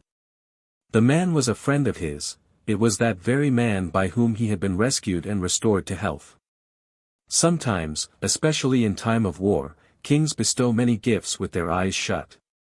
One just man cannot deal with such a mass of armed selfishness. It is not possible for anyone to be at the same time a good man and a good general. How are so many thousands of insatiable men to be satiated? What would they have, if every man had his own? Thus Philip reasoned with himself while he ordered the man to be put in possession of the property which he asked for. However, the other, when driven out of his estate, did not, like a peasant, endure his wrongs in silence, thankful that he himself was not given away also, but sent a sharp and outspoken letter to Philip, who, on reading it, was so much enraged that he straightway ordered Pausanias to restore the property to its former owner, and to brand that wickedest of soldiers, that most ungrateful of guests, that greediest of shipwrecked men, with letters bearing witness to his ingratitude. He, indeed, deserved to have the letters not merely branded but carved in his flesh, for having reduced his host to the condition in which he himself had been when he lay naked and shipwrecked upon the beach. Still, let us see within what limits one ought to keep in punishing him. Of course what he had so villainously seized ought to be taken from him. But who would be affected by the spectacle of his punishment? The crime which he had committed would prevent his being pitied even by any humane person. 38. Will Philip then give you a thing because he has promised to give it, even though he ought not to do so, even though he will commit a wrong by doing so, nay, a crime? Even though by this one act he will make it impossible for shipwrecked men to reach the shore. There is no inconsistency in giving up an intention which we have discovered to be wrong and have condemned as wrong. We ought candidly to admit, "I thought that it was something different, I have been deceived." It is mere pride and folly to persist. What I once have said, be it what it may, shall remain unaltered and settled. There is no disgrace in altering one's plans according to circumstances. Now, if Philip had left this man in possession of that seashore which he obtained by his shipwreck, would he not have practically pronounced sentence of banishment against all unfortunates for the future? Rather, says Philip, do thou carry upon thy forehead of brass those letters, that they may be impressed upon the eyes of all throughout my kingdom. Go, let men see how sacred a thing is the table of hospitality. Show them your face, that upon it they may read the decree which prevents its being a capital crime to give refuge to the unfortunate under one's roof. The order will be more certainly respected by this means than if I had inscribed it upon tablets of brass. 39. Why then, argues our adversary, did your Stoic philosopher Zeno, when he had promised a loan of 500 denarii to some person, whom he afterwards discovered to be of doubtful character, persist in lending it, because of his promise, though his friends dissuaded him from doing so? In the first place, a loan is on a different footing to a benefit. Even when we have lent money to an undesirable person we can recall it, I can demand payment upon a certain day, and if he becomes bankrupt, I can obtain my share of his property. But a benefit is lost utterly and instantly. Besides, the one is the act of a bad man, the other that of a bad father of a family. In the next place, if the sum had been a larger one, not even Zeno would have persisted in lending it. It was 500 denarii, the sort of sum of which one says, may he spend it in sickness, and it was worth paying so much to avoid breaking his promise. I shall go out to supper, even though the weather be cold, because I have promised to go. But I shall not if snow be falling. I shall leave my bed to go to a betrothal feast, although I may be suffering from indigestion, but I shall not do so if I am feverish. I will become bail for you, because I promised. But not if you wish me to become bail in some transaction of uncertain issue, if you expose me to forfeiting my money to the state. There runs through all these cases, I argue, an implied exception. If I am able, provided it is right for me to do so, if these things be so and so. Make the position the same when you ask me to fulfill my promise, as it was when I gave it, and it will be mere fickleness to disappoint you. But if something new has taken place in the meanwhile, why should you wonder at my intentions being changed when the conditions under which I gave the promise are changed? Put everything back as it was, and I shall be the same as I was. We enter into recognizances to appear, yet if we fail to do so an action will not in all cases lie against us, for we are excused for making default if forced to do so by a power which we cannot resist. XL. You may take the same answer to the question as to whether we ought in all cases to show gratitude for kindness, and whether a benefit ought in all cases to be repaid. It is my duty to show a grateful mind, but in some cases my own poverty, in others the prosperity of the friend to whom I owe some return, will not permit me to give it. What, for instance, am I, a poor man, to give to a king or a rich man in return for his kindness, especially as some men regard it as a wrong to have their benefits repaid, and are wont to pile one benefit upon another? In dealing with such persons, what more can I do than wish to repay them? Yet I ought not to refuse to receive a new benefit, because I have not repaid the former one. I shall take it as freely as it is given, and will offer myself to my friend as a wide field for the exercise of his good nature. He who is unwilling to receive new benefits must be dissatisfied with what he has already received. Do you say, I shall not be able to return them? What is that to the purpose? I am willing enough to do so if opportunity or means were given me. He gave it to me, of course, having both opportunity and means. Is he a good man or a bad one? If he is a good man, I have a good case against him, and I will not plead if he be a bad one. Neither do I think it right to insist on making repayment, even though it be against the will of those whom we repay, and to press it upon them however reluctant they may be. It is not repayment to force an unwilling man to resume what you were once willing to take. Some people, if any trifling present be sent to them, afterward send back something else for no particular reason, and then declare that they are under no obligation. To send something back at once, and balance one present by another, is the next thing to refusing to receive it. On some occasions I shall not return a benefit, even though I be able to do so. When by so doing I shall myself lose more than he will gain, or if he would not notice any advantage to himself in receiving that which it would be a great loss to me to return. The man who is always eager to repay under all circumstances, has not the feeling of a grateful man, but of a debtor, and, to put it shortly, he who is too eager to repay, is unwilling to be in his friend's debt. He who is unwilling, and yet is in his friend's debt, is ungrateful. Book V. In the preceding books I seem to have accomplished the object which I proposed to myself, since in them I have discussed how a benefit ought to be bestowed, and how it ought to be received. These are the limits of this action. When I dwell upon it further I am not obeying the orders, but the caprices of my subject which ought to be followed whither it leads, not whither it allures us to wander. For now and then something will arise, which, although it is all but unconnected with the subject, instead of being a necessary part of it, still thrills the mind with a certain charm. However, since you wish it to be so, let us go on, after having completed our discussion of the heads of the subject itself, to investigate those matters which, if you wish for truth, I must call adjacent to it, not actually connected with it. To examine which carefully is not one worth one's while, and yet is not labor in vain. No praise, however, which I can give to benefits does justice to you, Abusius Liberalis, a man of excellent disposition and naturally inclined to bestow them. Never have I seen any one esteem even the most trifling services more kindly. Indeed, your good nature goes so far as to regard whatever benefit is bestowed upon anyone as bestowed upon yourself. You are prepared to pay even what is owed by the ungrateful, that no one may regret having bestowed benefits. You yourself are so far from any boastfulness, you are so eager at once to free those whom you serve from any feeling of obligation to you, that you like, when giving anything to any one, to seem not so much to be giving a present as returning one. And therefore what you give in this manner will all the more fully he repaid to you, for, as a rule, benefits come to one who does not demand repayment of them. And just as glory follows those who avoid it, so men receive a more plentiful harvest in return for benefits bestowed upon those who had it in their power to be ungrateful. With you there is no reason why those who have received benefits from you should not ask for fresh ones. Nor would you refuse to bestow others, to overlook and conceal what you have given, and to add to it more and greater gifts. Since it is the aim of all the best men and the noblest dispositions to bear with an ungrateful man until you make him grateful.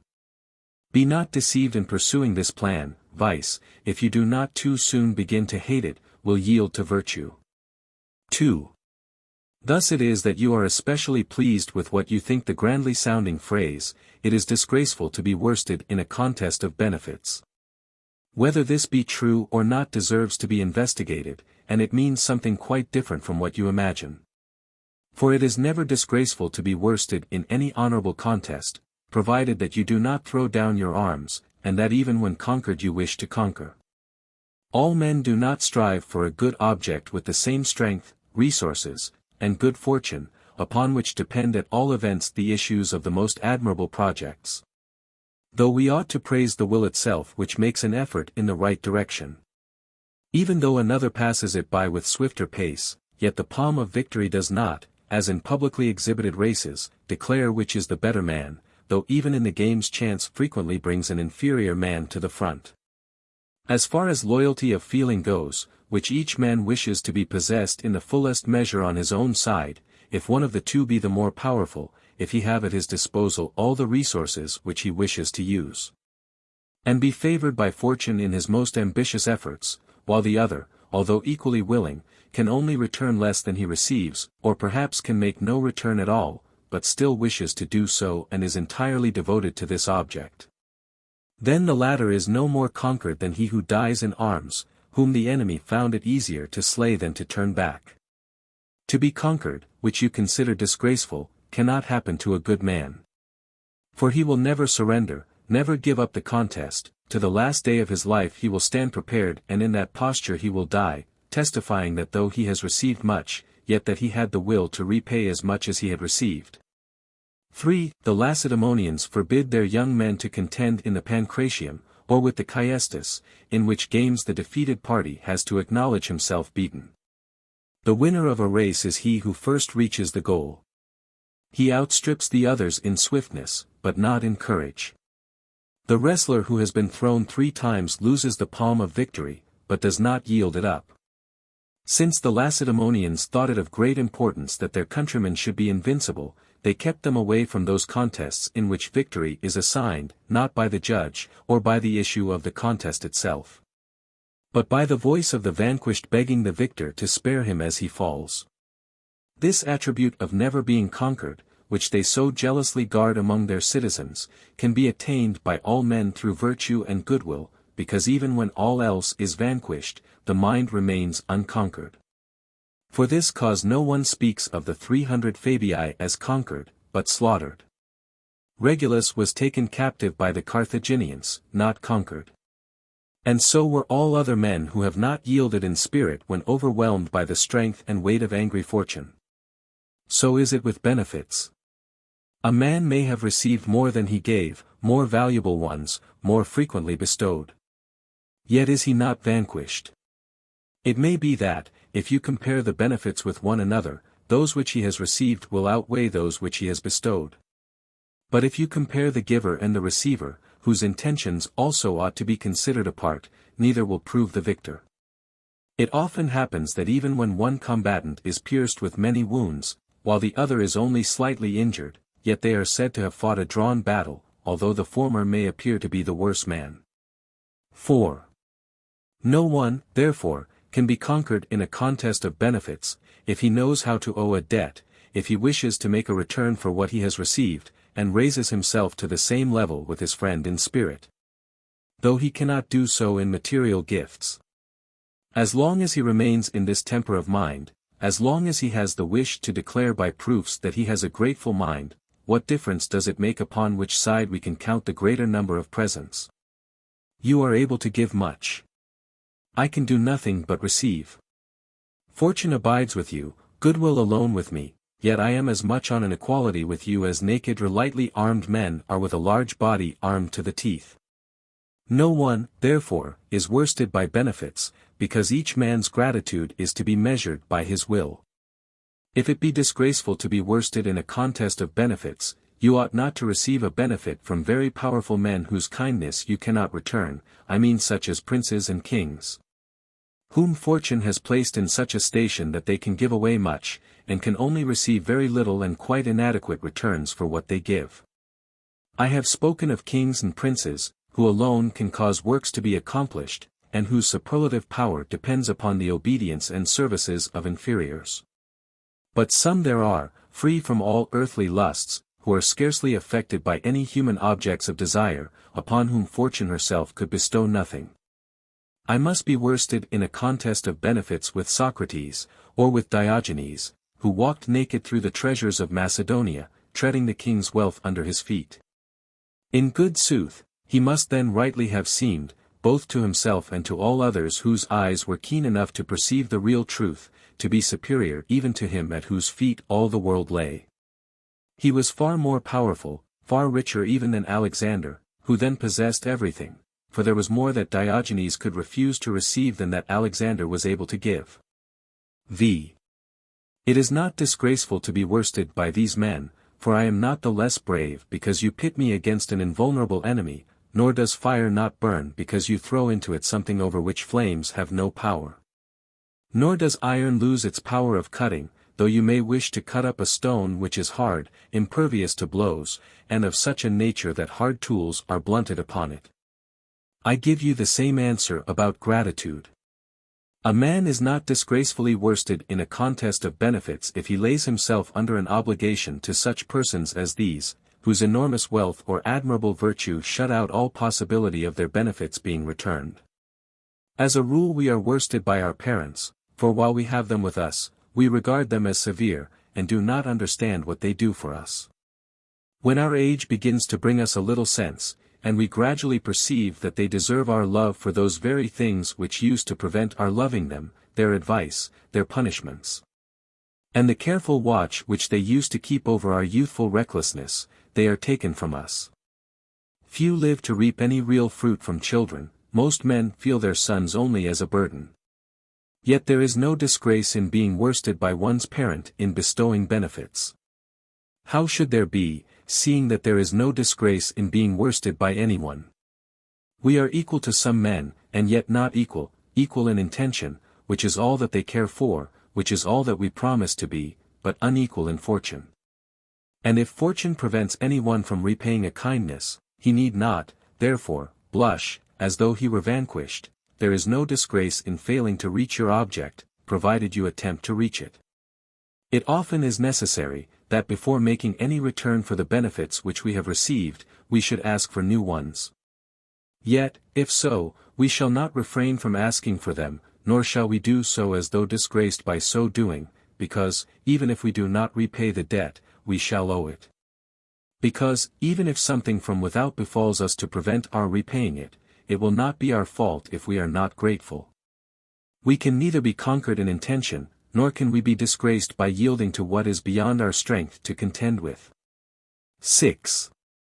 Alexander, the king of the Macedonians, used to boast that he had never been worsted by anybody in a contest of benefits.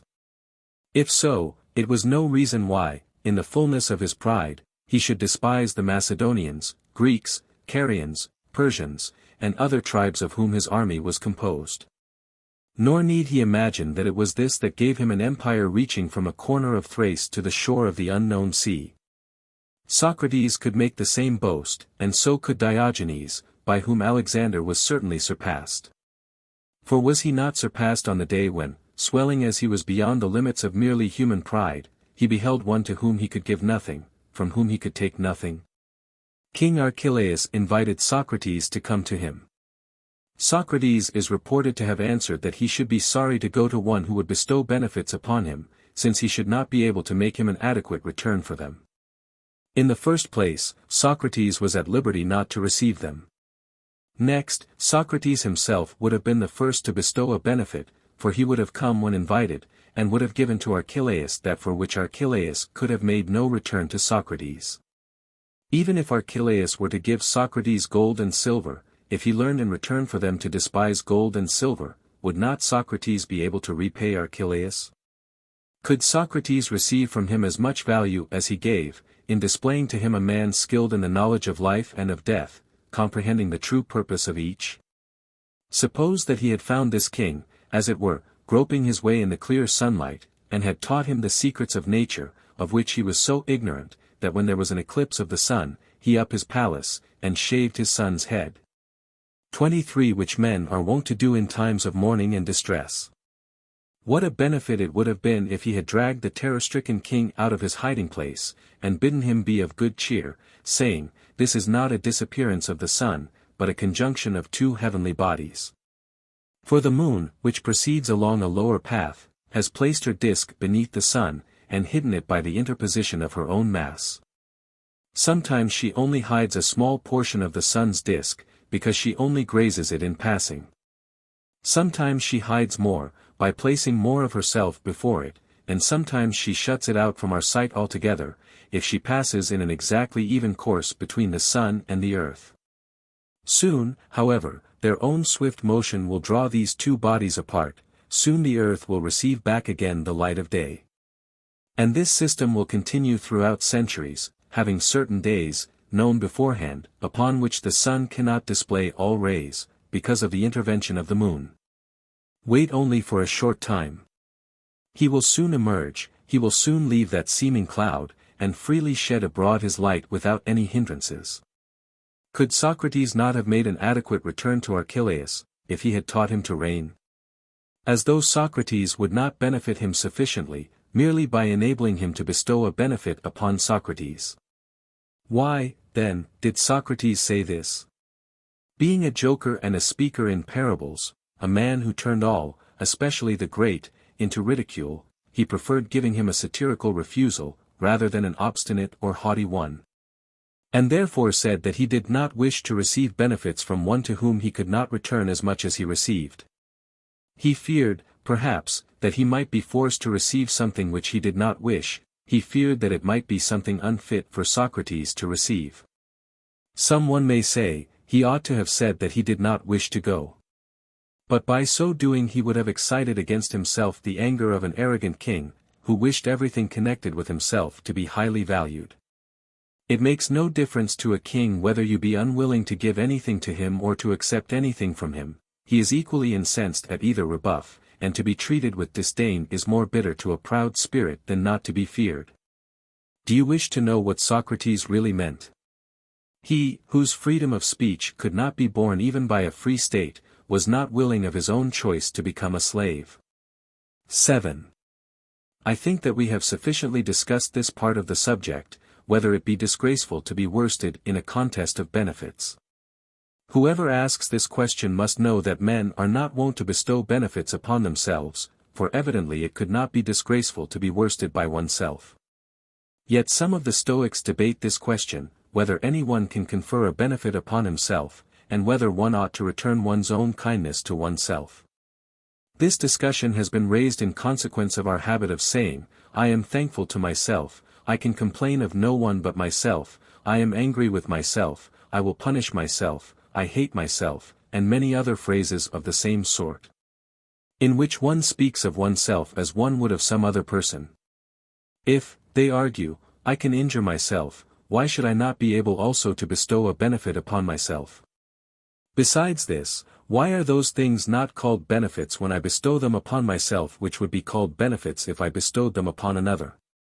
If to receive a certain thing from another would lay me under an obligation to him, how is it that if I give it to myself, I do not contract an obligation to myself?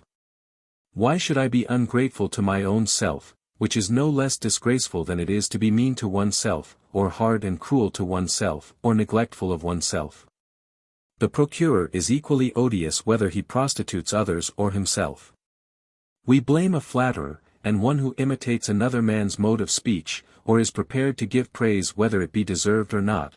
We ought equally to blame one who humors himself and looks up to himself, and so to speak is his own flatterer. Vices are not only hateful when outwardly practiced, but also when they are repressed within the mind. Whom would you admire more than he who governs himself and has himself under command? It is easier to rule savage nations, impatient of foreign control, than to restrain one's own mind and keep it under one's own control. Plato, it is argued, was grateful to Socrates for having been taught by him. Why should not Socrates be grateful to himself for having taught himself? Marcus Cato said, "Borrow from yourself whatever you lack. Why, then, if I can lend myself anything, should I be unable to give myself anything?" The instances in which usage divides us into two persons are innumerable. We are wont to say, "Let me converse with myself," and, "I will give myself a twitch of the ear." 24 And if it be true that one can do so, then a man ought to be grateful to himself, just as he is angry with himself, as he blames himself, so he ought to praise himself, since he can impoverish himself, he can also enrich himself. Injuries and benefits are the converse of one another. If we say of a man, he has done himself an injury, we can also say, he has bestowed upon himself a benefit. 8. It is natural that a man should first incur an obligation, and then that he should return gratitude for it. A debtor cannot exist without a creditor, any more than a husband without a wife, or a son without a father. Someone must give in order that someone may receive. Just as no one carries himself, although he moves his body and transports it from place to place. As no one, though he may have made a speech in his own defense, is said to have stood by himself, or erects a statue to himself as his own patron, as no sick man, when by his own care he has regained his health, asks himself for a fee. So in no transaction, even when a man does what is useful to himself, need he return thanks to himself, because there is no one to whom he can return them. Though I grant that a man can bestow a benefit upon himself, yet at the same time that he gives it, he also receives it. Though I grant that a man may receive a benefit from himself, yet he receives it at the same time that he gives it. The exchange takes place within doors, as they say, and the transfer is made at once, as though the debt were a fictitious one, for he who gives is not a different person to he who receives, but one and the same. The word to owe has no meaning except as between two persons. How then can it apply to one man who incurs an obligation, and by the same act frees himself from it? In a disc or a ball there is no top or bottom, no beginning or end, because the relation of the parts is changed when it moves, what was behind coming before, and what went down on one side coming up on the other, so that all the parts, in whatever direction they may move, come back to the same position. Imagine that the same thing takes place in a man, into however many pieces you may divide him, he remains one. If he strikes himself, he has no one to call to account for the insult. If he binds himself and locks himself up, he cannot demand damages. If he bestows a benefit upon himself, he straightway returns it to the giver. It is said that there is no waste in nature, because everything which is taken from nature returns to her again, and nothing can perish, because it cannot fall out of nature, but goes round again to the point from whence it started. You ask, what connection has this illustration with the subject? I will tell you. Imagine yourself to be ungrateful, the benefit bestowed upon you is not lost, he who gave it has it. Suppose that you are unwilling to receive it, it still belongs to you before it is returned. You cannot lose anything, because what you take away from yourself, you nevertheless gain yourself. The matter revolves in a circle within yourself. By receiving you give, by giving you receive. 9. It is our duty, argues our adversary, to bestow benefits upon ourselves, therefore we ought also to be grateful to ourselves. The original axiom, upon which the inference depends, is untrue, for no one bestows benefits upon himself, but obeys the dictates of his nature, which disposes him to affection for himself, and which makes him take the greatest pains to avoid hurtful things, and to follow after those things which are profitable to him. Consequently, the man who gives to himself is not generous, nor is he who pardons himself for giving, nor is he who is touched by his own misfortunes tender-hearted. It is natural to do those things to oneself which when done to others become generosity, clemency, and tenderness of heart. A benefit is a voluntary act, but to do good to oneself is an instinctive one. The more benefits a man bestows, the more beneficent he is, yet whoever was praised for having been of service to himself, or for having rescued himself from brigands.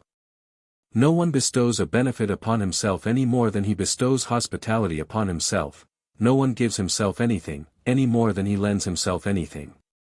If each man bestows benefits upon himself, is always bestowing them, and bestows them without any cessation, then it is impossible for him to make any calculation of the number of his benefits. When then can he show his gratitude, seeing that by the very act of doing so he would bestow a benefit? For what distinction can you draw between giving himself a benefit or receiving a benefit for himself, when the whole transaction takes place in the mind of the same man? Suppose that I have freed myself from danger, then I have bestowed a benefit upon myself. Suppose I free myself a second time, by so doing do I bestow or repay a benefit? In the next place, even if I grant the primary axiom, that we can bestow benefits upon ourselves, I do not admit that which follows, for even if we can do so, we ought not to do so. Wherefore? Because we receive a return for them at once. It is right for me to receive a benefit, then to lie under an obligation, then to repay it. Now here there is no time for remaining under an obligation, because we receive the return without any delay.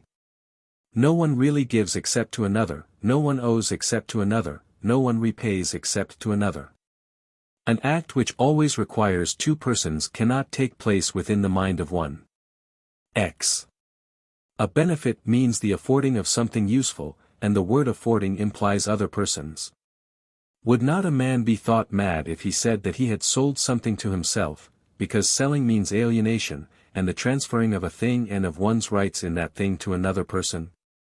Yet giving, like selling anything, consists in making it pass away from you, handing over what you yourself once owned into the keeping of someone else. If this be so, no one ever gave himself a benefit, because no one gives to himself. If not, two opposites coalesce, so that it becomes the same thing to give and to receive. Yet there is a great difference between giving and receiving. How should there not be, seeing that these words are the converse of one another? Still, if any one can give himself a benefit, there can be no difference between giving and receiving. I said a little before that some words apply only to other persons, and are so constituted that their whole meaning lies apart from ourselves. For instance, I am a brother, but a brother of some other man, for no one is his own brother. I am an equal, but equal to somebody else, for who is equal to himself? A thing which is compared to another thing is unintelligible without that other thing. A thing which is joined to something else does not exist apart from it. So that which is given does not exist without the other person, nor can a benefit have any existence without another person. This is clear from the very phrase which describes it, to do good, yet no one does good to himself any more than he favors himself or is on his own side. I might enlarge further upon this subject and give many examples. Why should benefits not be included among those acts which require two persons to perform them? Many honorable, most admirable and highly virtuous acts cannot take place without a second person. Fidelity is praised and held to be one of the chief blessings known among men, yet was any one ever on that account said to have kept faith with himself? 11. I come now to the last part of this subject. The man who returns a kindness ought to expend something, just as he who repays expends money, but the man who returns a kindness to himself expends nothing, just as he who receives a benefit from himself gains nothing. A benefit and gratitude for it must pass to and fro between two persons, their interchange cannot take place within one man. He who returns a kindness does good in his turn to him from whom he has received something. But the man who returns his own kindness, to whom does he do good? To himself. Is there anyone who does not regard the returning of a kindness, and the bestowal of a benefit, as distinct acts? He who returns a kindness to himself does good to himself. Was any man ever unwilling to do this, even though he were ungrateful? Nay, whoever was ungrateful from any other motive than this? If, it is argued, we are right in thanking ourselves, we ought to return our own kindness, yet we say, I am thankful to myself for having refused to marry that woman, or for having refused to join a partnership with that man. When we speak thus, we are really praising ourselves, and make use of the language of those who return thanks to approve our own acts. A benefit is something which, when given, may or may not be returned. Now, he who gives a benefit to himself must needs receive what he gives, therefore, this is not a benefit. A benefit is received at one time, and is returned at another. But when a man bestows a benefit upon himself, he both receives it and returns it at the same time. In a benefit, too, what we commend and admire is, that a man has for the time being forgotten his own interests, in order that he may do good to another, that he has deprived himself of something, in order to bestow it upon another. Now, he who bestows a benefit upon himself does not do this. The bestowal of a benefit is an act of companionship, it wins some man's friendship, and lays some man under an obligation.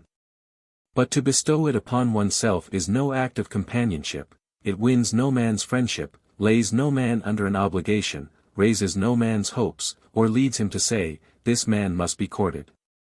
He bestowed a benefit upon that person, perhaps he will bestow one upon me also. A benefit is a thing which one gives not for one's own sake, but for the sake of him to whom it is given. But he who bestows a benefit upon himself, does so for his own sake, therefore, it is not a benefit. 12. Now I seem to you not to have made good what I said at the beginning of this book. You say that I am far from doing what is worth any one's while, nay, that in real fact I have thrown away all my trouble.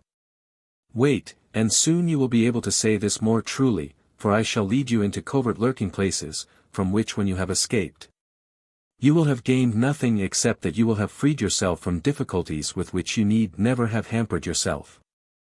What is the use of laboriously untying knots which you yourself have tied, in order that you might untie them? Yet, just as some knots are tied in fun and for amusement, so that a tyro may find difficulty in untying them, which knots he who tied them can loose without any trouble, because he knows the joinings and the difficulties of them. And these nevertheless afford us some pleasure, because they test the sharpness of our wits, and engross our attention. So also these questions, which seem subtle and tricky, prevent our intellects becoming careless and lazy, for they ought at one time to have a field given them to level, in order that they may wander about it. And at another to have some dark and rough passage thrown in their way for them to creep through, and make their way with caution. It is said by our opponent that no one is ungrateful, and this is supported by the following arguments: a benefit is that which does good, but, as you Stoics say, no one can do good to a bad man, therefore, a bad man does not receive a benefit. If he does not receive it, he need not return it, therefore, no bad man is ungrateful. Furthermore, a benefit is an honorable and commendable thing. No honorable or commendable thing can find any place with a bad man. Therefore, neither can a benefit. If he cannot receive one, he need not repay one, therefore, he does not become ungrateful. Moreover, as you say, a good man does everything rightly, if he does everything rightly, he cannot be ungrateful. A good man returns a benefit, a bad man does not receive one. If this be so, no man, good or bad, can be ungrateful. Therefore, there is no such thing in nature as an ungrateful man, the word is meaningless. We Stoics have only one kind of good, that which is honorable. This cannot come to a bad man, for he would cease to be bad if virtue entered into him. But as long as he is bad, no one can bestow a benefit upon him, because good and bad are contraries, and cannot exist together.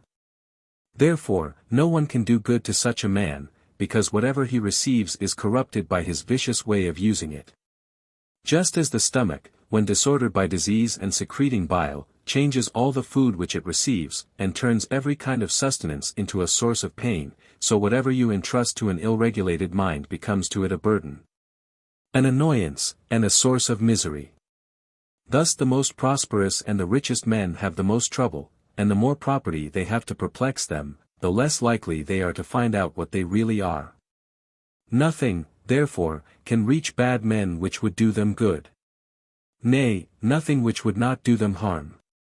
They change whatever falls to their lot into their own evil nature, and things which elsewhere would, if given to better men, be both beautiful and profitable, are ruinous to them. They cannot, therefore, bestow benefits, because no one can give what he does not possess, and, therefore, they lack the pleasure of doing good to others. 13.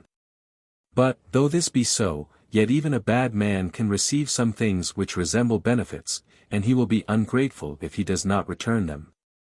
There are good things belonging to the mind, to the body, and to fortune.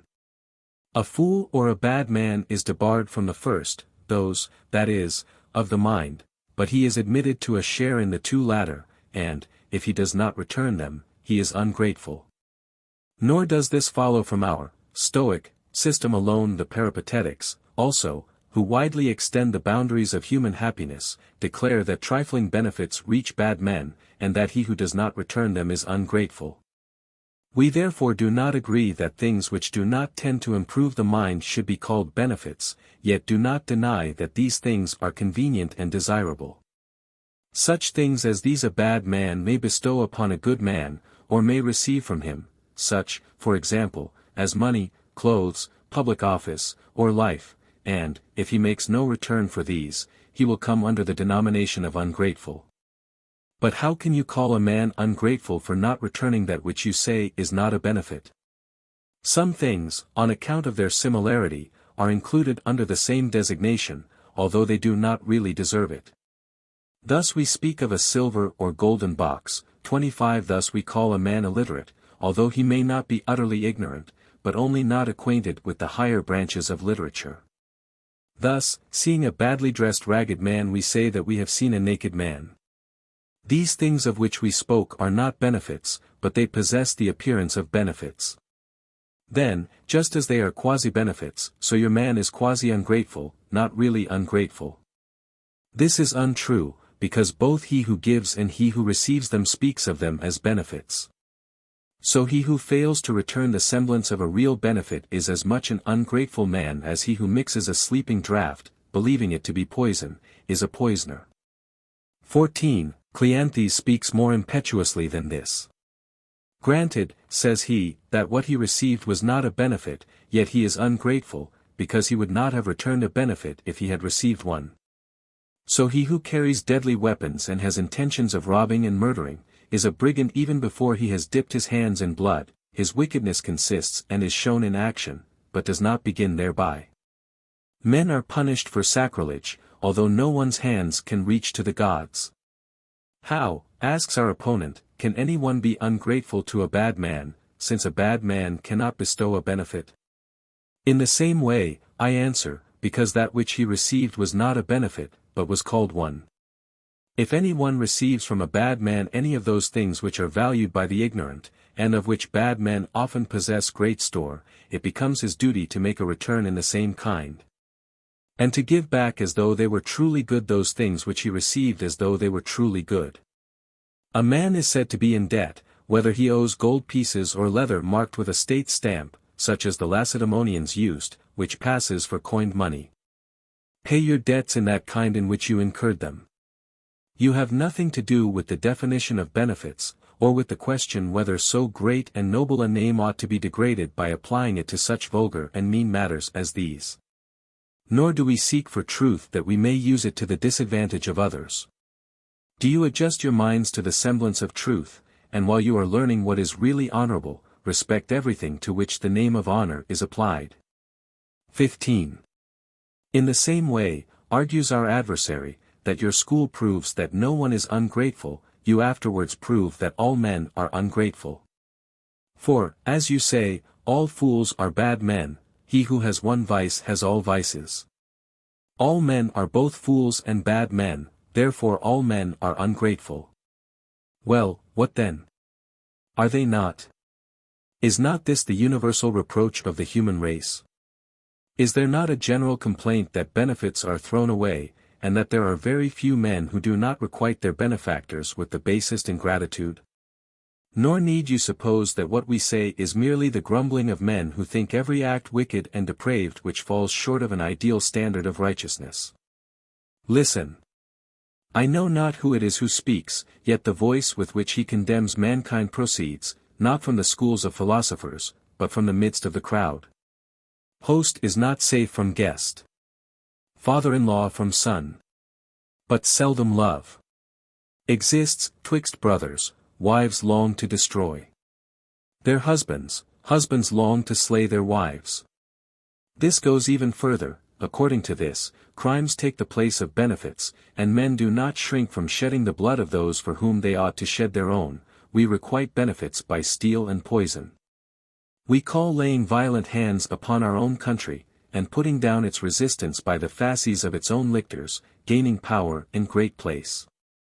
Every man thinks himself to be in a mean and degraded position if he has not raised himself above the constitution. The armies which are received from the state are turned against her, and a general now says to his men, fight against your wives, fight against your children, march in arms against your altars, your hearths and homes. Yes, 26 you, who even when about to triumph ought not to enter the city at the command of the Senate, and who have often, when bringing home a victorious army, been given an audience outside the walls, you now, after slaughtering your countrymen, stained with the blood of your kindred, march into the city with standards erect. Let liberty, say you, be silent amidst the ensigns of war, and now that wars are driven far away and no ground for terror remains, let that people which conquered and civilized all nations be beleaguered within its own walls, and shudder at the sight of its own eagles. 16. Coriolanus was ungrateful, and became dutiful late, and after repenting of his crime, he did indeed lay down his arms, but only in the midst of his unnatural warfare. Catilina was ungrateful. He was not satisfied with taking his country captive without overturning it, without dispatching the hosts of the Allobroges against it, without bringing an enemy from beyond the Alps to glut his old inborn hatred, and to offer Roman generals as sacrifices which had been long owing to the tombs of the Gaulish dead. Caius Marius was ungrateful, when, after being raised from the ranks to the consulship, he felt that he would not have wreaked his vengeance upon fortune, and would sink to his original obscurity, unless he slaughtered Romans as freely as he had slaughtered the Cimbri, and not merely gave the signal, but was himself the signal for civil disasters and butcheries.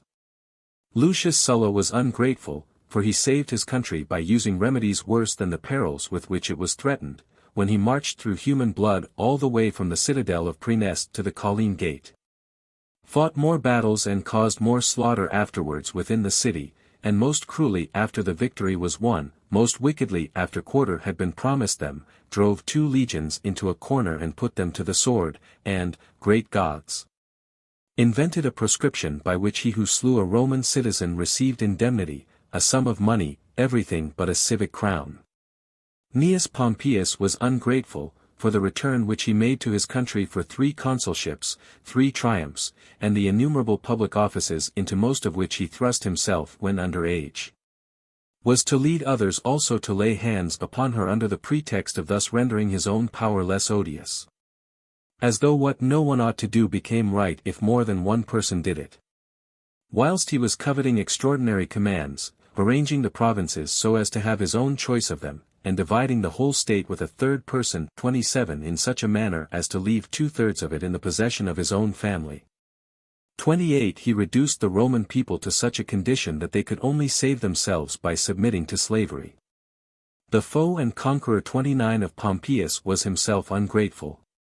He brought war from Gaul and Germany to Rome, and he, the friend of the populace, the champion of the commons, pitched his camp in the Circus Flaminus, nearer to the city than Porcina's camp had been.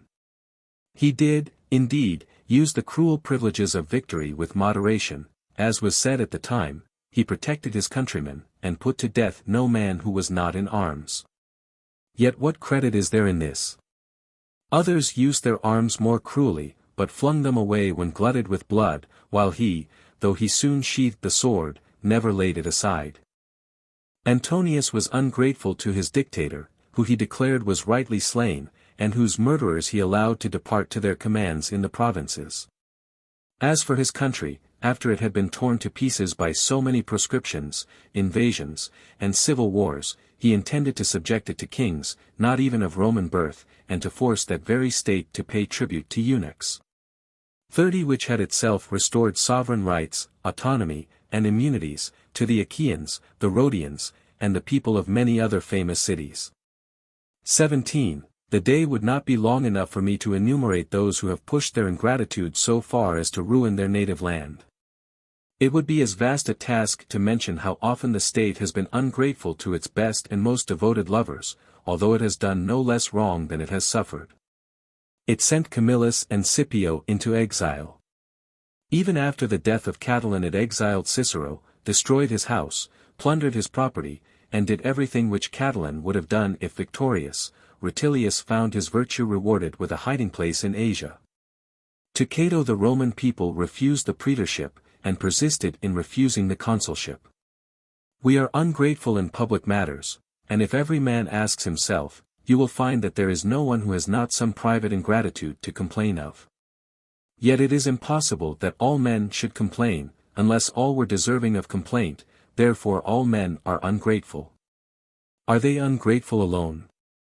Nay, they are also all covetous, all spiteful, and all cowardly, especially those who appear daring, and, besides this, all men fawn upon the great, and all are impious.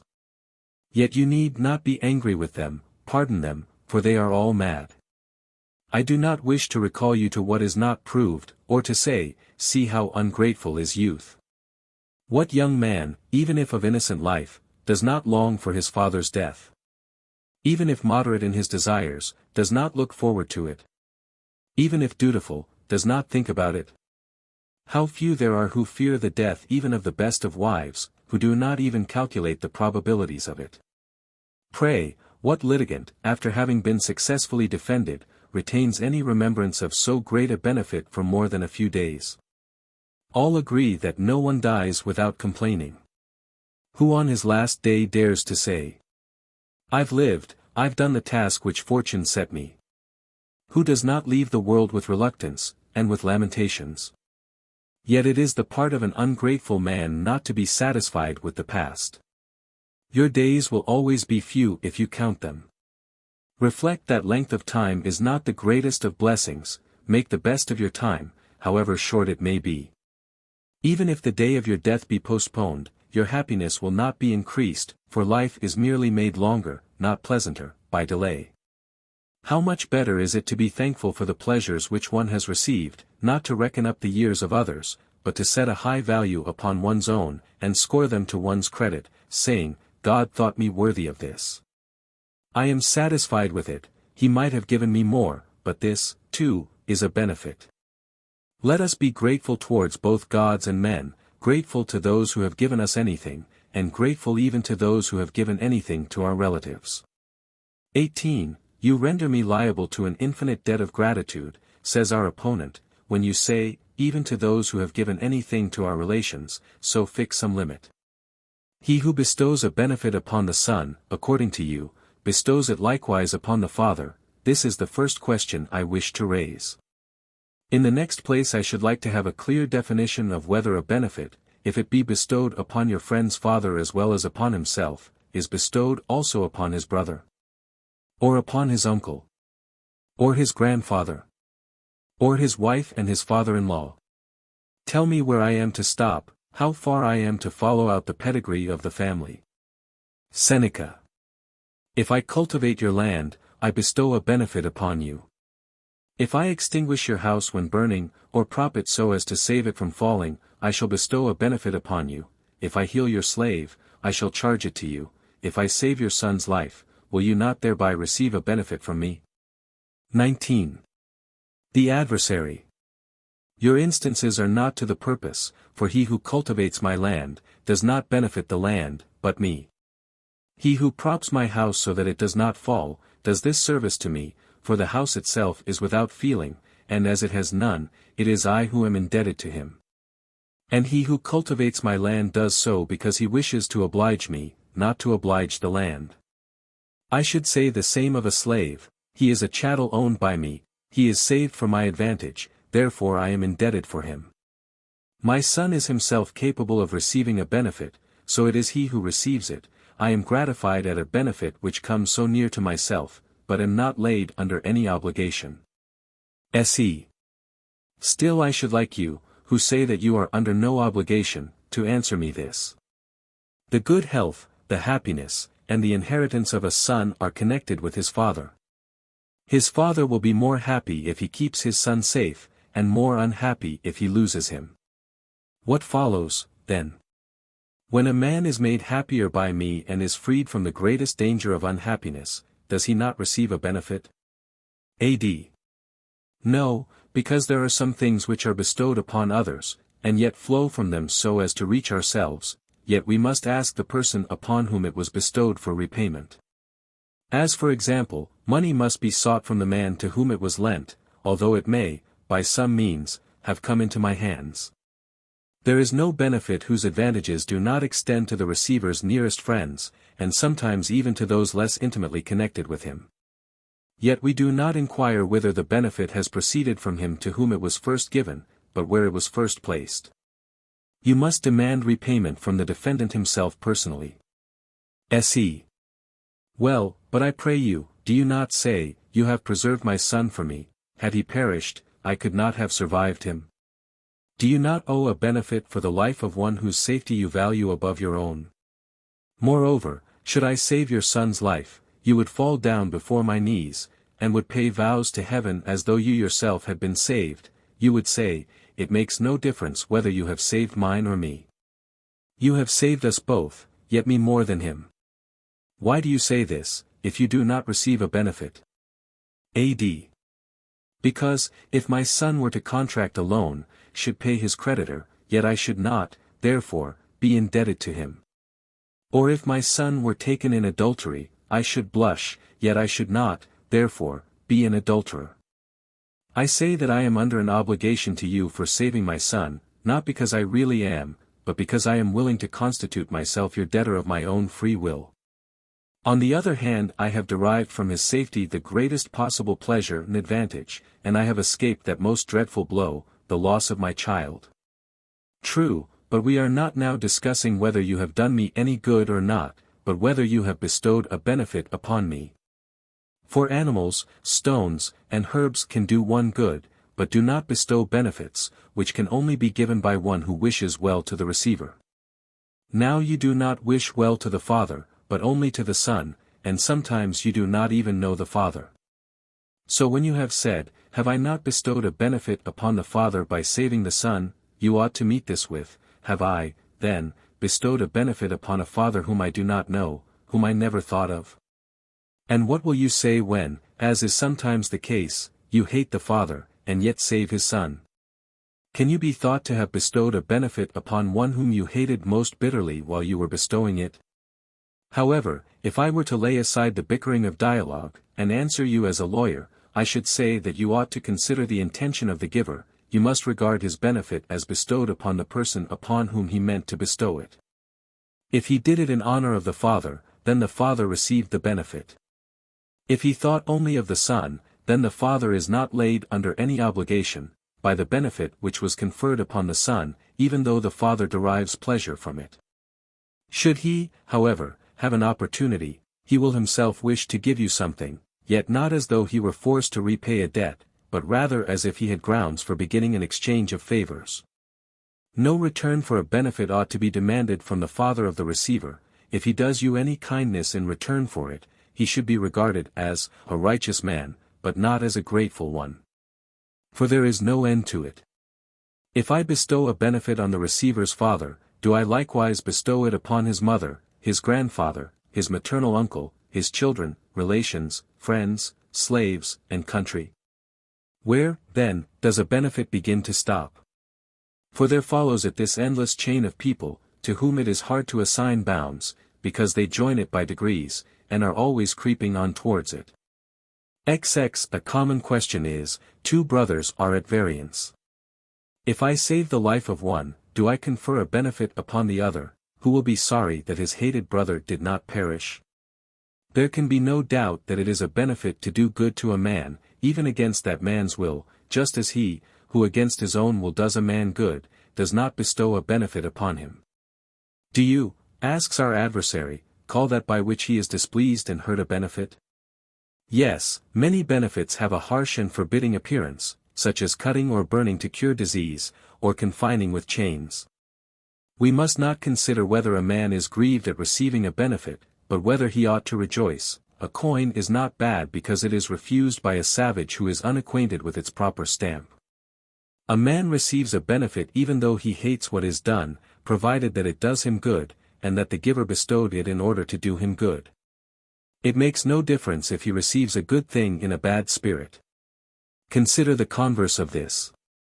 Suppose that a man hates his brother, though it is to his advantage to have a brother, and I kill this brother, this is not a benefit, though he may say that it is, and be glad of it. Our most artful enemies are those whom we thank for the wrongs which they do us. I understand, a thing which does good is a benefit, a thing which does harm is not a benefit. Now I will suggest to you an act which neither does good nor harm, and yet is a benefit.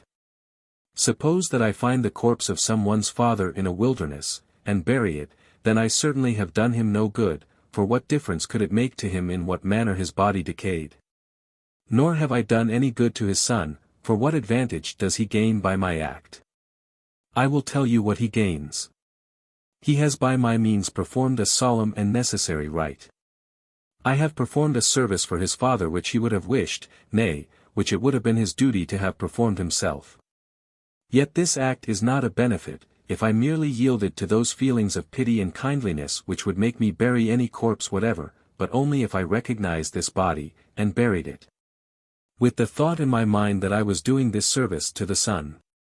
But, by merely throwing earth over a dead stranger, I lay no one under an obligation for an act performed on general principles of humanity. It may be asked, why are you so careful in inquiring upon whom you bestow benefits, as though some day you meant to demand repayment of them? Some say that repayment should never be demanded, and they give the following reasons. An unworthy man will not repay the benefit which he has received, even if it be demanded of him, while a worthy man will do so of his own accord. Consequently, if you have bestowed it upon a good man, wait. Do not outrage him by asking him for it, as though of his own accord he never would repay it. If you have bestowed it upon a bad man, suffer for it, but do not spoil your benefit by turning it into a loan. Moreover, the law, by not authorizing you, forbids you, by implication, to demand the repayment of a benefit. All this is nonsense. As long as I am in no pressing need, as long as I am not forced by poverty, I will lose my benefits rather than ask for repayment. But if the lives of my children were at stake, if my wife were in danger, if my regard for the welfare of my country and for my own liberty were to force me to adopt a course which I disliked, I should overcome my delicacy, and openly declare that I had done all that I could to avoid the necessity of receiving help from an ungrateful man. The necessity of obtaining repayment of one's benefit will in the end overcome one's delicacy about asking for it. In the next place, when I bestow a benefit upon a good man, I do so with the intention of never demanding repayment, except in case of absolute necessity. XXI, but, argues he, by not authorizing you, the law forbids you to exact repayment. There are many things which are not enforced by any law or process, but which the conventions of society, which are stronger than any law, compel us to observe. There is no law forbidding us to divulge our friends' secrets. There is no law which bids us keep faith even with an enemy. Pray, what law is there which binds us to stand by what we have promised? There is none. Nevertheless, I should remonstrate with one who did not keep a secret, and I should be indignant with one who pledged his word and broke it. But, he argues, you are turning a benefit into a loan. By no means, for I do not insist upon repayment, but only demand it, nay, I do not even demand it, but remind my friend of it. Even the direst need will not bring me to apply for help to one with whom I should have to undergo a long struggle. If there be any one so ungrateful that it is not sufficient to remind him of his debt, I should pass him over, and think that he did not deserve to be made grateful by force. A moneylender does not demand repayment from his debtors if he knows they have become bankrupt, and, to their shame, have nothing but shame left to lose. And I, like him, should pass over those who are openly and obstinately ungrateful, and would demand repayment only from those who were likely to give it me, not from those from whom I should have to extort it by force. 22. There are many who cannot deny that they have received a benefit, yet cannot return it, men who are not good enough to be termed grateful, nor yet bad enough to be termed ungrateful, but who are dull and sluggish, backward debtors, though not defaulters. Such men as these I should not ask for repayment, but forcibly remind them of it, and, from a state of indifference, bring them back to their duty. They would at once reply, "Forgive me, I did not know, by Hercules, that you missed this, or I would have offered it of my own accord. I beg that you will not think me ungrateful, I remember your goodness to me. Why need I hesitate to make such men as these better to themselves and to me? I would prevent any one from doing wrong, if I were able. Much more would I prevent a friend, both lest he should do wrong, and lest he should do wrong to me in particular. I bestow a second benefit upon him by not permitting him to be ungrateful. And I should not reproach him harshly with what I had done for him, but should speak as gently as I could. In order to afford him an opportunity of returning my kindness, I should refresh his remembrance of it and ask for a benefit. He would understand that I was asking for repayment. Sometimes I would make use of somewhat severe language, if I had any hope that by it he might be amended. Though I would not irritate a hopelessly ungrateful man, for fear that I might turn him into an enemy. If we spare the ungrateful even the affront of reminding them of their conduct, we shall render them more backward in returning benefits. And although some might be cured of their evil ways, and be made into good men, if their consciences were stung by remorse, yet we shall allow them to perish for want of a word of warning, with which a father sometimes corrects his son. A wife brings back to herself an erring husband, or a man stimulates the wavering fidelity of his friend. XCI, to awaken some men, it is only necessary to stir them, not to strike them. In like manner, with some men, the feeling of honor about returning a benefit is not extinct, but slumbering. Let us rouse it. Do not, they will say, make the kindness you have done me into a wrong, for it is a wrong, if you do not demand some return from me, and so make me ungrateful. What if I do not know what sort of repayment you wish for? If I am so occupied by business, and my attention is so much diverted to other subjects that I have not been able to watch for an opportunity of serving you? Point out to me what I can do for you, what you wish me to do. Why do you despair, before making a trial of me? Why are you in such haste to lose both your benefit and your friend? How can you tell whether I do not wish, or whether I do not know how to repay you, whether it be in intention or in opportunity that I am wanting? Make a trial of me. I would therefore remind him of what I had done, without bitterness, not in public, or in a reproachful manner, but so that he may think that he himself has remembered it rather than that it has been recalled to him. 24. One of Julius Caesar's veterans was once pleading before him against his neighbors, and the cause was going against him. Do you remember, General, said he, that in Spain you dislocated your ankle near the river Sucro 31? When Caesar said that he remembered it, he continued, do you remember that when, during the excessive heat, you wished to rest under a tree which afforded very little shade, as the ground in which that solitary tree grew was rough and rocky? One of your comrades spread his cloak under you. Caesar answered, of course, I remember, indeed, I was perishing with thirst. And since was unable to walk to the nearest spring, would have crawled thither on my hands and knees, had not my comrade, a brave and active man, brought me water in his helmet. Could you, then, my general, recognize that man or that helmet? Caesar replied that he could not remember the helmet, but that he could remember the man well, and he added, I fancy in anger at being led away to this old story in the midst of a judicial inquiry, at any rate, you are not he. I do not blame you, Caesar, answered the man, for not recognizing me, for when this took place, I was unwounded, but afterwards, at the battle of Munda, my eye was struck out, and the bones of my skull crushed. Nor would you recognize that helmet if you saw it, for it was split by a Spanish sword. Caesar would not permit this man to be troubled with lawsuits, and presented his old soldier with the fields through which a village right-of-way had given rise to the dispute. XXV, in this case, what ought he to have done? Because his commander's memory was confused by a multitude of incidents, and because his position as the leader of vast armies did not permit him to notice individual soldiers. Ought the man not to have asked for a return for the benefit which he had conferred? To act as he did is not so much to ask for a return as to take it when it lies in a convenient position ready for us, although we have to stretch out our hands in order to receive it.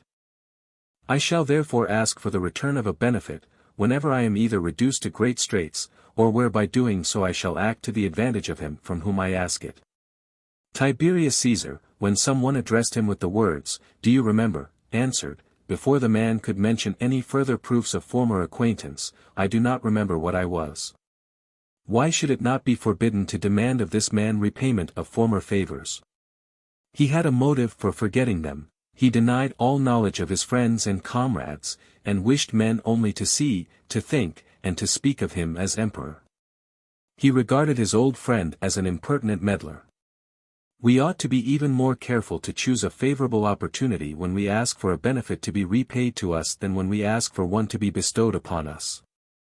We must be temperate in our language, so that the grateful may not take offense, or the ungrateful pretend to do so. If we lived among wise men, it would be our duty to wait in silence until our benefits were returned. Yet even to wise men it would be better to give some hint of what our position required. We ask for help even from the gods themselves, from whose knowledge nothing is hid, although our prayers cannot alter their intentions towards us, but can only recall them to their minds.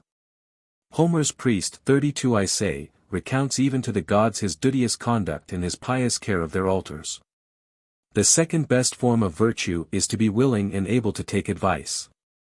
33 A horse who is docile and prompt to obey can be guided hither and thither by the slightest movement of the reins. Very few men are led by their own reason, those who come next to the best are those who return to the right path in consequence of advice, and these we must not deprive of their guide. When our eyes are covered they still possess sight. But it is the light of day which, when admitted to them, summons them to perform their duty. Tools lie idle, unless the workman uses them to take part in his work. Similarly men's minds contain a good feeling, which, however, lies torpid, either through luxury and disuse, or through ignorance of its duties. This we ought to render useful, and not to get into a passion with it, and leave it in its wrong-doing, but bear with it patiently, just as schoolmasters bear patiently with the blunders of forgetful scholars. For as by the prompting of a word or two their memory is often recalled to the text of the speech which they have to repeat, so men's goodwill can be brought to return kindness by reminding them of it. Book 6. I.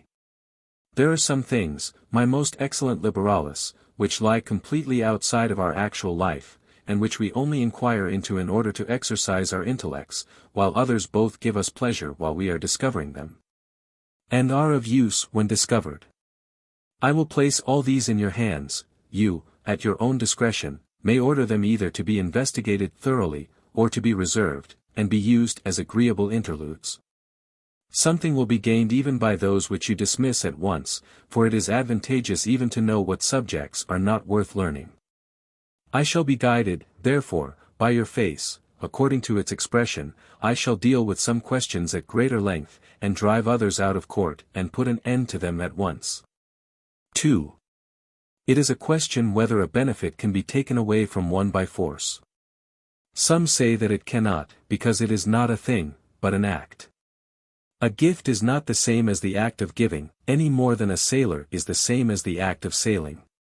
A sick man and a disease are not the same thing, although no one can be ill without disease, and, similarly, a benefit itself is one thing, and what any of us receive through a benefit is another.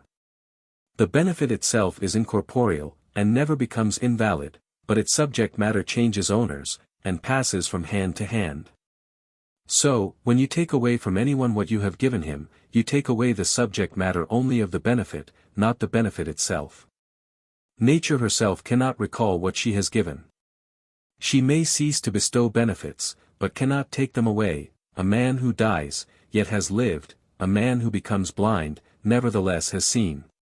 She can cut off her blessings from us in the future, but she cannot prevent our having enjoyed them in the past.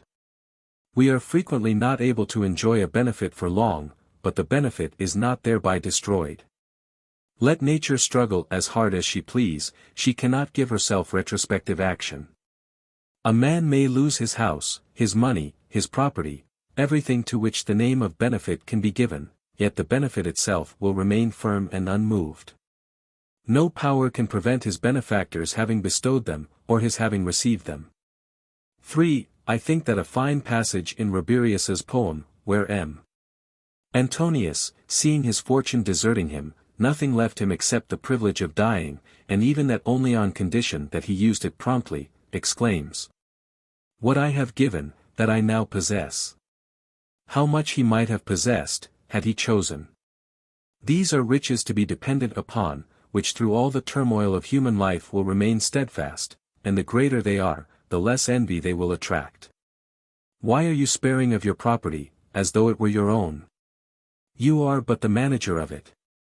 All those treasures, which make you swell with pride, and soar above mere mortals, till you forget the weakness of your nature.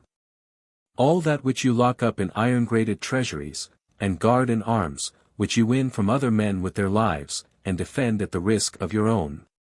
For which you launch fleets to dye the sea with blood, and shake the walls of cities, not knowing what arrows fortune may be preparing for you behind your back. To gain which you have so often violated all the ties of relationship, of friendship, and of colleagueship, till the whole world lies crushed between the two combatants, all these are not yours. They are a kind of deposit, which is on the point of passing into other hands. Your enemies, or your heirs, who are little better, will seize upon them. How, do you ask, can you make them your own? By giving them away. Do, then, what is best for your own interests, and gain a sure enjoyment of them, which cannot be taken from you, making them at once more certainly yours, and more honorable to you. That which you esteem so highly, that by which you think that you are made rich and powerful, owns but the shabby title of house, slave, or money, but when you have given it away, it becomes a benefit. 4. You admit, says our adversary, that we sometimes are under no obligation to him from whom we have received a benefit. In that case it has been taken by force.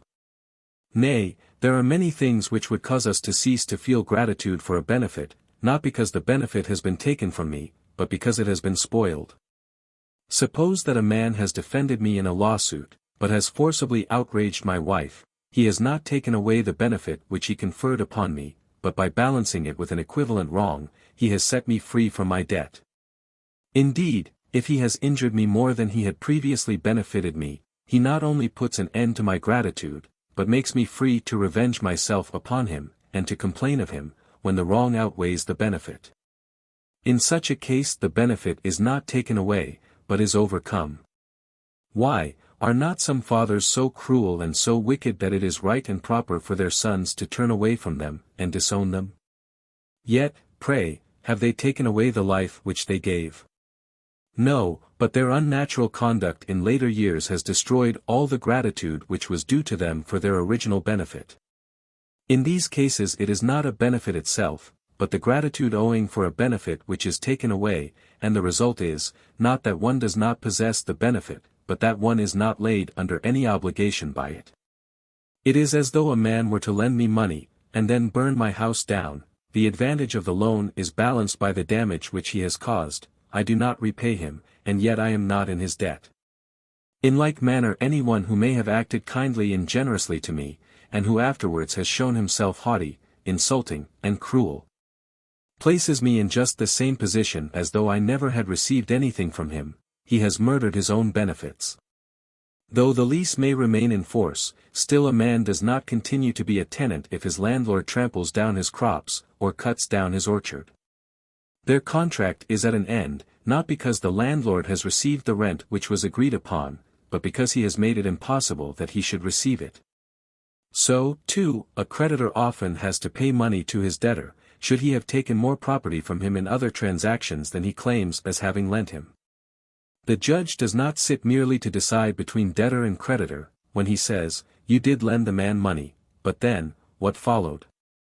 You have driven away his cattle, you have murdered his slave, you have in your possession plate which you have not paid for. After valuing what each has received, I order you, who came to this court as a creditor, to leave it as a debtor. In like manner a balance is struck between benefits and injuries.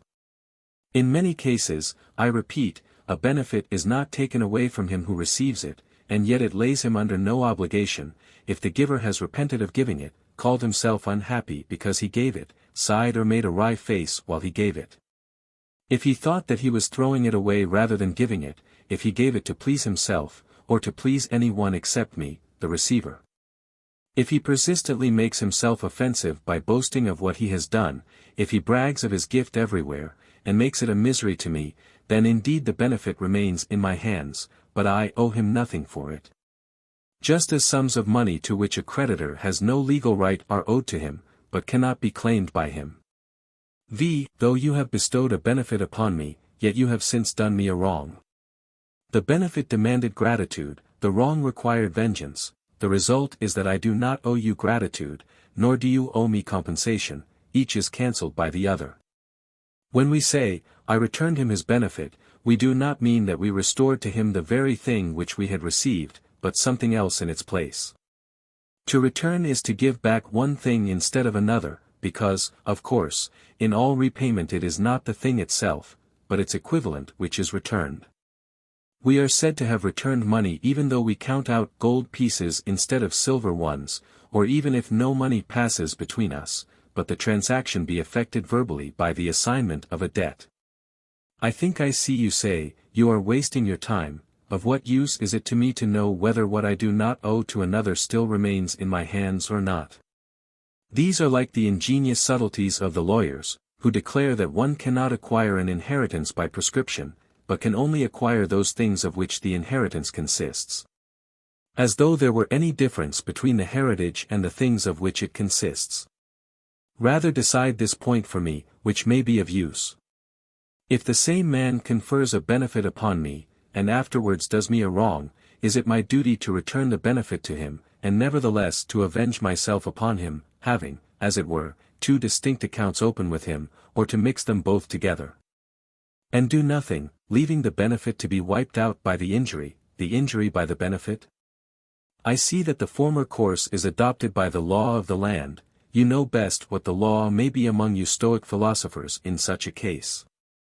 I suppose that you keep the action which I bring against another distinct from that which he strings against me, and the two processes are not merged into one.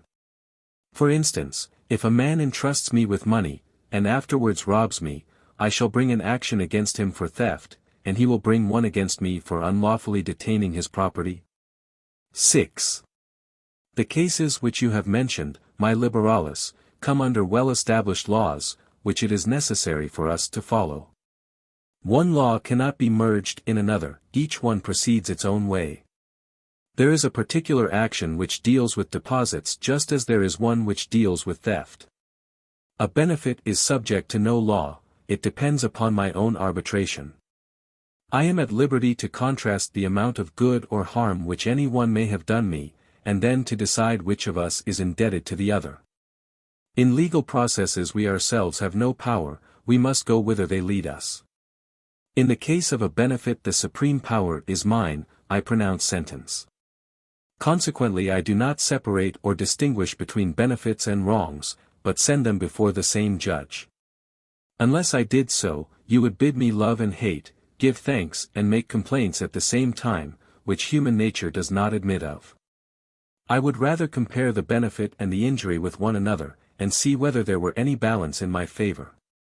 If anybody puts lines of other writing upon my manuscript he conceals, though he does not take away, the letters which were there before, and in like manner a wrong coming after a benefit does not allow it to be seen. 7. Your face, by which I have agreed to be guided, now becomes wrinkled with frowns, as though I were straying too widely from the subject. You seem to say to me, why steer to seaward? Hither bend thy course, hug close the shore. I do hug it as close as possible. So now, if you think that we have dwelt sufficiently upon this point, let us proceed to the consideration of the next, that is, whether we are at all indebted to any one who does us good without wishing to do so. I might have expressed this more clearly, if it were not right that the question should be somewhat obscurely stated. In order that by the distinction immediately following it may be shown that we mean to investigate the case both of him who does us good against his will, and that of him who does us good without knowing it. That a man who does us good by acting under compulsion does not thereby lay us under any obligation, is so clear, that no words are needed to prove it. Both this question, and any other of the like character which may be raised, can easily be settled if in each case we bear in mind that, for anything to be a benefit, it must reach us in the first place through some thought. And secondly through the thought of a friend and well-wisher. Therefore we do not feel any gratitude towards rivers, albeit they may bear large ships, afford an ample and unvarying stream for the conveyance of merchandise, or flow beauteously and full of fish through fertile fields. No one conceives himself to be indebted for a benefit to the Nile, any more than he would owe it a grudge if its waters flooded his fields to excess, and retired more slowly than usual. The wind does not bestow benefits, gentle and favorable though it may be, nor does wholesome and useful food, for he who would bestow a benefit upon me, must not only do me good, but must wish to do so. No obligation can therefore be incurred towards dumb animals, yet how many men have been saved from peril by the swiftness of a horse? Nor yet towards trees, yet how many sufferers from summer heat have been sheltered by the thick foliage of a tree? What difference can it make, whether I have profited by the act of one who did not know that he was doing me good, or one who could not know it, when in each case the will to do me good was wanting?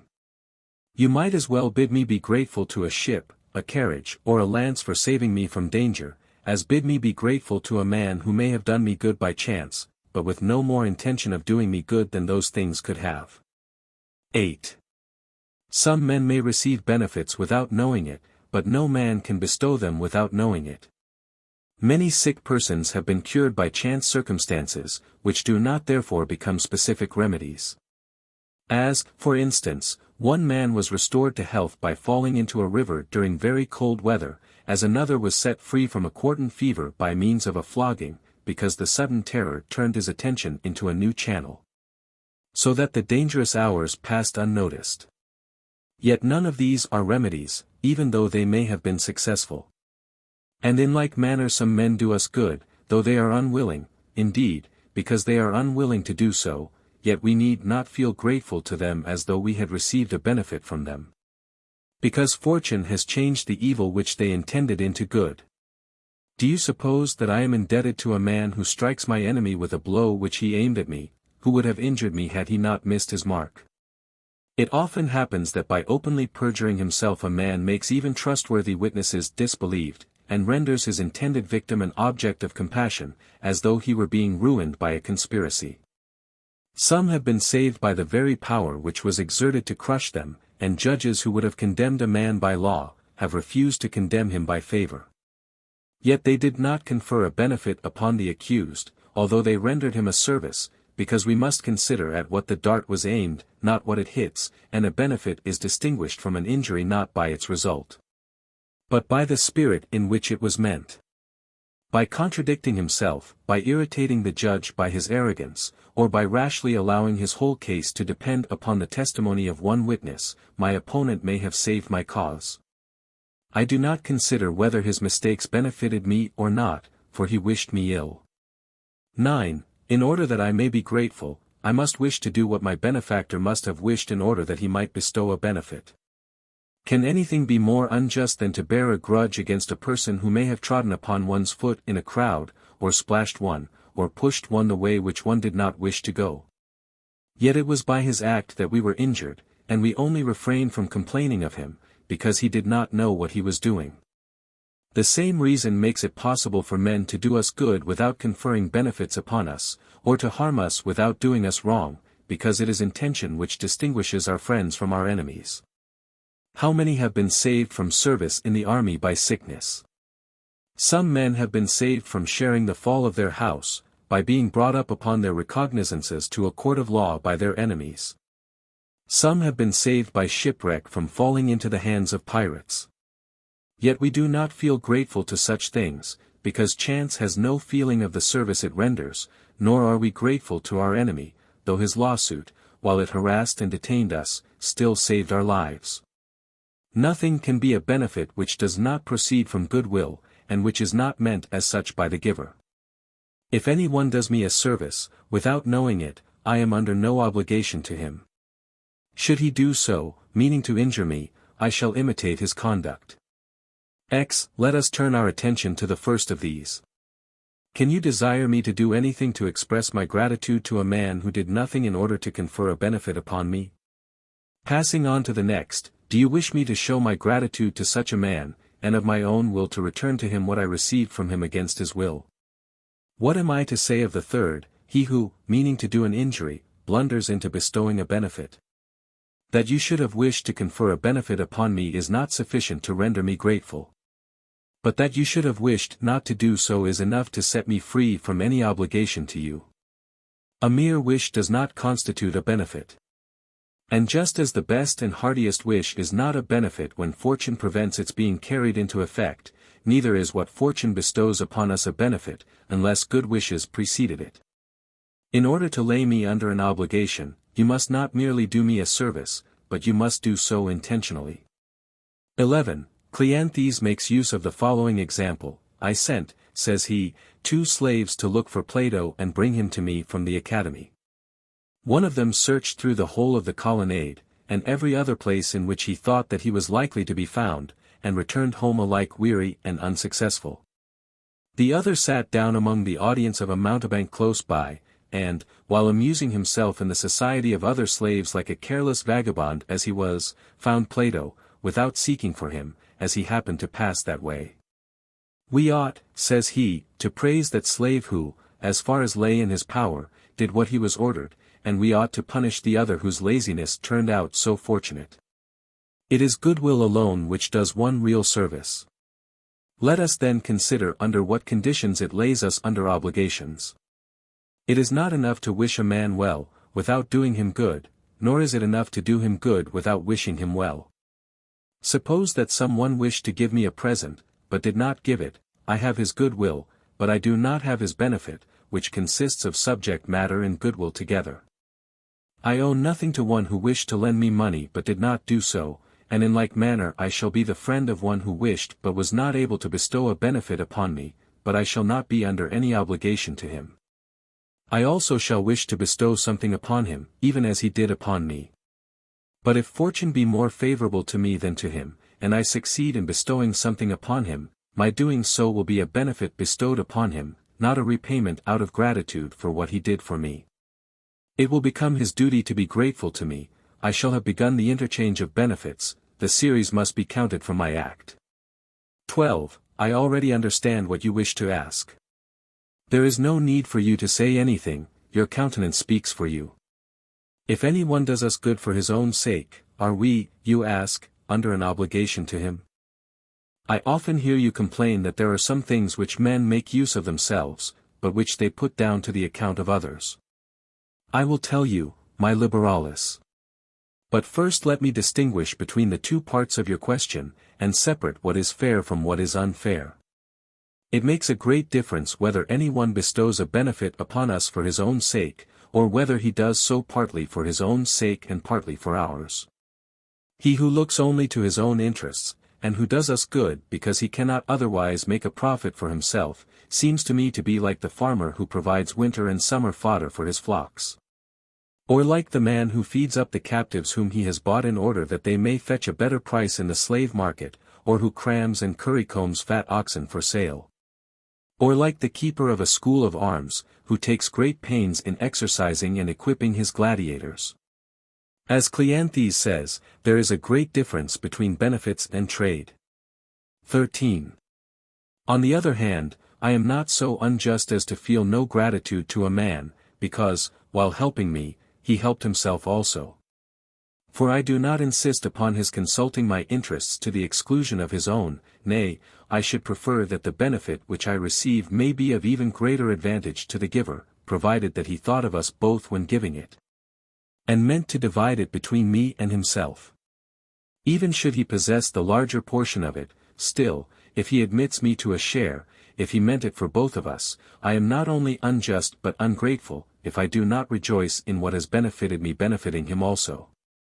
It is the essence of spitefulness to say that nothing can be a benefit which does not cause some inconvenience to the giver. As for him who bestows a benefit for his own sake, I should say to him, you have made use of me, and how can you say that you have bestowed a benefit upon me, rather than I upon you? Suppose, answers he, that I cannot obtain a public office except by ransoming 10 citizens out of a great number of captives, will you owe me nothing for setting you free from slavery and bondage? Yet I shall do so for my own sake. To this I should answer, you do this partly for my sake, partly for your own. It is for your own sake that you ransom captives, but it is for my sake that you ransom me, for to serve your purpose it would be enough for you to ransom any one. I am therefore your debtor, not for ransoming me but for choosing me, since you might have attained the same result by ransoming someone else instead of me. You divide the advantages of the act between yourself and me, and you confer upon me a benefit by which both of us profit. What you do entirely for my sake is, that you choose me in preference to others. If therefore you were to be made praetor for ransoming 10 captives, and there were only 10 of us captives, none of us would be under any obligation to you. Because there is nothing for which you can ask any one of us to give you credit apart from your own advantage. I do not regard a benefit jealously and wish it to be given to myself alone, but I wish to have a share in it. 14. Well, then, says he, suppose that I were to order all your names to be put into a ballot box, and that your name was drawn among those who were to be ransomed, would you owe me nothing? Yes, I should owe you something, but very little. How little, I will explain to you. By so doing you do something for my sake, in that you grant me the chance of being ransomed.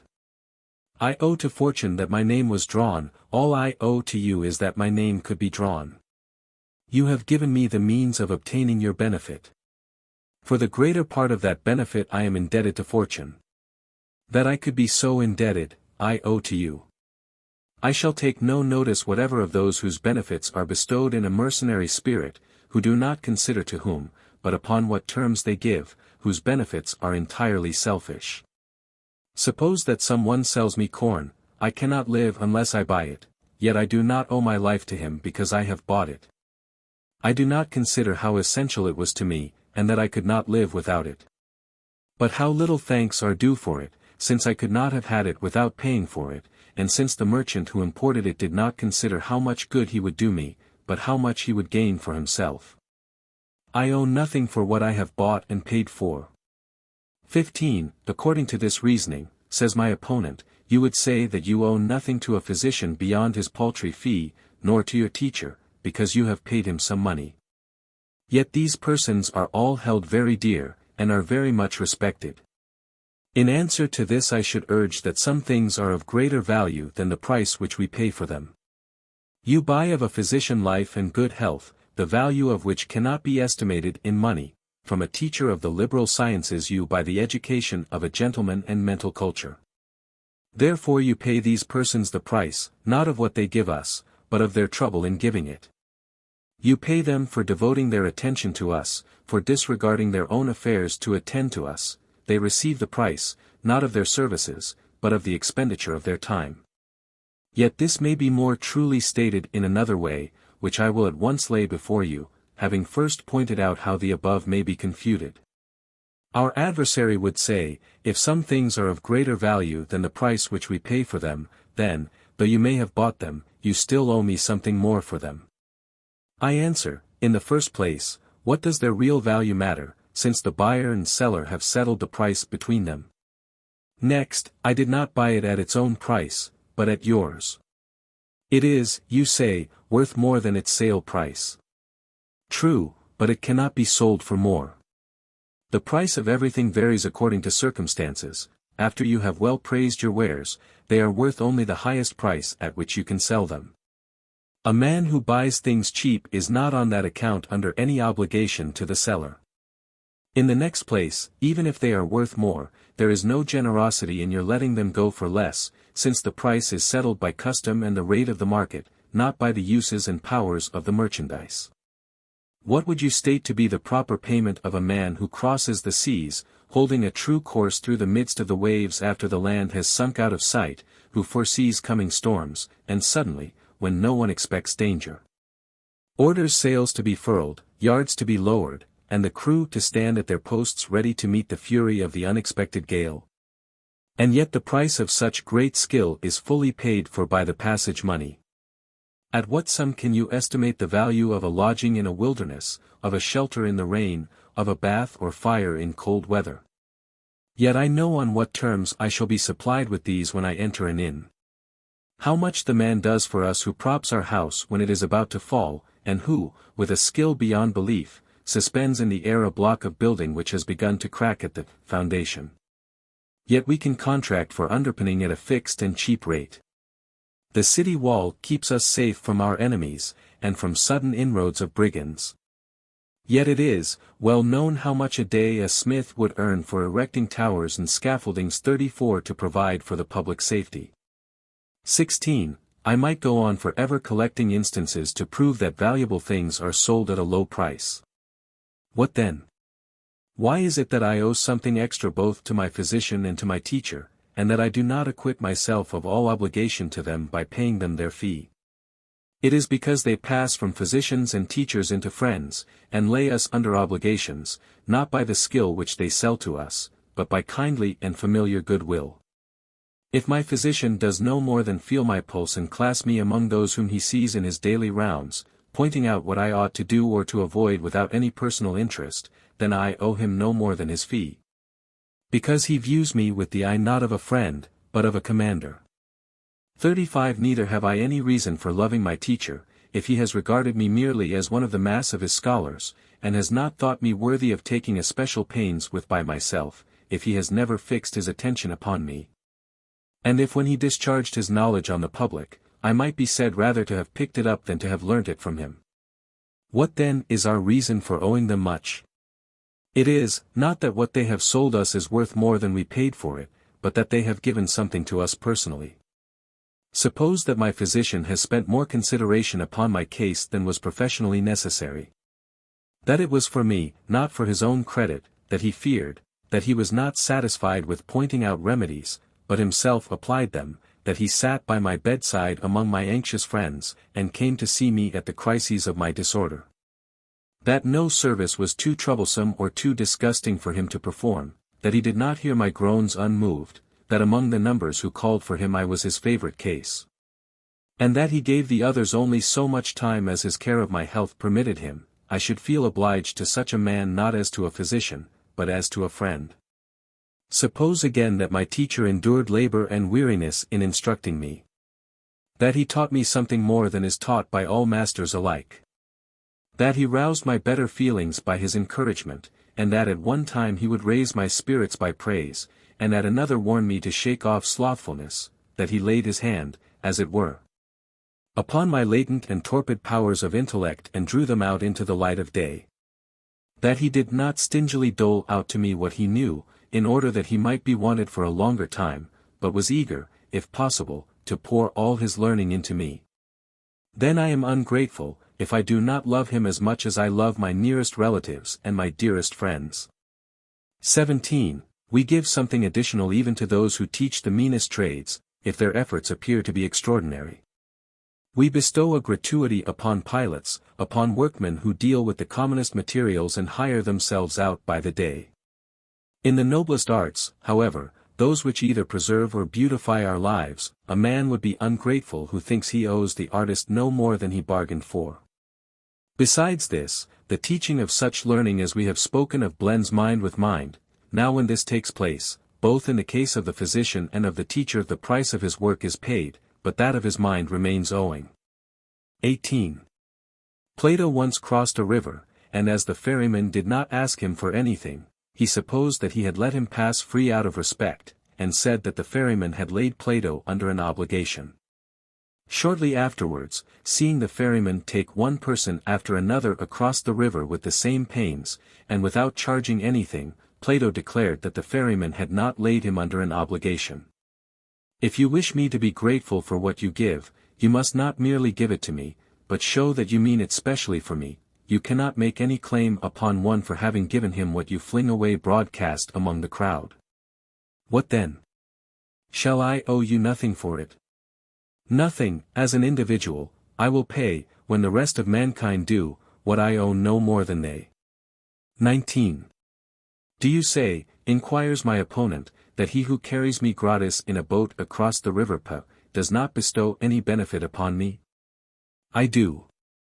He does me some good, but he does not bestow a benefit upon me.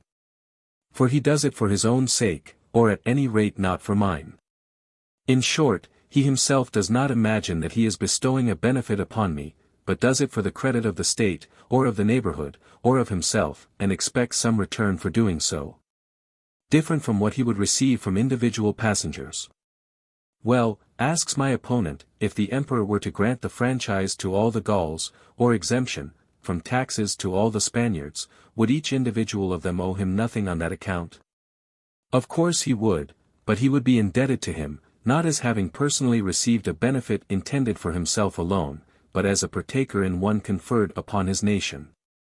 He would argue, the emperor had no thought of me at the time when he benefited us all, he did not care to give me the franchise separately, he did not fix his attention upon me.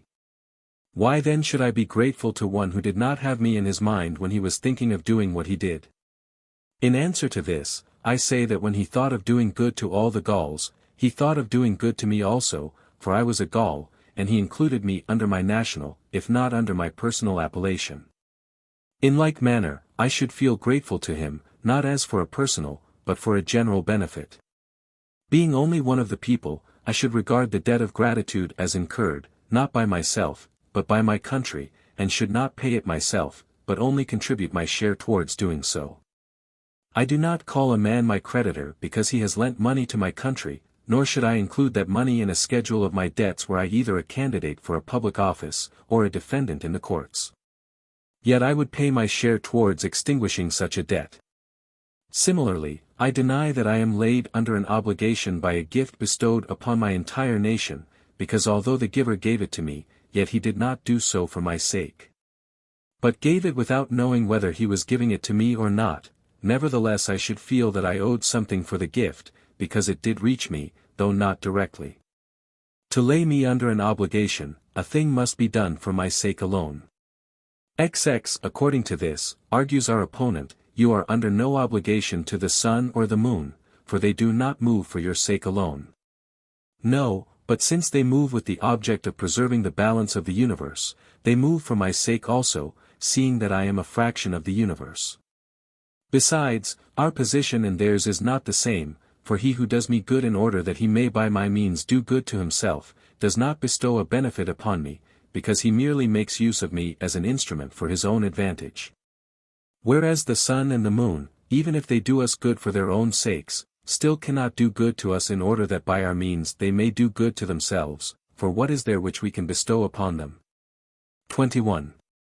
I should be sure, replies he, that the sun and the moon wish to do us good, if they were able to refuse to do so, but they cannot help moving as they do.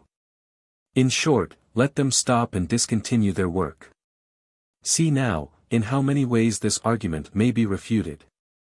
One who cannot refuse to do a thing may nevertheless wish to do it. Indeed, there is no greater proof of a fixed desire to do anything, than not to be able to alter one's determination. A good man cannot leave undone what he does, for unless he does it he will not be a good man. Is a good man, then, not able to bestow a benefit, because he does what he ought to do, and is not able not to do what he ought to do? Besides this, it makes a great difference whether you say, he is not able not to do this, because he is forced to do it, or, he is not able to wish not to do it. For, if he could not help doing it, then I am not indebted for it to him, but to the person who forced him to do it. If he could not help wishing for it because he had nothing better to wish for, then it is he who forces himself to do it, and in this case the debt which as acting under compulsion he could not claim, is due to him as compelling himself. Let the sun and moon cease to wish to benefit us, says our adversary. I answer, remember what has been said. Who can be so crazy as to refuse the name of free will to that which has no danger of ceasing to act, and of adopting the opposite course, since, on the contrary, he whose will is fixed forever, must be thought to wish more earnestly than any one else? Surely if he, who may at any moment change his mind, can be said to wish, we must not deny the existence of will in a being whose nature does not admit of change of mind. XXI, well, says he, let them stop, if it be possible. What you say is this: let all those heavenly bodies, placed as they are at vast distances from each other, and arranged to preserve the balance of the universe, leave their appointed posts, let sudden confusion arise, so that constellations may collide with constellations, that the established harmony of all things may be destroyed and the works of God be shaken into ruin.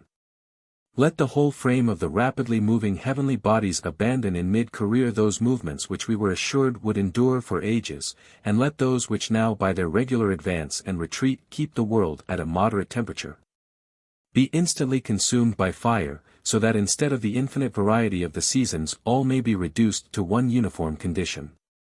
Let fire rage everywhere, followed by dull night, and let the bottomless abyss swallow up all the gods. Is it worth while to destroy all this merely in order to refute you?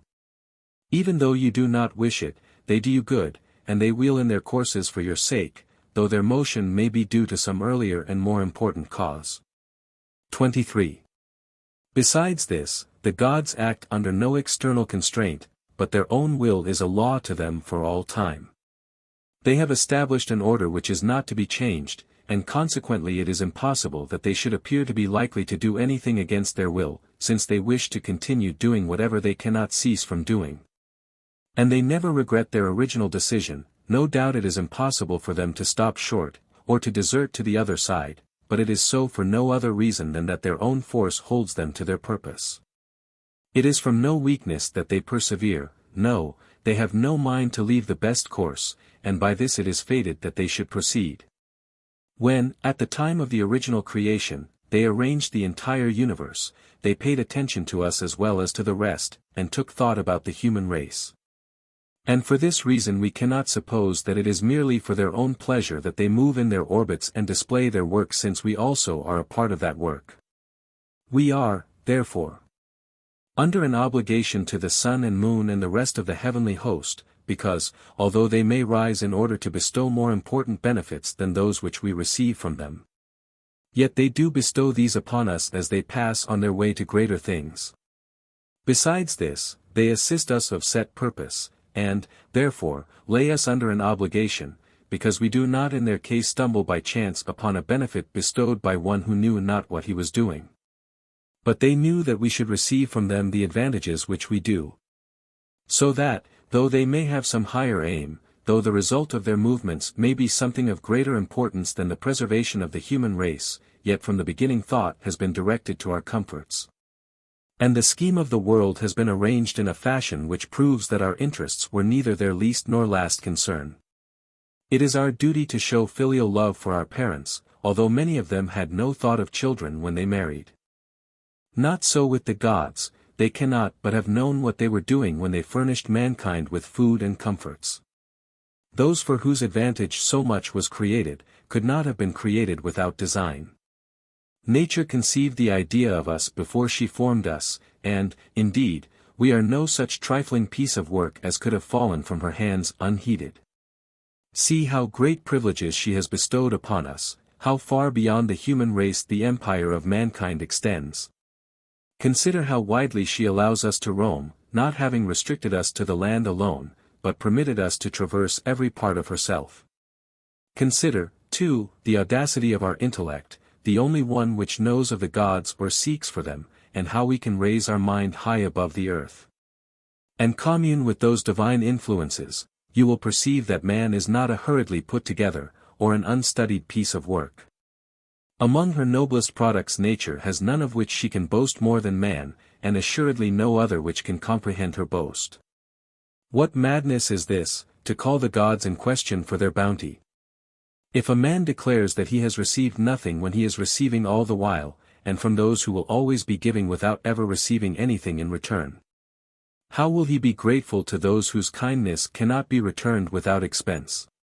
And how great a mistake is it not to be thankful to a giver, because he is good even to him who disowns him, or to use the fact of his bounty being poured upon us in an uninterrupted stream, as an argument to prove that he cannot help bestowing it. Suppose that such men as these say, I do not want it, let him keep it to himself, who asks him for it. And so forth, with all the other speeches of insolent minds. Still, he whose bounty reaches you, although you say that it does not, lays you under an obligation nevertheless. Indeed, perhaps the greatest part of the benefit which he bestows is that he is ready to give even when you are complaining against him. 24. Do you not see how parents force children during their infancy to undergo what is useful for their health? Though the children cry and struggle, they swathe them and bind their limbs straight lest premature liberty should make them grow crooked, afterwards instill into them a liberal education, threatening those who are unwilling to learn, and finally, if spirited young men do not conduct themselves frugally, modestly, and respectably, they compel them to do so. Force and harsh measures are used even to youths who have grown up and are their own masters, if they, either from fear or from insolence, refuse to take what is good for them. Thus the greatest benefits that we receive either without knowing it, or against our will, from our parents. 25. Those persons who are ungrateful and repudiate benefits, not because they do not wish to receive them, but in order that they may not be laid under an obligation for them, are like those who fall into the opposite extreme, and are overgrateful. Who pray that some trouble or misfortune may befall their benefactors to give them an opportunity of proving how gratefully they remember the benefit which they have received. It is a question whether they are right, and show a truly dutiful feeling. Their state of mind is morbid, like that of frantic lovers who long for their mistress to be exiled, that they may accompany her when she leaves her country forsaken by all her friends. Or that she may be poor in order that she may the more need what they give her, or who long that she may be ill in order that they may sit by her bedside, and who, in short, out of sheer love form the same wishes as her enemies would wish for her. Thus the results of hatred and of frantic love are very nearly the same. And these lovers are very like those who hope that their friends may meet with difficulties which they may remove, and who thus do a wrong that they may bestow a benefit, whereas it would have been much better for them to do nothing than by a crime to gain an opportunity of doing good service. What should we say of a pilot who prayed to the gods for dreadful storms and tempests, in order that danger might make his skill more highly esteemed? What of a general who should pray that a vast number of the enemy surround his camp, fill the ditches by a sudden charge, tear down the rampart round his panic-stricken army, and plant its hostile standards at the very gates, in order that he might gain more glory by restoring his broken ranks and shattered fortunes? All such men confer their benefits upon us by odious means, for they beg the gods to harm those whom they mean to help, and wish them to be struck down before they raise them up. It is a cruel feeling, brought about by a distorted sense of gratitude, to wish evil to befall one whom one is bound in honor to succor. 26. My wish, argues our opponent, does him no harm, because when I wish for the danger I wish for the rescue at the same time. What you mean by this is not that you do no wrong, but that you do less than if you wished that the danger might befall him, without wishing for the rescue. It is wicked to throw a man into the water in order that you may pull him out, to throw him down that you may raise him up, or to shut him up that you may release him. You do not bestow a benefit upon a man by ceasing to wrong him, nor can it ever be a piece of good service to anyone to remove from him a burden which you yourself imposed on him. True, you may cure the hurt which you inflict, but I had rather that you did not hurt me at all. You may gain my gratitude by curing me because I am wounded, but not by wounding me in order that you may cure me. No man likes scars except as compared with wounds, which he is glad to see thus healed, though he had rather not have received them. It would be cruel to wish such things to befall one from whom you had never received a kindness. How much more cruel is it to wish that they may befall one in whose debt you are. 27. I pray, replies he, at the same time, that I may be able to help him. In the first place, if I stop you short in the middle of your prayer, it shows at once that you are ungrateful. I have not yet heard what you wish to do for him. I have heard what you wish him to suffer. You pray that anxiety and fear and even worse evil than this may come upon him. You desire that he may need aid, this is to his disadvantage. You desire that he may need your aid, this is to your advantage. You do not wish to help him, but to be set free from your obligation to him, for when you are eager to repay your debt in such a way as this, you merely wish to be set free from the debt, not to repay it. So the only part of your wish that could be thought honorable proves to be the base and ungrateful feeling of unwillingness to lie under an obligation, for what you wish for is, not that you may have an opportunity of repaying his kindness, but that he may be forced to beg you to do him a kindness. You make yourself the superior, and you wickedly degrade beneath your feet the man who has done you good service. How much better would it be to remain in his debt in an honorable and friendly manner, than to seek to discharge the debt by these evil means.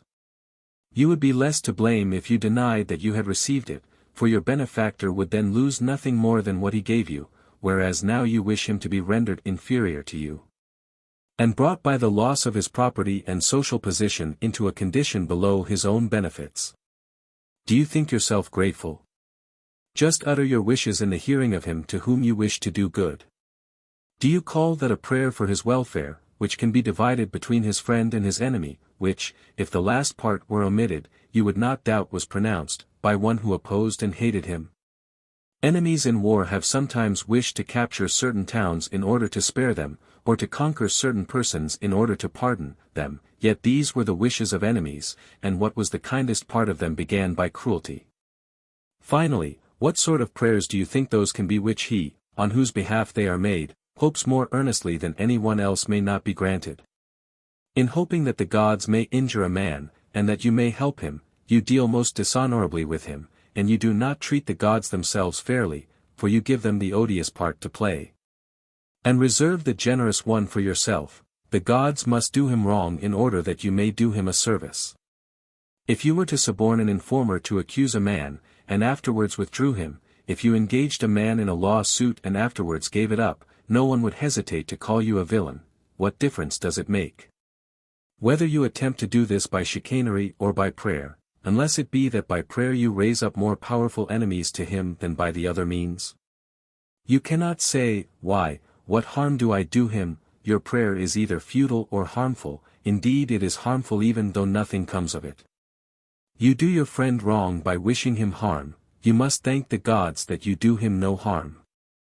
The fact of your wishing it is enough. We ought to be just as angry with you as if you had effected it.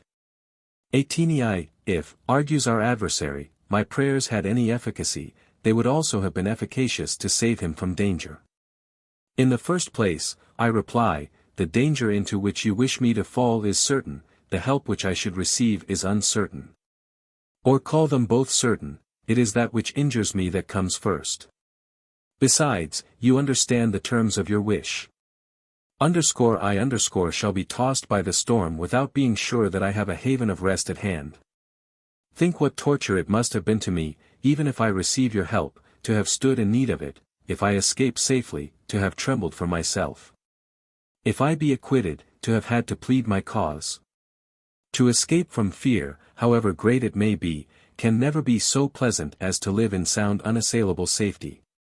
Pray that you may return my kindnesses when I need their return, but do not pray that I may need them. You would have done what you prayed for, had it been in your power. 29. How far more honorable would a prayer of this sort be: I pray that he may remain in such a position as that he may always bestow benefits and never need them, may he be attended by the means of giving and helping, of which he makes such a bountiful use. May he never want benefits to bestow, or be sorry for any which he has bestowed. May his nature, fitted as it is for acts of pity, goodness, and clemency, be stimulated and brought out by numbers of grateful persons, whom I trust he will find without needing to make trial of their gratitude. May he refuse to be reconciled to no one, and may no one require to be reconciled to him. May fortune so uniformly continue to favor him that no one may be able to return his kindness in any way except by feeling grateful to him. How far more proper are such prayers as these, which do not put you off to some distant opportunity, but express your gratitude at once. What is there to prevent your returning your benefactor's kindness, even while he is in prosperity? How many ways are there by which we can repay what we owe even to the affluent, for instance, by honest advice, by constant intercourse, by courteous conversation, pleasing him without flattering him, by listening attentively to any subject which he may wish to discuss, by keeping safe any secret that he may impart to us, and by social intercourse. There is no one so highly placed by fortune as not to want a friend all the more because he wants nothing. XXX. The other is a melancholy opportunity, and one which we ought always to pray may be kept far from us. Must the gods be angry with a man in order that you may prove your gratitude to him? Do you not perceive that you are doing wrong, from the very fact that those to whom you are ungrateful fare better? Call up before your mind dungeons, chains, wretchedness, slavery, war, poverty, these are the opportunities for which you pray. If anyone has any dealings with you, it is by means of these that you square your account. Why not rather wish that he to whom you owe most may be powerful and happy? For, as I have just said, what is there to prevent your returning the kindness even of those who enjoy the greatest prosperity? To do which, ample and various opportunities will present themselves to you. What? Do you not know that a debt can be paid even to a rich man? Nor will I trouble you with many instances of what you may do. Though a man's riches and prosperity may prevent your making him any other repayment, I will show you what the highest in the land stand in need of, what is wanting to those who possess everything. They want a man to speak the truth, to save them from the organized mass of falsehood by which they are beset, which so bewilders them with lies that the habit of hearing only what is pleasant instead of what is true prevents their knowing what truth really is. Do you not see how such persons are driven to ruin by the want of candor among their friends, whose loyalty has degenerated into slavish obsequiousness? No one, when giving them his advice, tells them what he really thinks, but each vies with the other in flattery. And while the man's friends make it their only object to see who can most pleasantly deceive him, he himself is ignorant of his real powers, and, believing himself to be as great a man as he is told that he is, plunges the state in useless wars, which bring disasters upon it, breaks off a useful and necessary peace, and, through a passion of anger which no one checks, spills the blood of numbers of people, and at last sheds his own. Such persons assert what has never been investigated as certain facts, consider that to modify their opinion is as dishonorable as to be conquered, believe that institutions which are just flickering out of existence will last forever, and thus overturn great states, to the destruction of themselves and all who are connected with them. Living as they do in a fool's paradise, resplendent with unreal and short-lived advantages, they forget that, as soon as they put it out of their power to hear the truth, there is no limit to the misfortunes which they may expect. 31. When Xerxes declared war against Greece, all his courtiers encouraged his boastful temper, which forgot how unsubstantial his grounds for confidence were. One declared that the Greeks would not endure to hear the news of the declaration of war, and would take to flight at the first rumor of his approach. Another, that with such a vast army Greece could not only be conquered, but utterly overwhelmed, and that it was rather to be feared that they would find the Greek cities empty and abandoned, and that the panic flight of the enemy would leave them only vast deserts, where no use could be made of their enormous forces. Another told him that the world was hardly large enough to contain him, that the seas were too narrow for his fleets, the camps would not take in his armies, the plains were not wide enough to deploy his cavalry in, and that the sky itself was scarcely large enough to enable all his troops to hurl their darts at once. While much boasting of this sort was going on around him, raising his already overweening self-confidence to a frantic pitch, Demaratus, the Lacedaemonian, alone told him that the disorganized and unwieldy multitude in which he trusted was in itself a danger to its chief, because it possessed only weight without strength. For an army which is too large cannot be governed, and one which cannot be governed, cannot long exist. The Lacedaemonians, said he, will meet you upon the first mountain in Greece, and will give you a taste of their quality. All these thousands of nations of yours will be held in check by 300 men, they will stand firm at their posts, they will defend the passes entrusted to them with their weapons, and block them up with their bodies. All Asia will not force them to give way. Few as they are, they will stop all this terrible invasion, attempted though it be by nearly the whole human race. Though the laws of nature may give way to you, and enable you to pass from Europe to Asia, yet you will stop short in a bypath. Consider what your losses will be afterwards, when you have reckoned up the price which you have to pay for the pass of Thermopylae. When you learn that your march can be stayed, you will discover that you may be put to flight. The Greeks will yield up many parts of their country to you, as if they were swept out of them by the first terrible rush of a mountain torrent. Afterwards they will rise against you from all quarters and will crush you by means of your own strength. What people say, that your warlike preparations are too great to be contained in the countries which you intend to attack, is quite true. But this is to our disadvantage. Greece will conquer you for this very reason, that she cannot contain you, you cannot make use of the whole of your force. Besides this, you will not be able to do what is essential to victory, that is, to meet the maneuvers of the enemy at once, to support your own men if they give way, or to confirm and strengthen them when their ranks are wavering. Long before you know it, you will be defeated. Moreover, you should not think that because your army is so large that its own chief does not know its numbers, it is therefore irresistible. There is nothing so great that it cannot perish. Nay, without any other cause, its own excessive size may prove its ruin. What Demaratus predicted came to pass. He whose power gods and men obeyed, and who swept away all that opposed him, was bidden to halt by 300 men, and the Persians, defeated in every part of Greece, learned how great a difference there is between a mob and an army. Thus it came to pass that Xerxes, who suffered more from the shame of his failure than from the losses which he sustained, thanked Demaratus for having been the only man who told him the truth, and permitted him to ask what boon he pleased. He asked to be allowed to drive a chariot into Sardis, the largest city in Asia, wearing a tiara erect upon his head, a privilege which was enjoyed by kings alone. He deserved his reward before he asked for it, but how wretched must the nation have been, in which there was no one who would speak the truth to the king except one man, who did not speak it to himself. 32.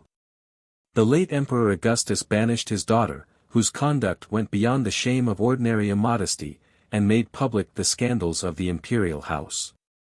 Led away by his passion, he divulged all these crimes which, as emperor, he ought to have kept secret with as much care as he punished them, because the shame of some deeds asperses even him who avenges them.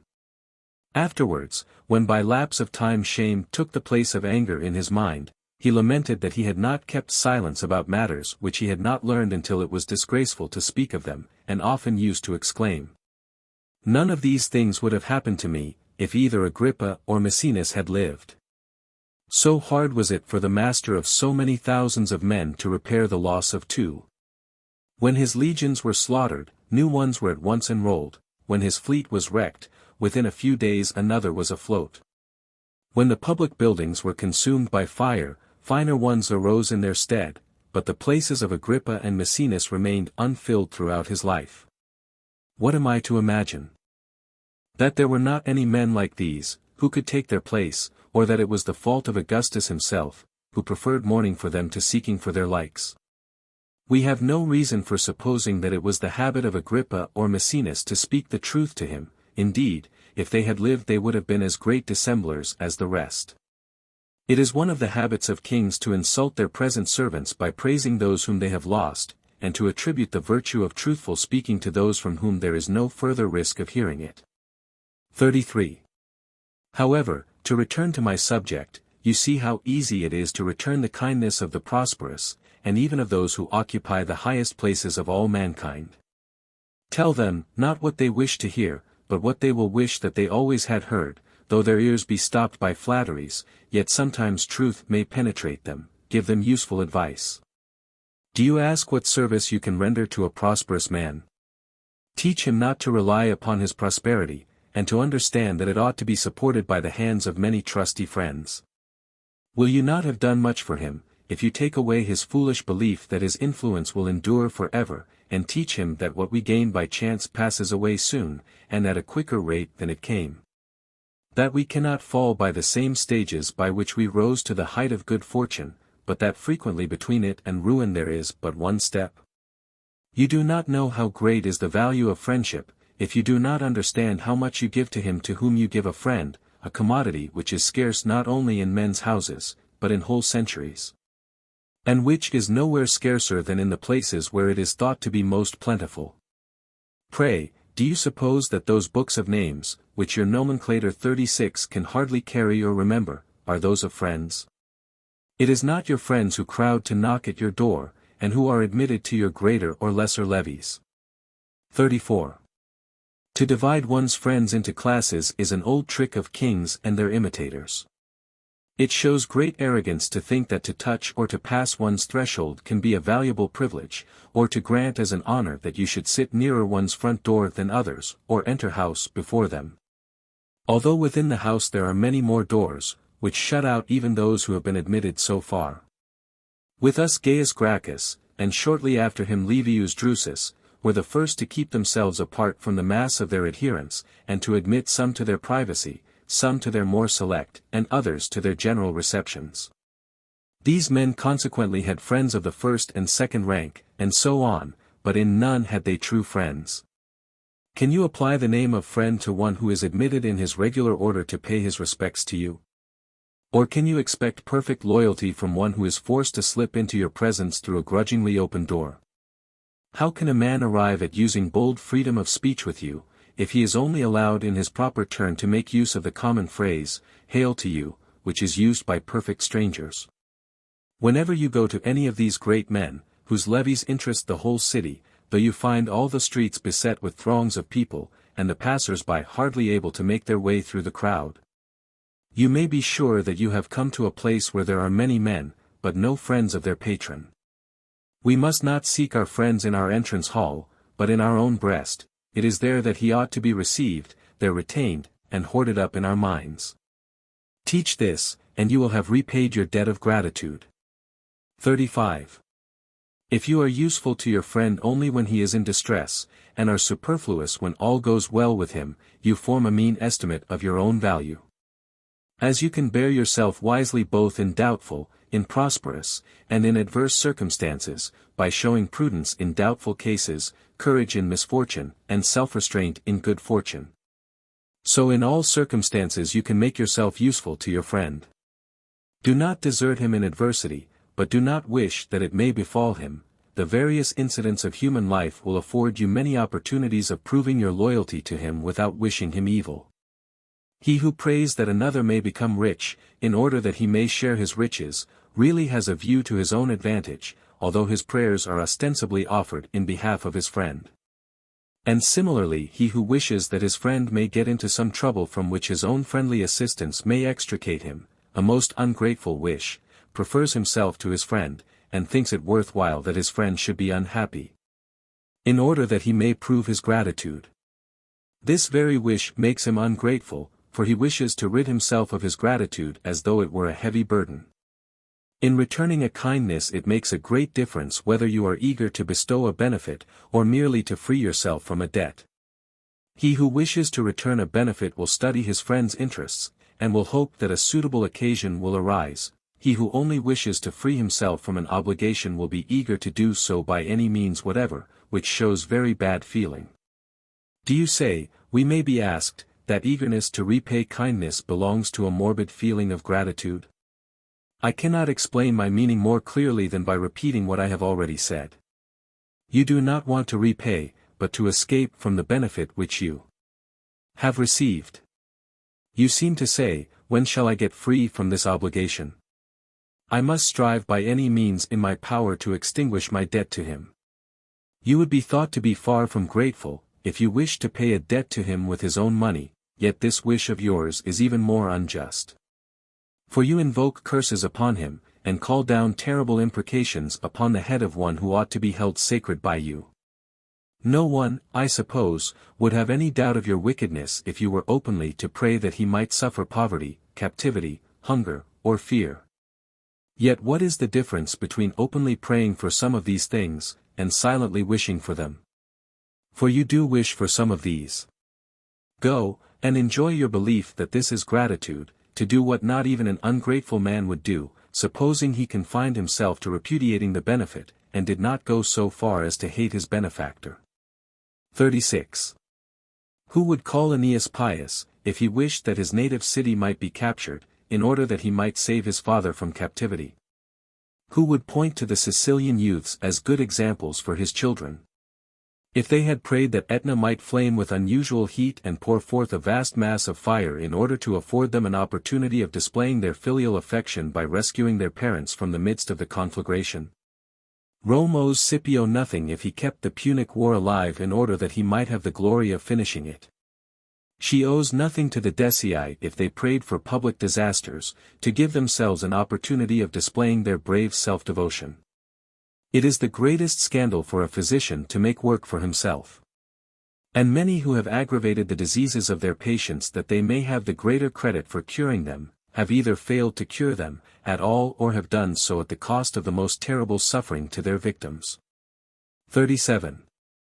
It is said, at any rate Hecaton tells us, that when Callistratus with many others was driven into exile by his factious and licentiously free country, someone prayed that such trouble might befall the Athenians that they would be forced to recall the exiles, on hearing which, he prayed that God might forbid his return upon such terms. When someone tried to console our own countryman, Rutilius, for his exile, pointing out that civil war was at hand, and that all exiles would soon be restored to Rome, he answered with even greater spirit, "What harm have I done you? That you should wish that I may return to my country more unhappily than I quit it? My wish is, that my country should blush at my being banished, rather than that she should mourn at my having returned. An exile, of which every one is more ashamed than the sufferer, is not exile at all."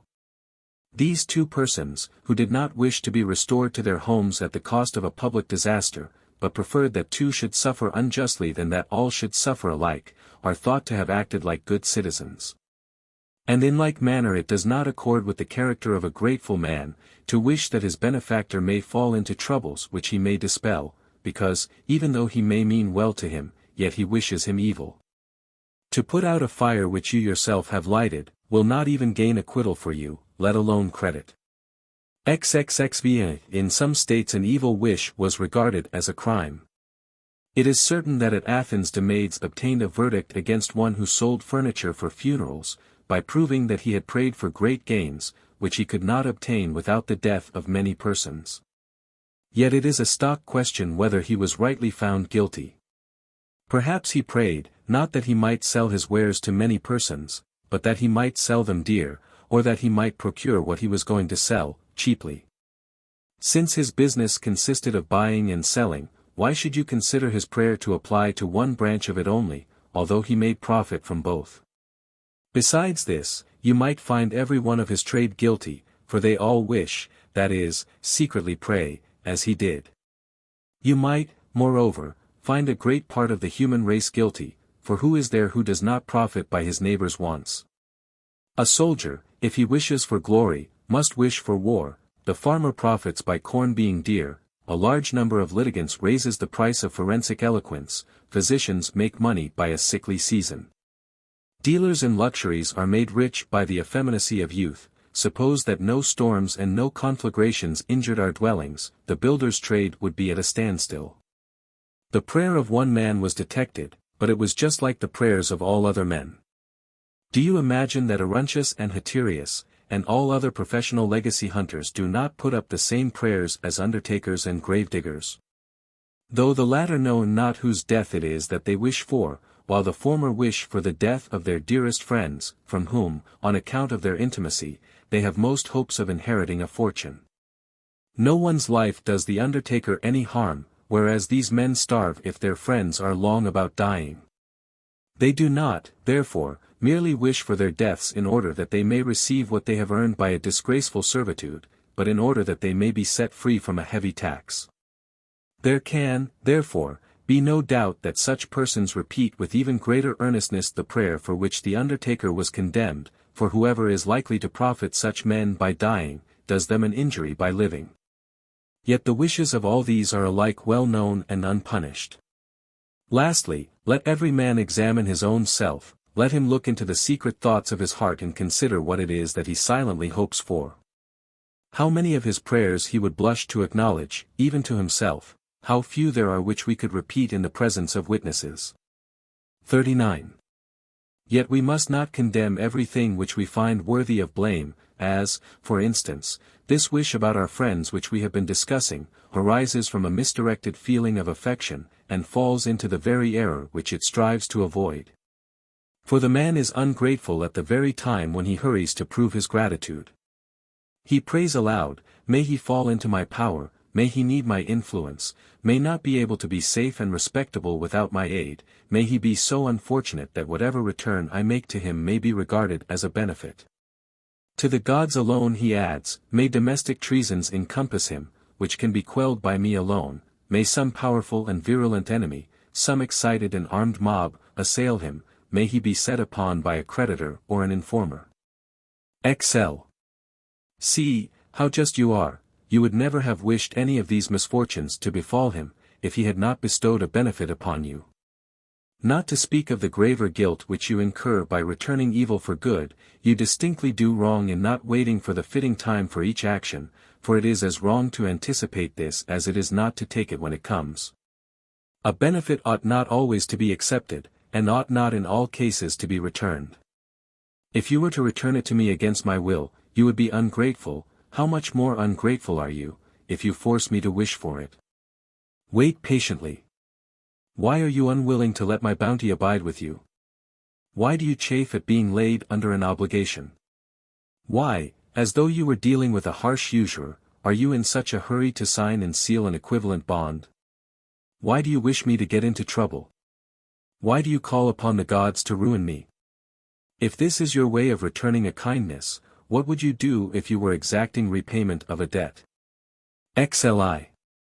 Above all, therefore, my liberalis, let us learn to live calmly under an obligation to others, and watch for opportunities of repaying our debt without manufacturing them. Let us remember that this anxiety to seize the first opportunity of setting ourselves free shows ingratitude. For no one repays with goodwill that which he is unwilling to owe, and his eagerness to get it out of his hands shows that he regards it as a burden rather than as a favor. How much better and more righteous is it to bear in mind what we owe to our friends, and to offer repayment, not to obtrude it, nor to think ourselves too much indebted, because a benefit is a common bond which connects two persons. Say, I do not delay to repay your kindness to me, I hope that you will accept my gratitude cheerfully. If irresistible fate hangs over either of us, and destiny rules either that you must receive your benefit back again, or that I must receive a second benefit, why then, of us two, let him give that was wont to give. I am ready to receive it. 'Tis not the part of Turnus to delay. That is the spirit which I shall show whenever the time comes, in the meanwhile the gods shall be my witnesses. 42. I have noted in you, my liberalis, and as it were touched with my hand a feeling of fussy anxiety not to be behindhand in doing what is your duty. This anxiety is not suitable to a grateful mind, which, on the contrary, produces the utmost confidence in oneself, and which drives away all trouble by the consciousness of real affection towards one's benefactor. To say, take back what you gave me, is no less a reproach than to say, you are in my debt. Let this be the first privilege of a benefit, that he who bestowed it may choose the time when he will have it returned. But I fear that men may speak ill of me. You do wrong if you are grateful only for the sake of your reputation, and not to satisfy your conscience. You have in this matter two judges, your benefactor, whom you ought not, and yourself, whom you cannot deceive.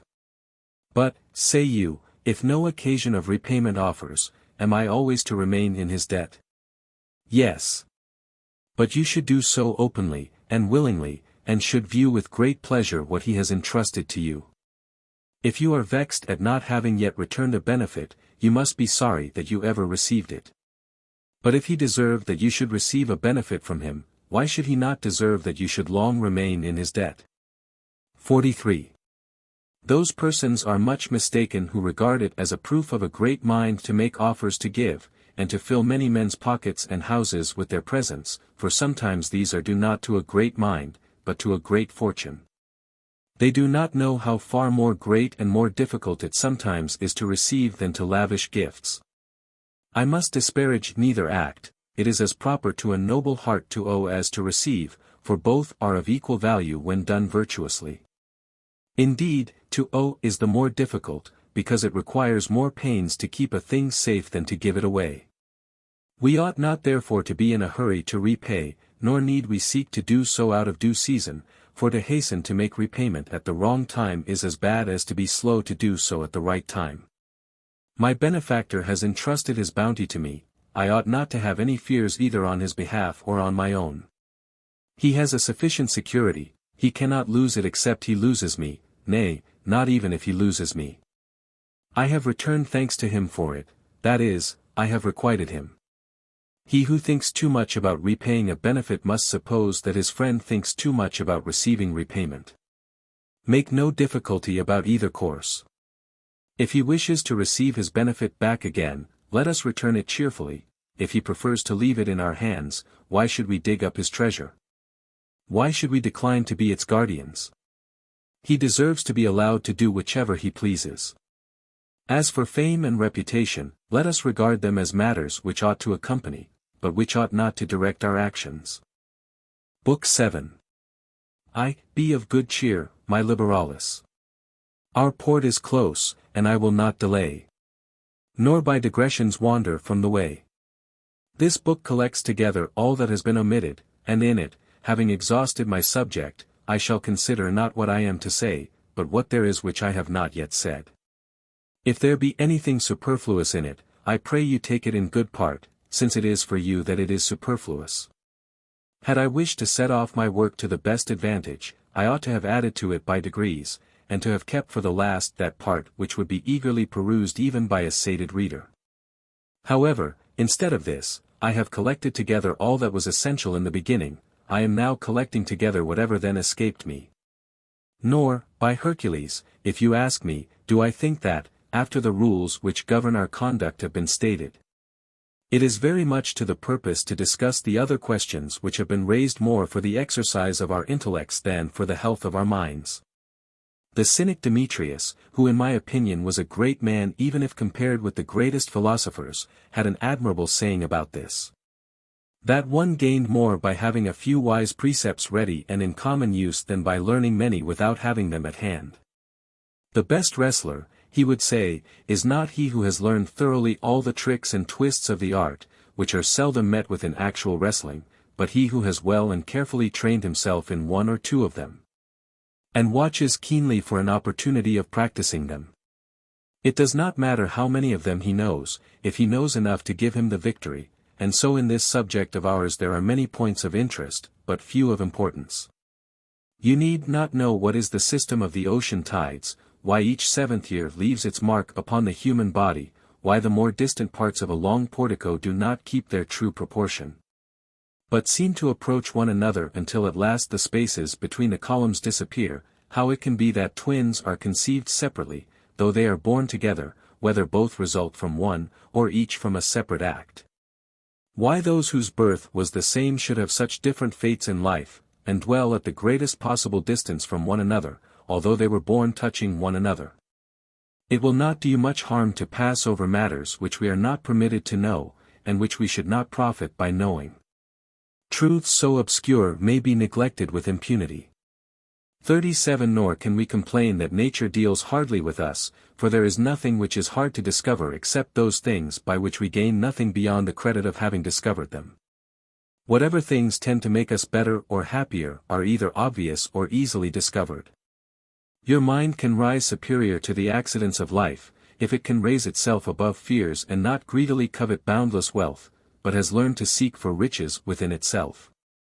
If it has cast out the fear of men and gods, and has learned that it has not much to fear from man, and nothing to fear from God. If by scorning all those things which make life miserable while they adorn it, the mind can soar to such a height as to see clearly that death cannot be the beginning of any trouble, though it is the end of many. If it can dedicate itself to righteousness and think any path easy which leads to it. If, being a gregarious creature, and born for the common good, it regards the world as the universal home, if it keeps its conscience clear towards God and lives always as though in public, fearing itself more than other men, then it avoids all storms, it stands on firm ground in fair daylight, and has brought to perfection its knowledge of all that is useful and essential. All that remains serves merely to amuse our leisure, yet, when once anchored in safety, the mind may consider these matters also, though it can derive no strength, but only culture from their discussion. 2. The above are the rules which my friend Demetrius bids him who would make progress in philosophy to clutch with both hands, never to let go, but to cling to them, and make them a part of himself.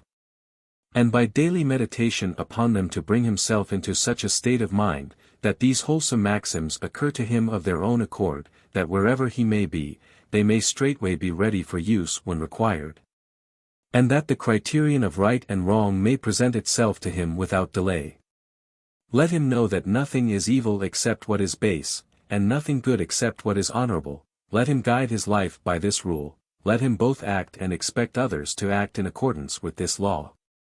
And let him regard those whose minds are steeped in indolence, and who are given up to lust and gluttony, as the most pitiable of mankind, no matter how splendid their fortunes may be.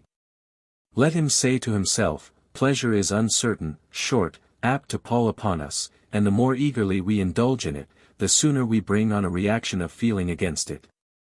We must necessarily afterwards blush for it, or be sorry for it.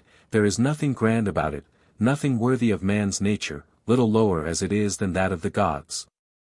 Pleasure is a low act, brought about by the agency of our inferior and baser members, and shameful in its result.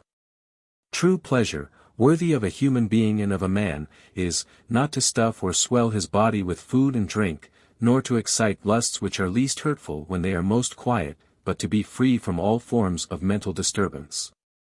Both those which arise from men's ambitious struggles with one another, and those which come from on high and are more difficult to deal with, which flow from our taking the traditional view of the gods, and estimating them by the analogy of our own vices. This equable, secure, uncloying pleasure is enjoyed by the man now described, a man skilled, so to say, in the laws of gods and men alike. Such a man enjoys the present without anxiety for the future, for he who depends upon what is uncertain can rely confidently upon nothing. Thus he is free from all those great troubles which unhinge the mind, he neither hopes for, nor covets anything, and engages in no uncertain adventures, being satisfied with what he has. Do not suppose that he is satisfied with a little. For everything is his, and that not in the sense in which all was Alexander's, who, though he reached the shore of the Red Sea, yet wanted more territory than that through which he had come.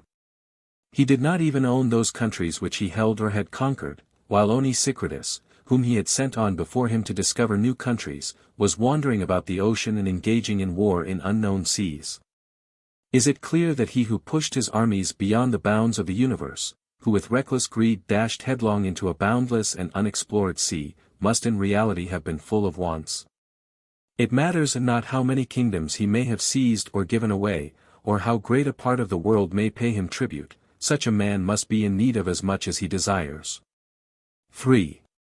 This was not the vice of Alexander alone, who followed with a fortunate audacity in the footsteps of Bacchus and Hercules, but it is common to all those whose covetousness is whetted rather than appeased by good fortune.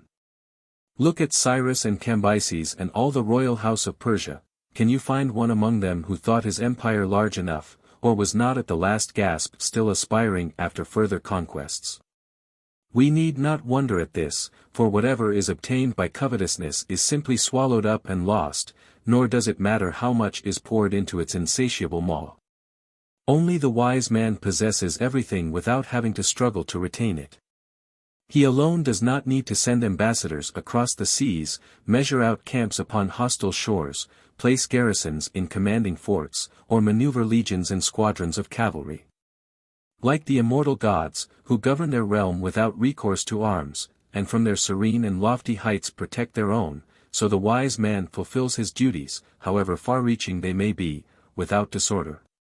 And looks down upon the whole human race, because he himself is the greatest and most powerful member thereof. You may laugh at him, but if you in your mind survey the east and the west, reaching even to the regions separated from us by vast wildernesses, if you think of all the creatures of the earth, all the riches which the bounty of nature lavishes, it shows a great spirit to be able to say, as though you were a god, all these are mine. Thus it is that he covets nothing, for there is nothing which is not contained in everything, and everything is his. For, this, say you, is the very thing that I wanted. I have caught you. I shall be glad to see how you will extricate yourself from the toils into which you have fallen of your own accord. Tell me, if the wise man possesses everything, how can one give anything to a wise man? For even what you give him is his already. It is impossible, therefore, to bestow a benefit upon a wise man, if whatever is given him comes from his own store, yet you Stoics declare that it is possible to give to a wise man. I make the same inquiry about friends as well, for you say that friends own everything in common, and if so, no one can give anything to his friend, for he gives what his friend owned already in common with himself. There is nothing to prevent a thing belonging to a wise man, and yet being the property of its legal owner. According to law everything in a state belongs to the king, yet all that property over which the king has rights of possession is parceled out among individual owners.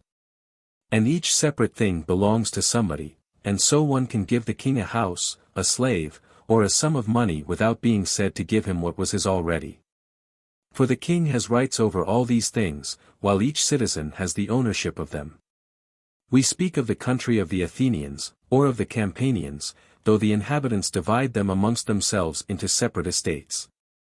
The whole region belongs to one state or another, but each part of it belongs to its own individual proprietor. So that we are able to give our lands to the state, although they are reckoned as belonging to the state, because we and the state own them in different ways. Can there be any doubt that all the private savings of a slave belong to his master as well as he himself? Yet he makes his master presents. The slave does not therefore possess nothing, because if his master chose he might possess nothing.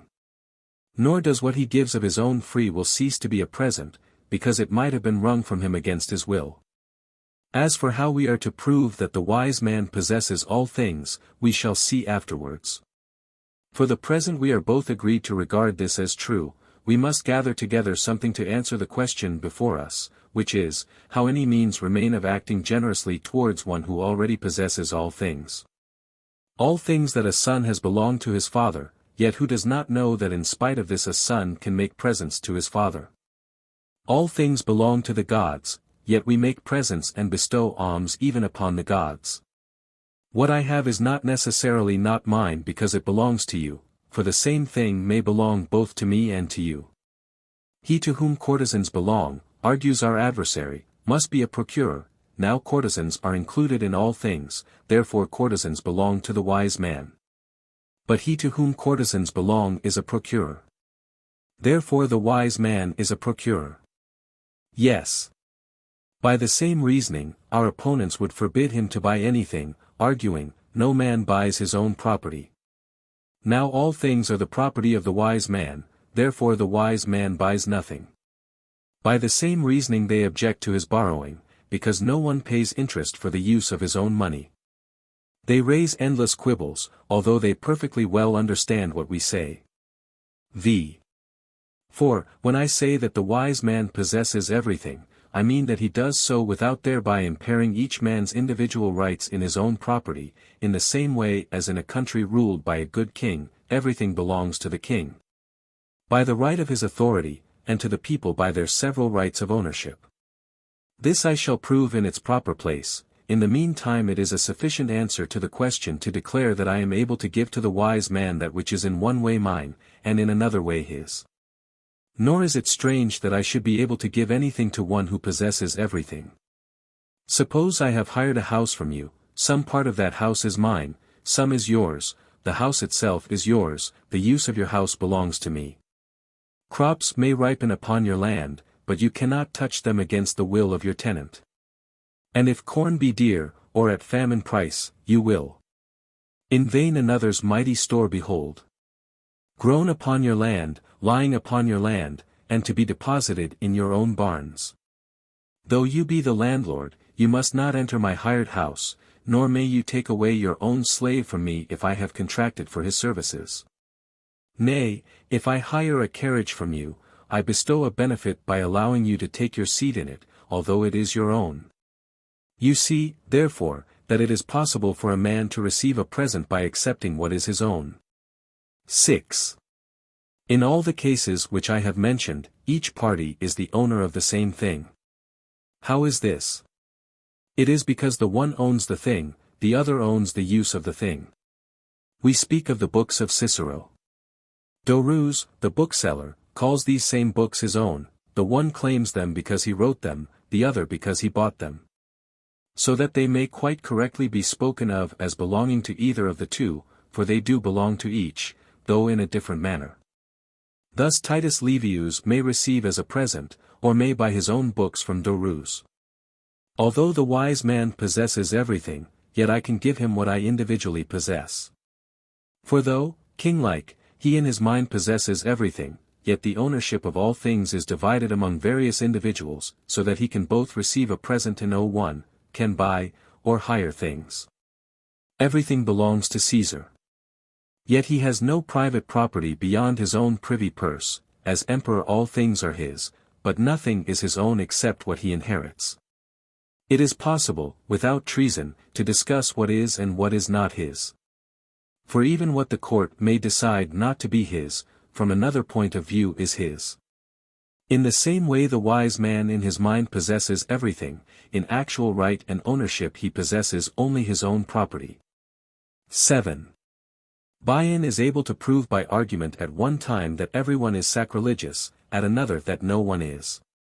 When he is in a mood for casting all men down the Tarpeian rock, he says, "Whosoever touches that which belongs to the gods, and consumes it or converts it to his own uses, is sacrilegious." But all things belong to the gods, so that whatever thing anyone touches belongs to them to whom all belongs. Whoever, therefore, touches anything is sacrilegious. Again, when he bids men break open temples and pillage the capital without fear of the wrath of heaven, he declares that no one can be sacrilegious. Because, whatever a man takes away, he takes from one place which belongs to the gods into another place which belongs to the gods. The answer to this is that all places do indeed belong to the gods, but all are not consecrated to them, and that sacrilege can only be done in places solemnly dedicated to heaven.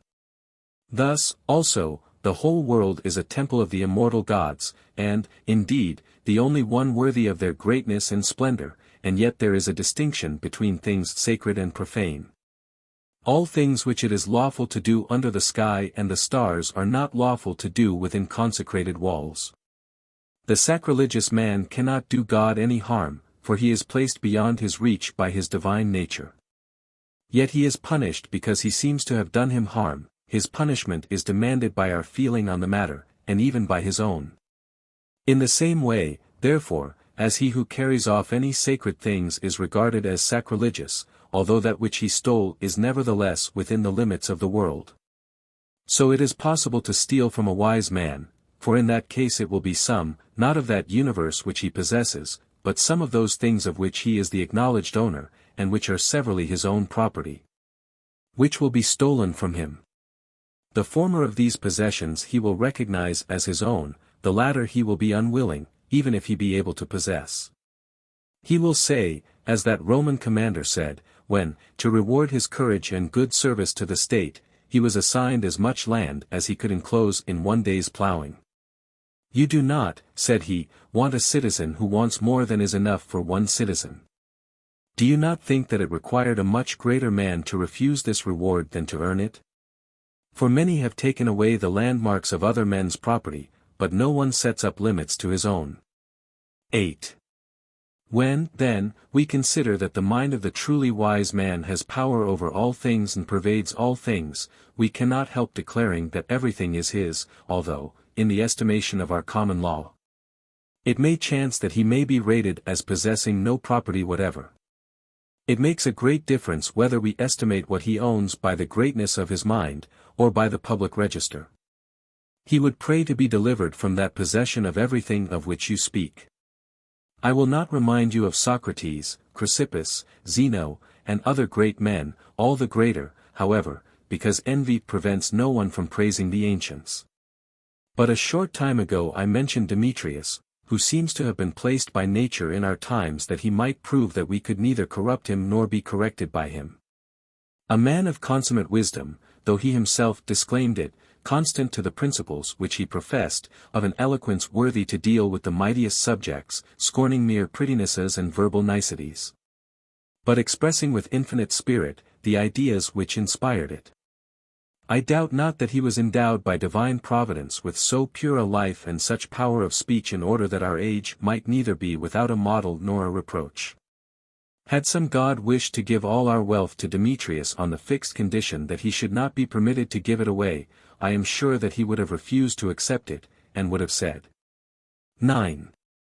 I do not intend to fasten upon my back a burden like this, of which I never can rid myself, nor do I, nimble and lightly equipped as I am, mean to hinder my progress by plunging into the deep morass of business transactions.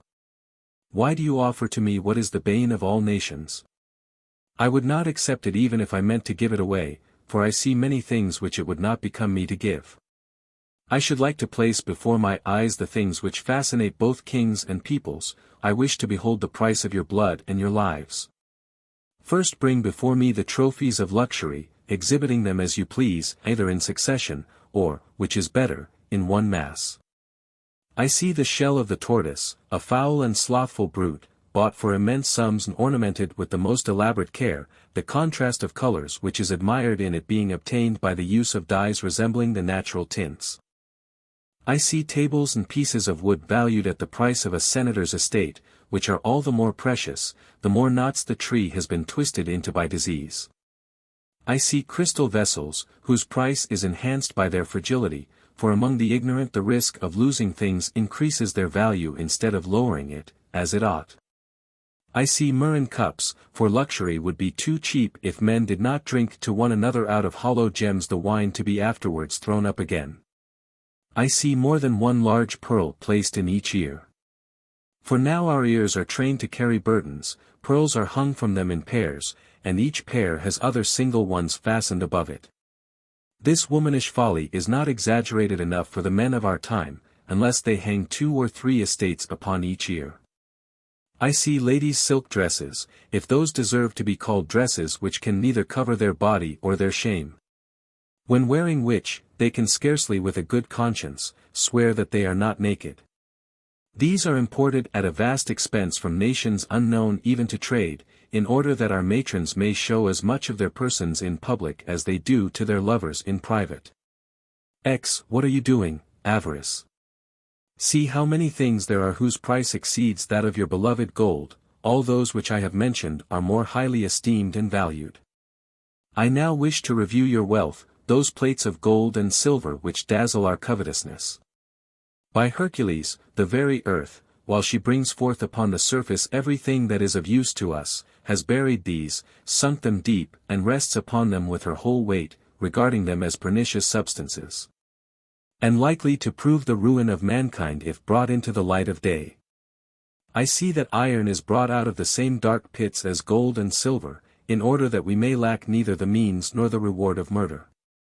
Thus far we have dealt with actual substances, but some forms of wealth deceive our eyes and minds alike. I see their letters of credit, promissory notes, and bonds, empty phantoms of property, ghosts of sick avarice, with which she deceives our minds, which delight in unreal fancies. For what are these things, and what are interest, and account books, and usury, except the names of unnatural developments of human covetousness? I might complain of nature for not having hidden gold and silver deeper, for not having laid over it a weight too heavy to be removed, but what are your documents, your sale of time, your blood-sucking 12% interest? These are evils which we owe to our own will, which flow merely from our perverted habit, having nothing about them which can be seen or handled, mere dreams of empty avarice. Wretched is he who can take pleasure in the size of the audit book of his estate, in great tracts of land cultivated by slaves in chains, in huge flocks and herds which require provinces and kingdoms for their pasture ground. In a household of servants, more in number than some of the most warlike nations, or in a private house whose extent surpasses that of a large city. After he has carefully reviewed all his wealth, in what it is invested, and on what it is spent, and has rendered himself proud by the thoughts of it, let him compare what he has with what he wants, he becomes a poor man at once. Let me go, restore me to those riches of mine. I know the kingdom of wisdom, which is great and stable, I possess everything, and in such a manner that it belongs to all men nevertheless. 11. When, therefore, Gaius Caesar offered him 200,000 sesterces, he laughingly refused it, thinking it unworthy of himself to boast of having refused so small a sum. Ye gods and goddesses, what a mean mind must the emperor have had, if he hoped either to honor or to corrupt him. I must here repeat a proof of his magnanimity. I have heard that when he was expressing his wonder at the folly of Gaius at supposing that he could be influenced by such a bribe, he said, if he meant to tempt me, he ought to have tried to do so by offering his entire kingdom. 12. It is possible, then, to give something to the wise man, although all things belong to the wise man. Similarly, though we declare that friends have all things in common, it is nevertheless possible to give something to a friend, for I have not everything in common with a friend in the same manner as with a partner, where one part belongs to him and another to me, but rather as a father and a mother possess their children in common when they have two, not each parent possessing one child, but each possessing both. First of all I will prove that any chance would-be partner of mine has nothing in common with me, and why? Because this community of goods can only exist between wise men, who are alone capable of friendship. Other men can neither be friends nor partners one to another. In the next place, things may be owned in common in various ways. The knights' seats in the theatre belong to all the Roman knights. Yet of these the seat which I occupy becomes my own, and if I yield it up to any one, although I only yield him a thing which we own in common, still I appear to have given him something. Some things belong to certain persons under particular conditions. I have a place among the knights, not to sell, or to let, or to dwell in, but simply to see the spectacle from, wherefore I do not tell an untruth when I say that I have a place among the knights' seats. Yet if, when I come into the theatre, the knights' seats are full, I both have a seat there by right, because I have the privilege of sitting there, and I have not a seat there, because my seat is occupied by those who share my right to those places. Suppose that the same thing takes place between friends. Whatever our friend possesses, is common to us, but is the property of him who owns it. I cannot make use of it against his will. You are laughing at me, say you. If what belongs to my friend is mine, I am able to sell it. You are not able, for you are not able to sell your place among the knights' seats, and yet they are in common between you and the other knights. Consequently, the fact that you cannot sell a thing, or consume it, or exchange it for the better or the worse does not prove that it is not yours, for that which is yours under certain conditions is yours nevertheless. 13. I have received, but certainly not less. Not to detain you longer than is necessary, a benefit can be no more than a benefit, but the means employed to convey benefits may be both greater and more numerous. I mean those things by which kindness expresses and gives vent to itself, like lovers, whose many kisses and close embraces do not increase their love but give it play. 14. The next question which arises has been thoroughly threshed out in the former books, so here it shall only be touched on shortly, for the arguments which have been used for other cases can be transferred to it. The question is, whether one who has done everything in his power to return a benefit, has returned it. You may know, says our adversary, that he has not returned it, because he did everything in his power to return it. It is evident, therefore, that he did not do that which he did not have an opportunity of doing. A man who searches everywhere for his creditor without finding him does not thereby pay him what he owes. Some are in such a position that it is their duty to effect something material. In the case of others to have done all in their power to effect it is as good as effecting it. If a physician has done all in his power to heal his patient he has performed his duty. An advocate who employs his whole powers of eloquence on his client's behalf, performs his duty even though his client be convicted. The generalship even of a beaten commander is praised if he has prudently, laboriously, and courageously exercised his functions. Your friend has done all in his power to return your kindness, but your good fortune stood in his way. No adversity befell you in which he could prove the truth of his friendship. He could not give you money when you were rich, or nurse you when you were in health, or help you when you were succeeding. Yet he repaid your kindness, even though you did not receive a benefit from him. Moreover, this man, being always eager, and on the watch for an opportunity of doing this, as he has expended much anxiety and much trouble upon it, has really done more than he who quickly had an opportunity of repaying your kindness. The case of a debtor is not the same, for it is not enough for him to have tried to find the money unless he pays it. In his case a harsh creditor stands over him who will not let a single day pass without charging him interest. In yours there is a most kind friend, who seeing you busy, troubled, and anxious would say, "Dismiss this trouble from thy breast. Leave off disturbing yourself, I have received from you all that I wish. You wrong me, if you suppose that I want anything further, you have fully repaid me in intention. Tell me, says our adversary, if he had repaid the benefit you would say that he had returned your kindness, is, then, he who repays it in the same position as he who does not repay it? On the other hand, consider this, if he had forgotten the benefit which he had received, if he had not even attempted to be grateful, you would say that he had not returned the kindness. But this man has labored day and night to the neglect of all his other duties in his devoted care to let no opportunity of proving his gratitude escape him. Is then he who took no pains to return a kindness to be classed with this man who never ceased to take pains? You are unjust, if you require a material payment from me when you see that I am not wanting in intention. 15. In short, suppose that when you are taken captive, I have borrowed money, made over my property as security to my creditor, that I have sailed in a stormy winter season along coasts swarming with pirates.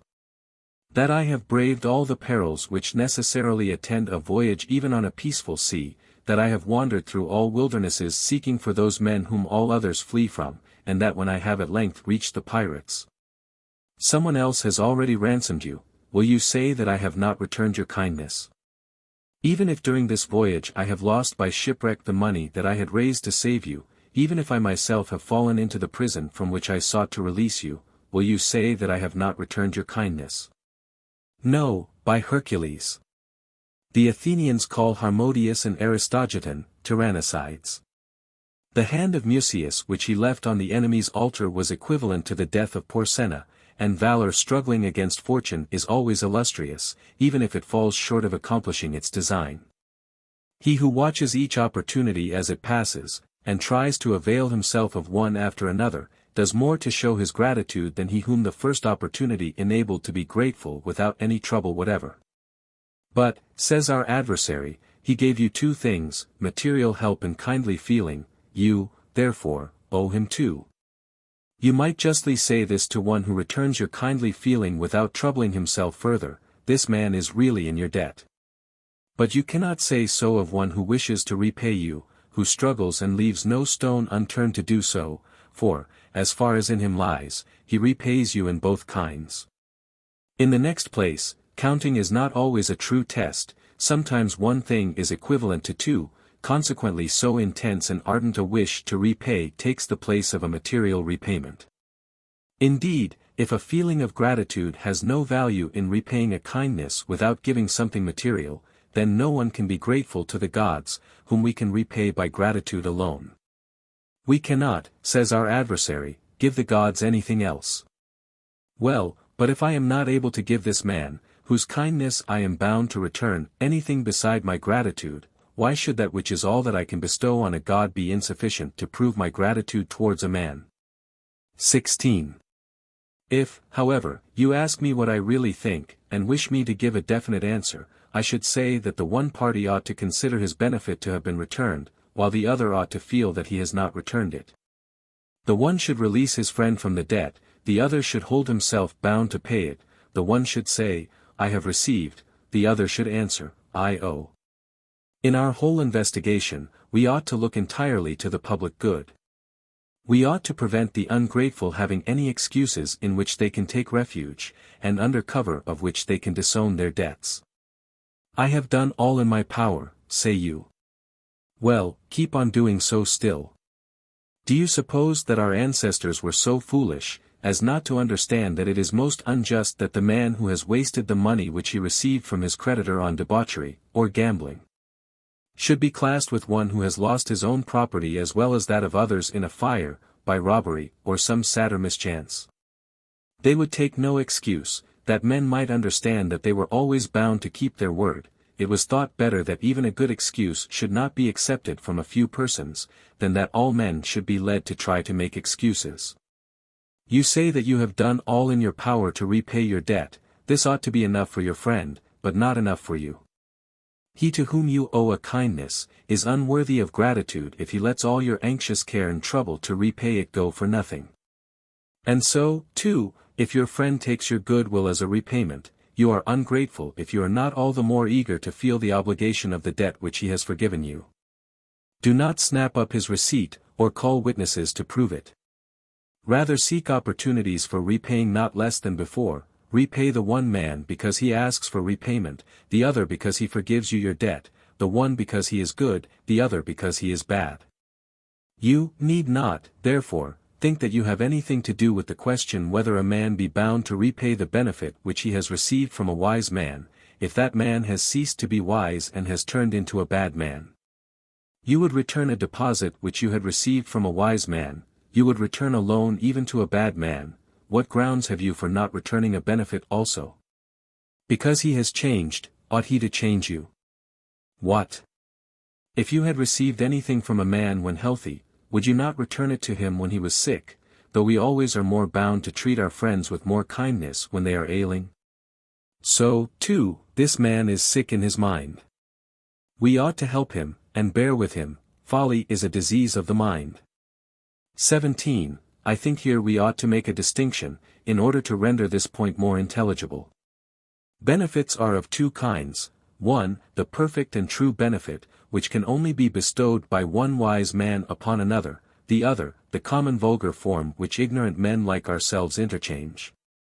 With regard to the latter, there is no doubt that it is my duty to repay it whether my friend turns out to be a murderer, a thief, or an adulterer.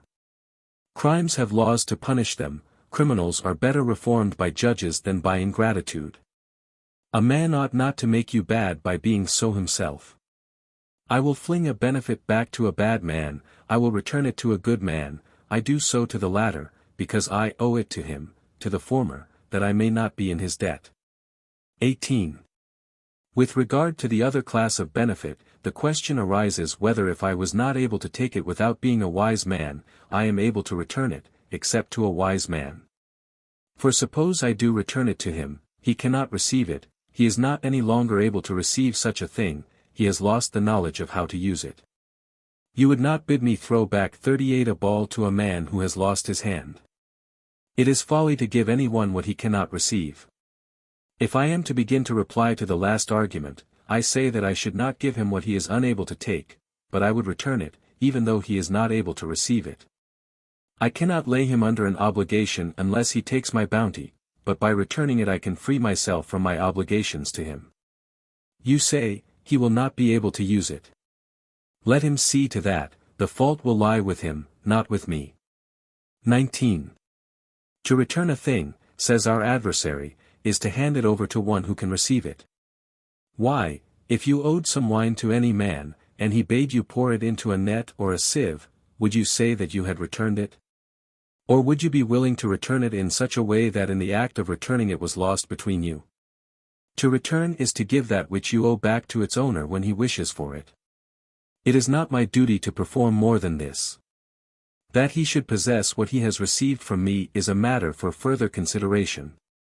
I do not owe him the safekeeping of his property, but the honorable payment of my debt, and it is much better that he should not have it, than that I should not return it to him. I would repay my creditor, even though he would at once take what I paid him to the market; even if he deputed an adulteress to receive the money from me, I would pay it to her. Even if he were to pour the coins which he receives into a loose fold of his cloak, I would pay it. It is my business to return it to him, not to keep it and save it for him after I have returned it. I am bound to take care of his bounty when I have received it, but not when I have returned it to him. While it remains with me, it must be kept safe.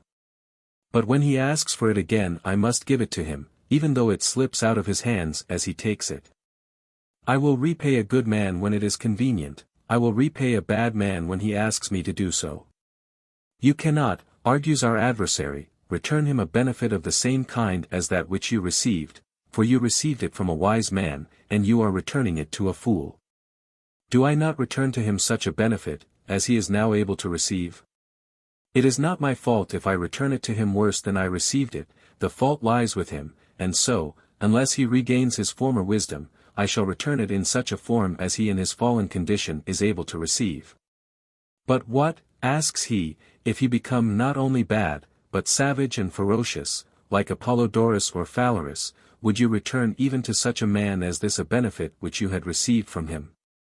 I answer, nature does not admit of so great a change in a wise man. Men do not change from the best to the worst; even in becoming bad, he would necessarily retain some traces of goodness.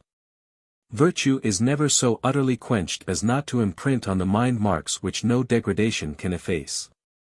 If wild animals bred in captivity escape into the woods, they still retain something of their original tameness, and are as remote from the gentlest in the one extreme as they are in the other from those which have always been wild, and have never endured to be touched by man's hand. No one who has ever applied himself to philosophy ever becomes completely wicked. His mind becomes so deeply colored with it, that its tints can never be entirely spoiled and blackened. In the next place, I ask whether this man of yours be ferocious merely in intent, or whether he breaks out into actual outrages upon mankind. You have instanced the tyrants Apollodorus and Phalaris. If the bad man restrains their evil likeness within himself, why should I not return his benefit to him, in order to set myself free from any further dealings with him? If, however, he not only delights in human blood, but feeds upon it. If he exercises his insatiable cruelty in the torture of persons of all ages, and his fury is not prompted by anger, but by a sort of delight in cruelty, if he cuts the throats of children before the eyes of their parents. If, not satisfied with merely killing his victims, he tortures them, and not only burns but actually roasts them, if his castle is always wet with freshly shed blood, then it is not enough not to return his benefits. All connection between me and such a man has been broken off by his destruction of the bonds of human society. If he had bestowed something upon me, but were to invade my native country, he would have lost all claim to my gratitude, and it would be counted a crime to make him any return, if he does not attack my country, but is the scourge of his own. If he has nothing to do with my nation, but torments and cuts to pieces his own, then in the same manner such depravity, though it does not render him my personal enemy, yet renders him hateful to me. And the duty which I owe to the human race is anterior to and more important than that which I owe to him as an individual. XX. However, although this be so, and although I am freed from all obligation towards him, from the moment when, by outraging all laws, he rendered it impossible for any man to do him a wrong, nevertheless, I think I ought to make the following distinction in dealing with him. If my repayment of his benefit will neither increase nor maintain his powers of doing mischief to mankind, and is of such a character that I can return it to him without disadvantage to the public, I would return it. For instance, I would save the life of his infant child. For what harm can this benefit do to any of those who suffer from his cruelty? But I would not furnish him with money to pay his bodyguard. If he wishes for marbles, or fine clothes, the trappings of his luxury will harm no one. But with soldiers and arms I would not furnish him. If he demands, as a great boon, actors and courtesans and such things as will soften his savage nature, I would willingly bestow them upon him. I would not furnish him with triremes and brass-beaked ships of war, but I would send him fast-sailing and luxuriously fitted vessels, and all the toys of kings who take their pleasure on the sea. If his health was altogether despaired of, I would by the same act bestow a benefit on all men and return one to him, seeing that for such characters death is the only remedy, and that he who never will return to himself, had best leave himself. However, such wickedness as this is uncommon, and is always regarded as a portent, as when the earth opens, or when fires break forth from caves under the sea. So let us leave it, and speak of those vices which we can hate without shuddering at them. As for the ordinary bad man, whom I can find in the marketplace of any town, who is feared only by individuals, I would return to him a benefit which I had received from him. It is not right that I should profit by his wickedness. Let me return what is not mine to its owner. Whether he be good or bad makes no difference, but I would consider the matter most carefully, if I were not returning but bestowing it. XXI. This point requires to be illustrated by a story. A certain Pythagorean bought a fine pair of shoes from a shoemaker, and as they were an expensive piece of work, he did not pay ready money for them. Some time afterwards he came to the shop to pay for them, and after he had long been knocking at the closed door, some one said to him, "Why do you waste your time? The shoemaker whom you seek has been carried out of his house and buried.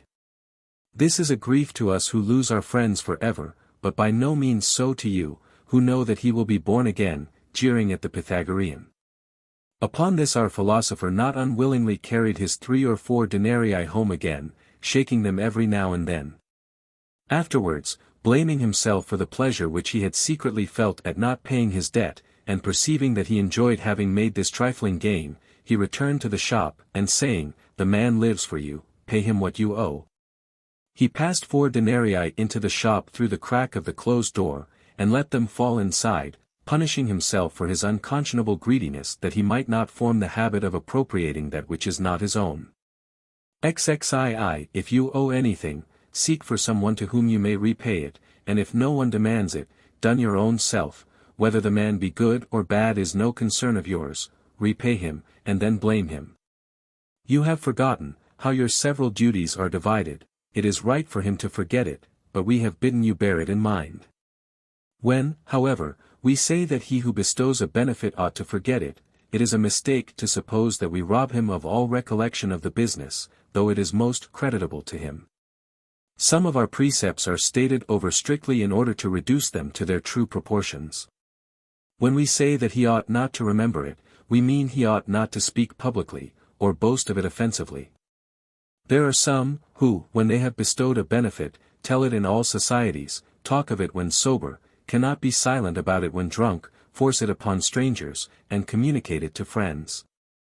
It is to quell this excessive and reproachful consciousness that we bid him who gave it forget it, and by commanding him to do this, which is more than he is able, encourage him to keep silence. 23. When you distrust those whom you order to do anything, you ought to command them to do more than enough in order that they may do what is enough. The purpose of all exaggeration is to arrive at the truth by falsehood. Consequently, he who spoke of horses as being whiter than snows and swifter than the winds, said what could not possibly be in order that they might be thought to be as much so as possible. And he who said, more firm than crags, more headlong than the stream, did not suppose that he should make any one believe that a man could ever be as firm as a crag. Exaggeration never hopes all its daring flights to be believed, but affirms what is incredible, that thereby it may convey what is credible. When we say, let the man who has bestowed a benefit, forget it, what we mean is, let him be as though he had forgotten it, let not his remembrance of it appear or be seen. When we say that repayment of a benefit ought not to be demanded, we do not utterly forbid its being demanded, for repayment must often be extorted from bad men, and even good men require to be reminded of it. Am I not to point out a means of repayment to one who does not perceive it? Am I not to explain my wants to one who does not know them? Why should he, if a bad man, have the excuse, or, if a good man, have the sorrow of not knowing them? Men ought sometimes to be reminded of their debts, though with modesty, not in the tone of one demanding a legal right. Socrates once said in the hearing of his friends, would have bought a cloak, if I had had the money for it. He asked no one for money, but he reminded them all to give it. There was a rivalry between them, as to who should give it, and how should there not be? Was it not a small thing which Socrates received? Yes, but it was a great thing to be the man from whom Socrates received it. Could he blame them more gently? I would, said he, have bought a cloak if I had had the money for it. After this, however eager any one was to give, he gave too late. For he had already been wanting in his duty to Socrates. Because some men harshly demand repayment of debts, we forbid it, not in order that it may never be done, but that it may be done sparingly. 25.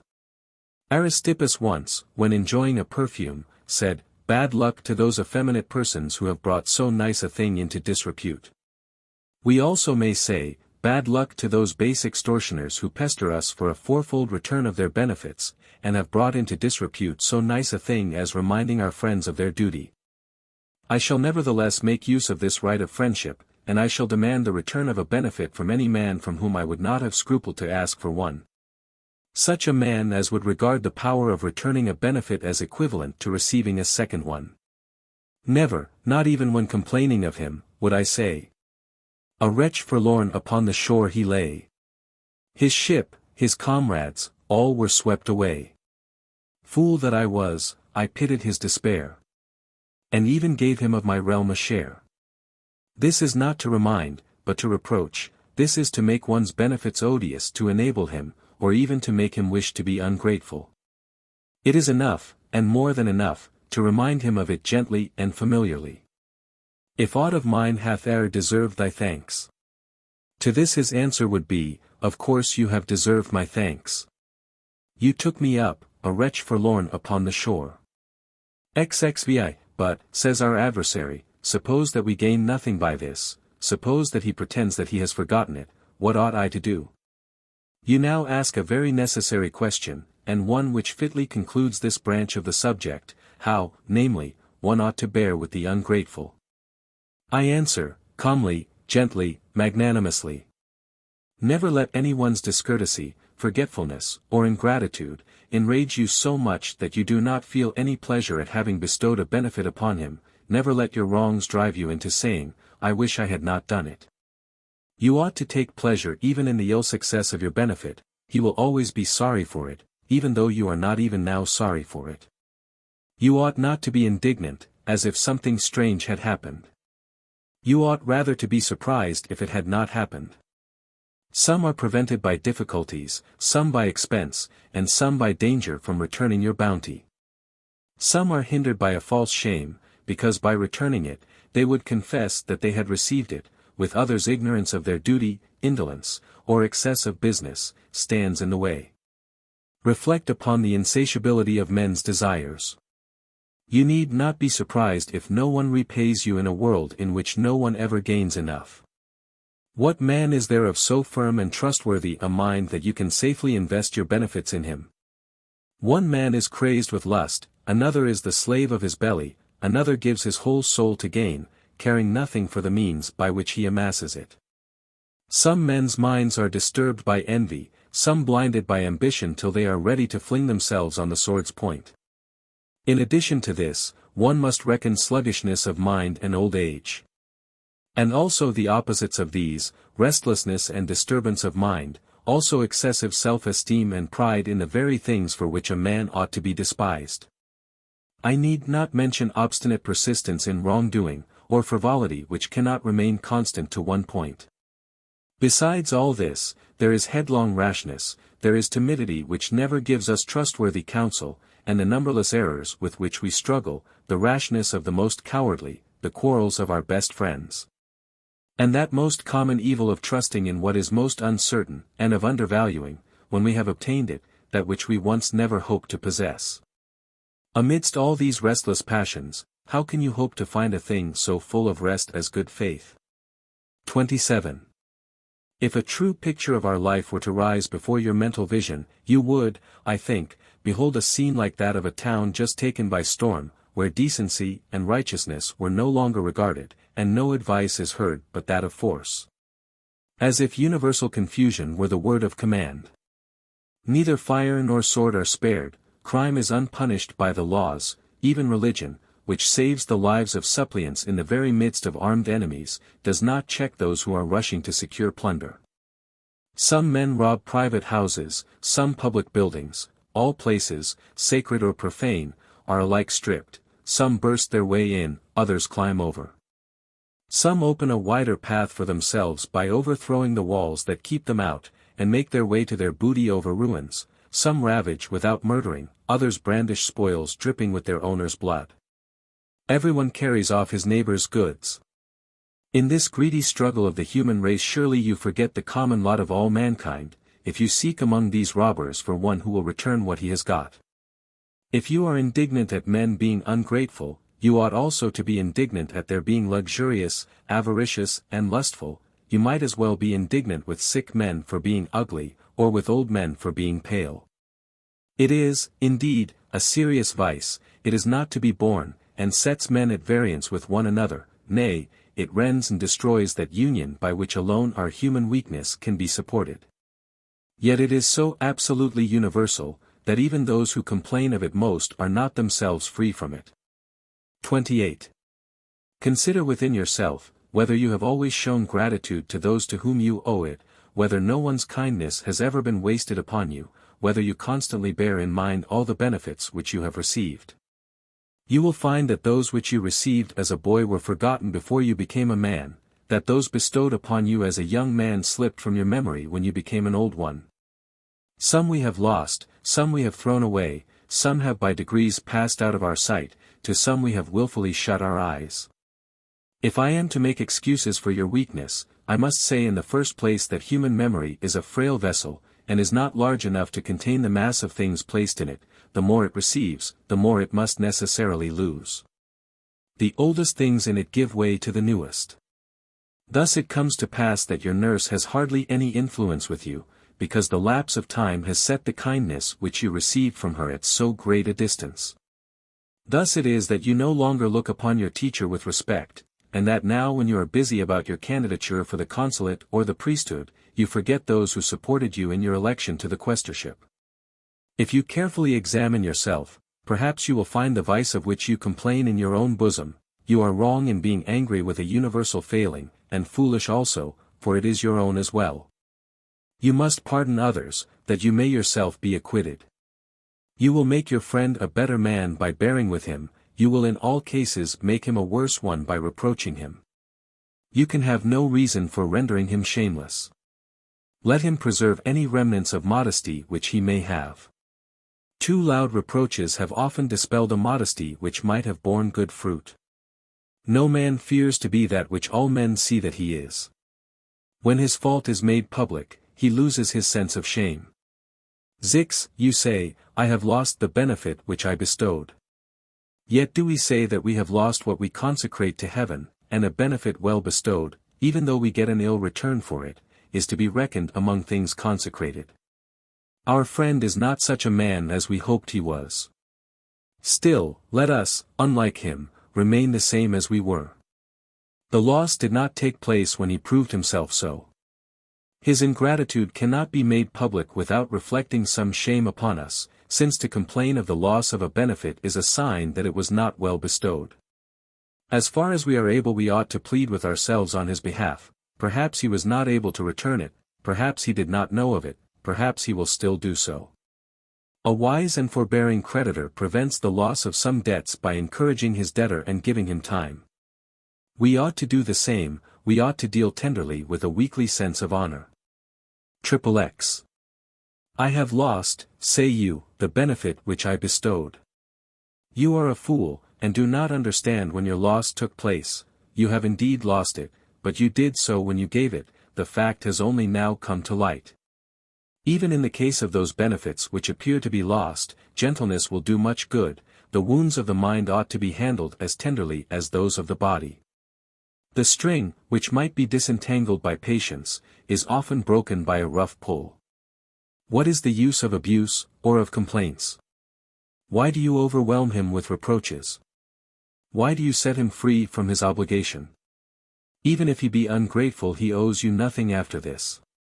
What sense is there in exasperating a man on whom you have conferred great favors, so as out of a doubtful friend to make a certain enemy, and one, too, who will seek to support his own cause by defaming you, or to make men say, I do not know what the reason is that he cannot endure a man to whom he owes so much.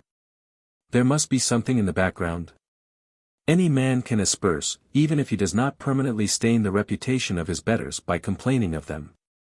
Nor will any one be satisfied with imputing small crimes to them, when it is only by the enormity of his falsehood that he can hope to be believed. 31. What a much better way is that by which the semblance of friendship, and, indeed, if the other regains to his right mind, friendship itself is preserved.